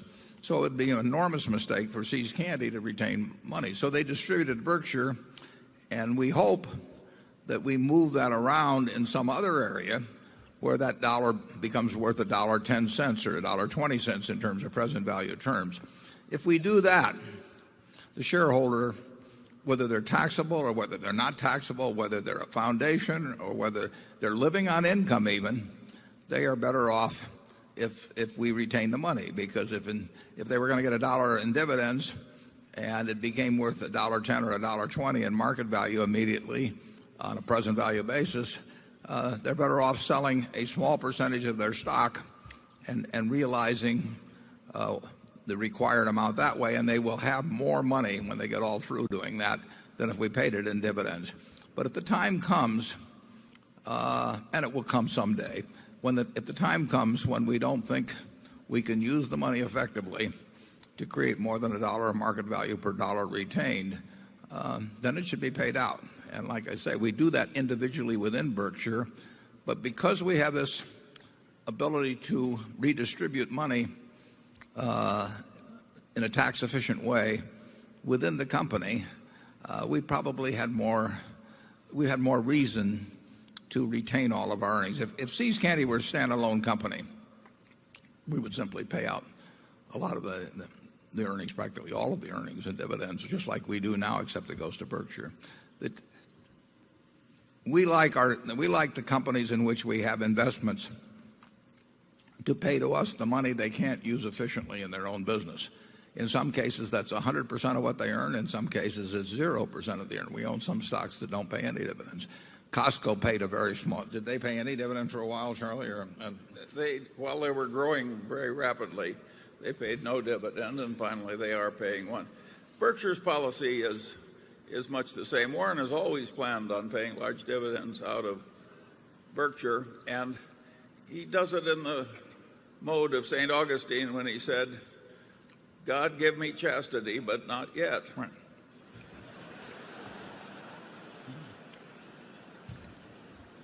I've always admired that. Number 7. Good afternoon, Mr. Warren Buffett, Charlie Munger, shareholders. My name is Richard Myers. I'm from Wichita, California. In respect to your opinion earlier, I will go down to Southern California, Arizona, and ask a question if you have knowledge or interest of the corridor for electricity coming in from Arizona into California, or is it going from California back into Arizona? As California is known as a sunny state, we should be able to have our own solar systems. I have one more. I have saved $20 by staying in line since 2:30 this morning, and I would like to know which one of these books that I could buy that would do me the most good and my tribe. Thank you. Well, tell us about the books. You mean the whole list? Which one I can buy for $20? Probably the ones that haven't sold very well today. Yeah, I'm not that familiar with the prices of the books. We try to have a good selection in there. I'm a little partial to Larry Cunningham's book because it consists of a rewriting of all my own stuff. But no, I think the whole collection is fine. I wouldn't want to recommend one over the other. And I know nothing about that first subject. Charlie, do you? Well, I know a little. You know, California did cause coal plants to be built near the Grand Canyon because California didn't want the pollution and it needed the electricity, and they were near the coal mines. And eventually that caused huge uproar, a lot like we heard about the Klamath River. And the Grand Canyon started having some visibility problems. I think those things are maybe decommissioned or about to be decommissioned. So it's a very complicated subject, and I'm glad to quit claiming it back to you. Okay, number 8. Good afternoon, Mr. Buffett and Mr. Munger. My name is Arjun Rao. I am in the 8th grade and live in Pearland, Texas. I ask everybody to call me Tony after reading your 2006 annual report. My question is, do you foresee Berkshire buying any businesses in the India or China in the near future? Well, Tony, we would like to. The odds are somewhat against us buying in any major country except the United States, if you name any specific one. I would hope in the next 3 years that we might get a chance to buy one or two companies of size. We're always buying little companies that fit in with our present operations. Right now, MyTech has several possibilities outside the United States. But in terms of major businesses that Berkshire would buy, if we get lucky, we'll buy one or two in the next 3 or 4 years that's based outside the United States. We're trying to increase our chances of doing that. Whether it turns out to be China or India or Germany or the UK or Japan, who knows? There's a lot of luck in that, just in terms of specific families thinking of us specifically. But we certainly wouldn't rule it out. We've looked into developing an insurance company in some countries. Both India and China restrict the percentage ownership that Berkshire could have in any domestic insurance company. They both have laws that would keep us. I know it's 25% in China, and I think it's 25%, but it may have been changed in the last year or so in India. We do not probably want to go into a country to own 25% of a company like that. We would want the laws to allow us to do more than that to make it worth our while. But I hope we own something.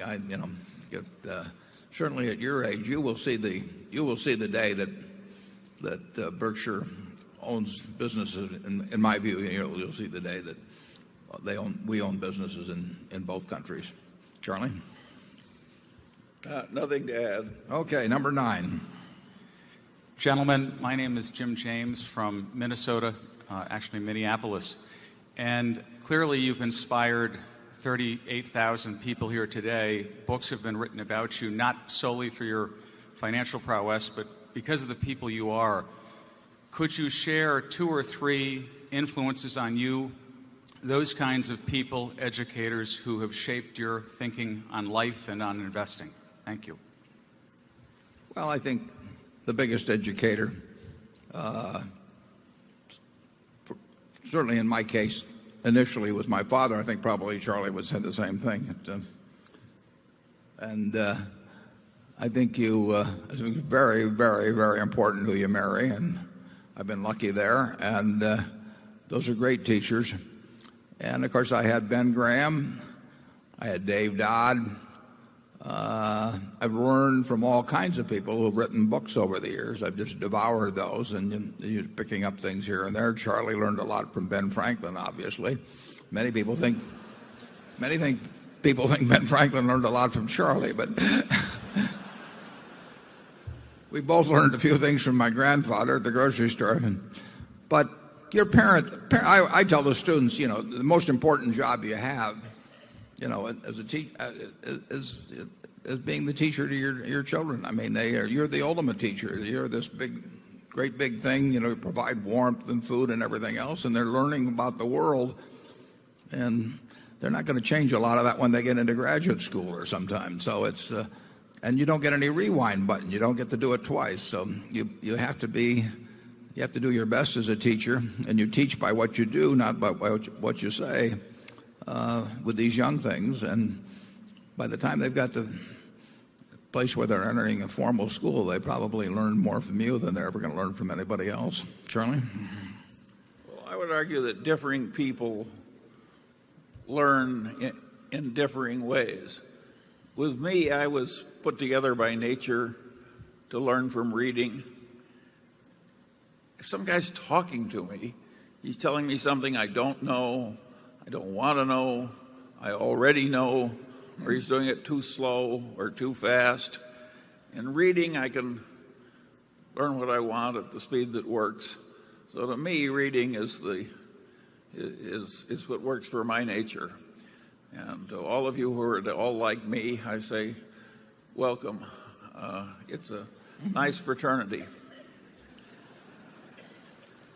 You probably learn more from your father than you learn from all the reading you did, don't you think?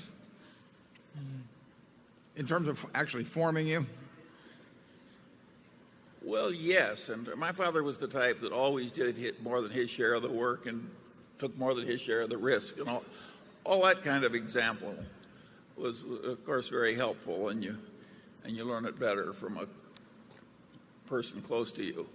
But in terms of the conceptual stuff, I'd say I learned it from books.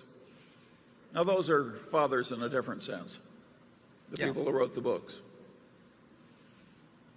Yeah, well, one book obviously changed my whole financial life when by happenstance, probably, I picked it up. I can't even remember why I bought it back when I was in school. But if you just keep picking up enough books, you'll find something. You'll learn a lot. And I used to go through the Omaha Public Library and just go down the shelves. But it's kind of an inefficient way, maybe, of doing it. But if you read 20 books on a subject you've got an interest in, you're going to learn one hell of a lot. You don't know which one you're going to learn it in, though. So I would take having. If you get the right parents, you're very lucky. You're very, very lucky, and it's better than going to the right school or anything of the sort. And if you get the right spouse, you've just doubled down. Number 10. Gentlemen, my name is Mark Slaby. I'm from Chicago. I probably am going to be one of the last guys speaking today or asking a question. So on behalf of 31,000 people, I'm going to thank you for the respect and the common courtesy that you exhibited to the shareholders today. Thank you.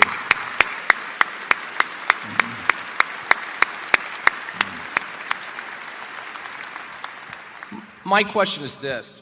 I work for a fairly large computer company that's a competitor of Mr. Gates up there. And I'm curious, as a common, ordinary person and a common shareholder, what can we do, 31,000 some odd folks here do, about the outrageous salaries, bonuses, perks of these enormous corporations that we will never have a chance at a shot at, working with them and that amount of wealth? And what would you advise us as common shareholders that we can do to get this country going the right way and get this issue going the right way? Well, I would say that, particularly on the compensation card, you can't do much, but there are relatively few people that could do a lot. If the half a dozen or so largest institutional owners took a position on extreme cases, I don't advise them trying to go after each one, but when they see something egregious, if they would simply withhold their votes and issue a short statement as to why they're doing it, that has an effect on particularly on boards of directors. Big shots don't like to be embarrassed. They don't. That gets their attention. The press is an enormous factor. Press is more of a factor in changing corporate behavior than regulations or Sarbanes-Oxley or that sort of thing.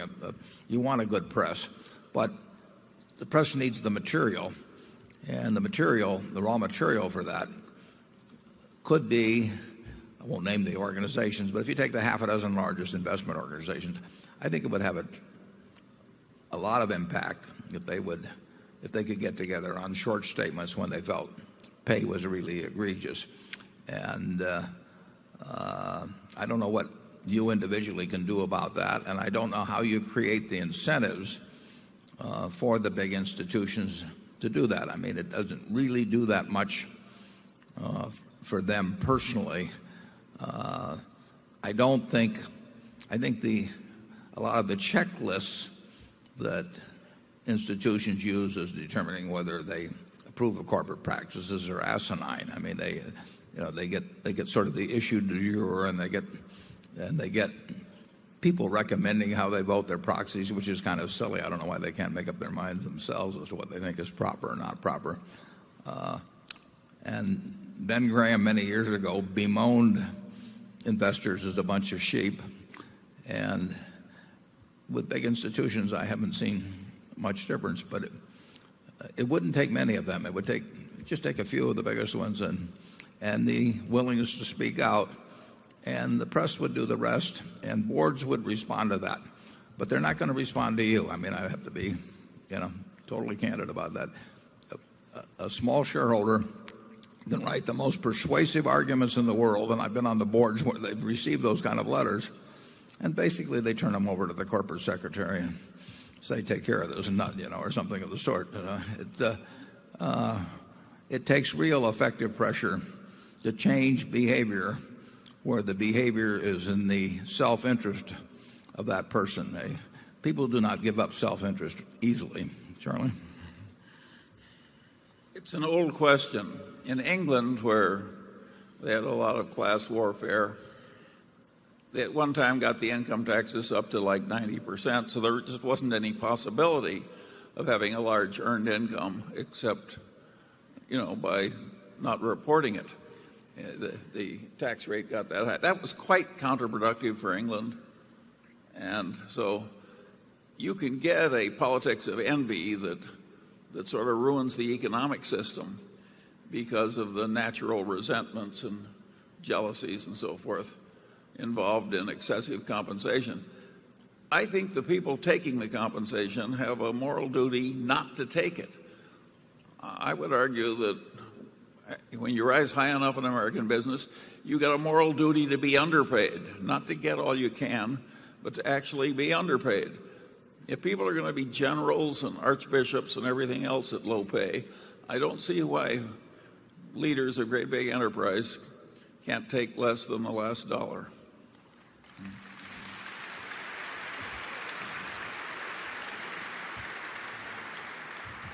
Do you have any suggestions on how to implement those sentiments? It's very difficult.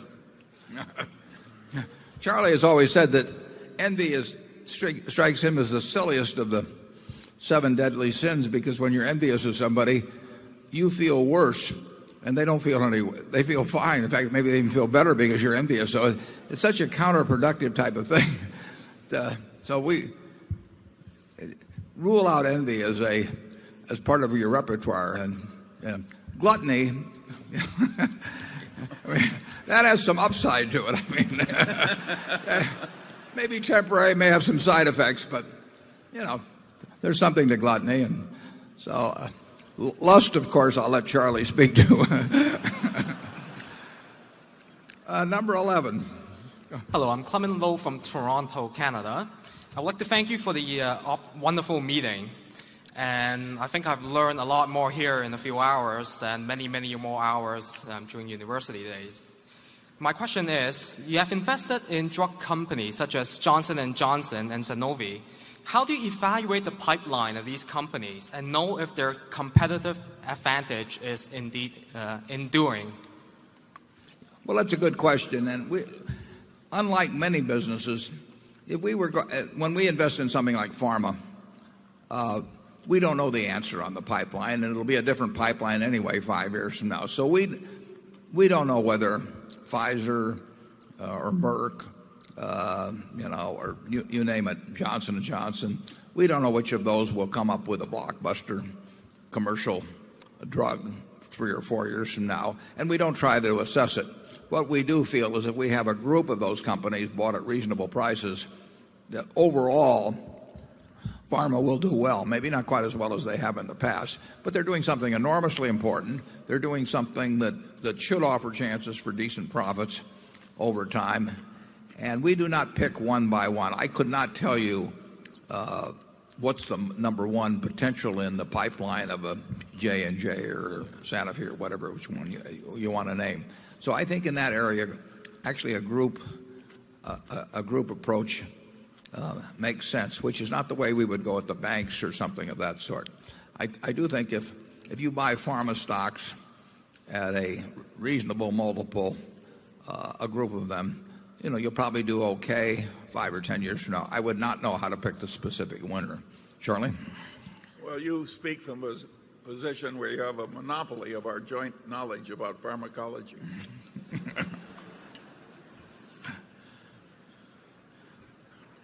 We will move on to number 12. He gets cranky later in the day. We're just about to the end, but we can take a couple more. Thank you. My name is Shao. I'm coming from Wuxi, China. Thank you, Mr. Buffet and Ms. Mungo, for your unbiased opinion on China and Olympics.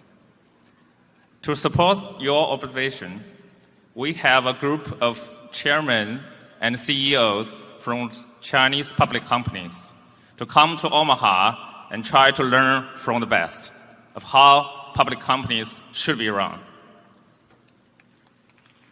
Thank you.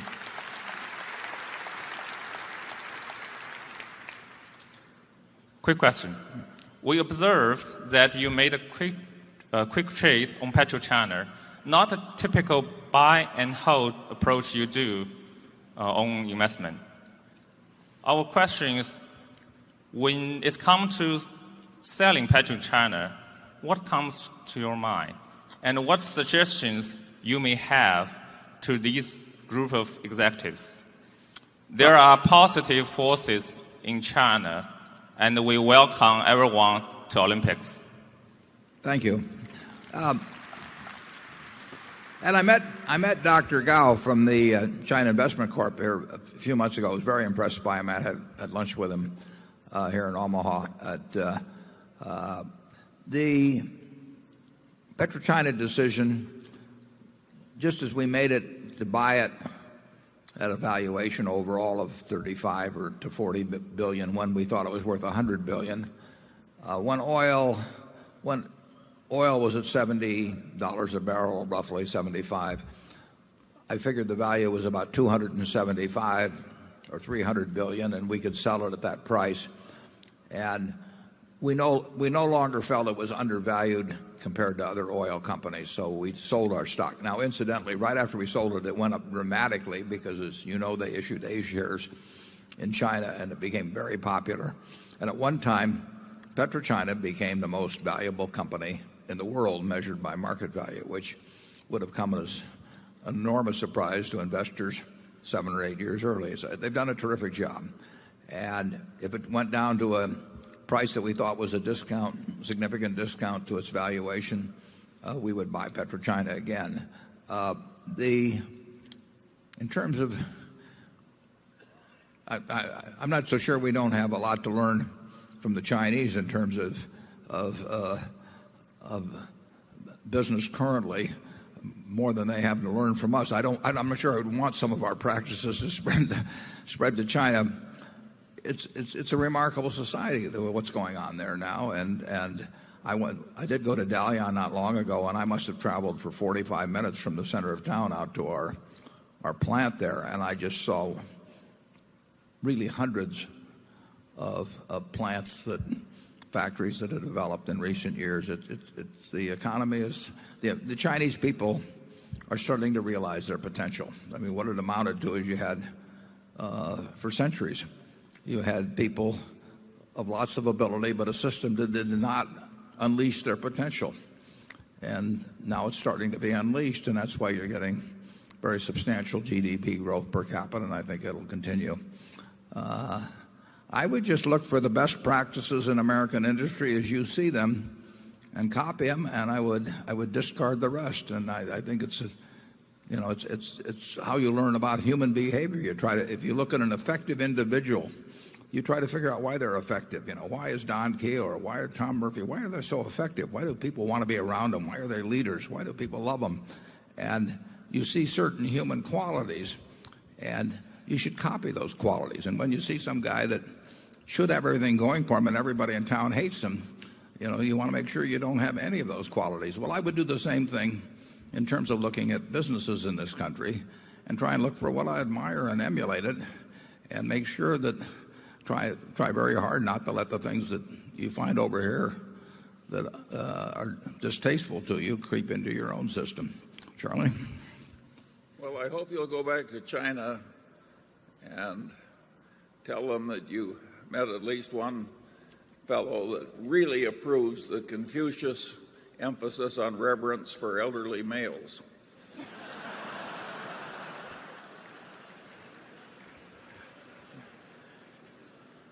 I think you should dig yourself out of that by including females too, Charlie. That wasn't Confucius's idea. Oh, okay.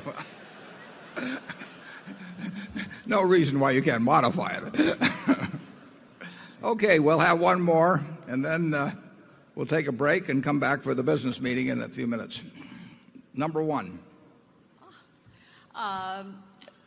Mr. Buffett and Mr. Munger, my name is Cynthia Beeman, and I'm from Atherton, California. This is my question. What is your fondest hope for Berkshire Hathaway moving forward in time? Well, in a general way, I hope for two things. Obviously, I hope for decent performance, and I hope that the culture we have is maintained, which is both shareholder-oriented and manager-oriented, and that we are regarded as the best home in the world for large, wonderful family businesses. And I think the performance and those two goals will be intertwined in a way. And I not only hope, but I fully expect that what we've tried to build into Berkshire lives far beyond my tenure as CEO, and I think it will, because we've got the right candidates to succeed me, and beyond that, we have a board, we have a bunch of managers that have all seen how well the system works. So I think we have about as strong a culture as you could find in this country among American businesses, and if that's continued, I'm really sure it will be for a long time. I think we will get decent results. We won't get great results because you can't get them from our size base, but that's my hope, that people 20 years from now, if they have a fine business they've spent a couple of generations building, and they immediately think, if they have to sell it for some reason, they think Berkshire Hathaway is the place where we want the ownership of this business, and we want, as managers, we want to continue working at that company for the rest of their lives. And if we achieve that, we'll have something fine for shareholders, and we'll have something fine for managers and owners of the businesses we buy. Charlie? Yeah, I would say that I would like to see Berkshire even more deserve to be an exemplar, and I would like to see it have more actual influence on changes in other corporations. I think there are things that have happened here that will be useful to others. We'd also like it to have the oldest living managers, but that's a minor point. Thank you. Thank you.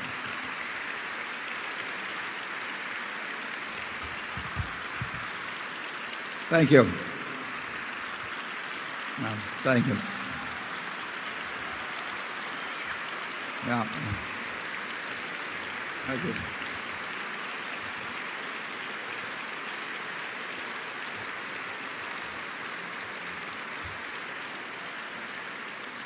Thanks. Now what we'll do is we'll just break for 5 or so minutes, and then we'll reconvene and have the formal business meeting.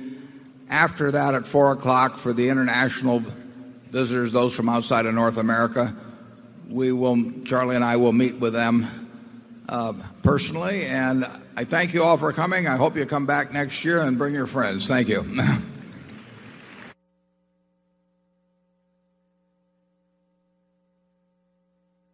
To appropriate questions you may have concerning their firm's audit or the accounts of Berkshire. Mr. Forrest Creditor, Secretary of Berkshire, he will make a written record of the proceedings.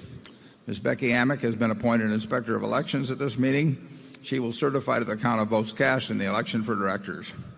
The named proxy holders for this meeting are Walter Scott and Mark Hamburg. Does the Secretary have a report of the number of Berkshire shares outstanding, entitled to vote, and represented at the meeting? Yes, I do. As indicated in the proxy statement that accompanied the notice of this meeting that was sent to all shareholders of record on March 5, 2008, being the record date for this meeting, there were 1,081,013 shares of Class A Berkshire Hathaway common stock outstanding, with each share entitled to one vote on motions considered at the meeting, and 14,033,343 shares of Class B Berkshire Hathaway common stock outstanding, with each share entitled to 1/200th of one vote on motions considered at the meeting. Of that number, 883,428 Class A shares and 10,921,716 Class B shares are represented at this meeting by proxies returned through Thursday evening, May 1. Thank you. That number represents a quorum, and we'll therefore directly proceed with the meeting. First order of business will be a reading of the minutes of the last meeting of shareholders. I recognize Mr. Walter Scott, who will place a motion before the meeting. I move that the reading of the minutes of the last meeting of the shareholders be dispensed with and the minutes be approved. Do I hear a second? Barely. I hear a second. The motion has been moved and seconded. Are there any comments or questions? We will vote on this motion by voice vote. All those in favor say aye. Aye. Opposed? The motion is carried. First item of business is to elect directors. If a shareholder is present who wishes to withdraw a proxy previously sent in and vote in person on the election of directors, he or she may do so. Also, if any shareholder is present has not turned in a proxy and desires a ballot in order to vote in person, you may do so. If you wish to do this, please identify yourself to meeting officials in the aisles who will furnish a ballot to you. With those persons desiring ballots, please identify themselves so that we may distribute them. I now recognize Mr. Walter Scott to place a motion before the meeting with respect to election of directors. I move that Warren Buffett, Charles Munger, Howard Buffett, Susan Decker, William Gates, David Gottesman, Charlotte Guyman, Don Keogh, Tom Murphy, Ron Olson, and Walter Scott be elected as directors. Is there a second to the motion? Somebody second the motion. Okay. It has been moved and seconded that Warren Buffett, Charles Munger, Howard Buffett, Susan Decker, William Gates, David Gottesman, Charlotte Guyman, Donald Keogh, Thomas Murphy, Ronald Olson, and Walter Scott be elected as directors. Are there any other nomination? Is there any discussion? The nominations are ready to be voted upon. If there are any shareholders voting in person, They should now mark their ballots on the election of directors and allow the ballots to be delivered to the Inspector of Elections. Would the proxy holders please also submit to the Inspector of Elections a ballot on the election of directors, voting the proxies in accordance with the instructions they've received. Ms. Amick, when you're ready, you may give your report. My report is ready. The ballot of the proxy holders in response to proxies that were received through last Thursday evening cast not less than 935,155 votes for each nominee. That number far exceeds a majority of the number of the total votes related to all Class A and Class B shares outstanding. The certification required by Delaware law of the precise count of the votes, including the additional votes to be cast by the proxy holders in response to proxies delivered at this meeting, as well as any cast in person at this meeting, will be given to the Secretary to be placed with the minutes of this meeting. Thank you, Ms. Amick. Warren Buffett, Charles Munger, Howard Buffett, Susan Decker, William Gates, David Gottesman, Charlotte Guyman, Donald Keogh, Tom Murphy, Ronald Olson, and Walter Scott have been elected as directors. Does anyone have any further business to come before this meeting before we adjourn? If not, I recognize Mr. Scott to place a motion before the meeting. I move this meeting be adjourned. Is there a second? A motion to adjourn has been made and seconded. We will vote by voice.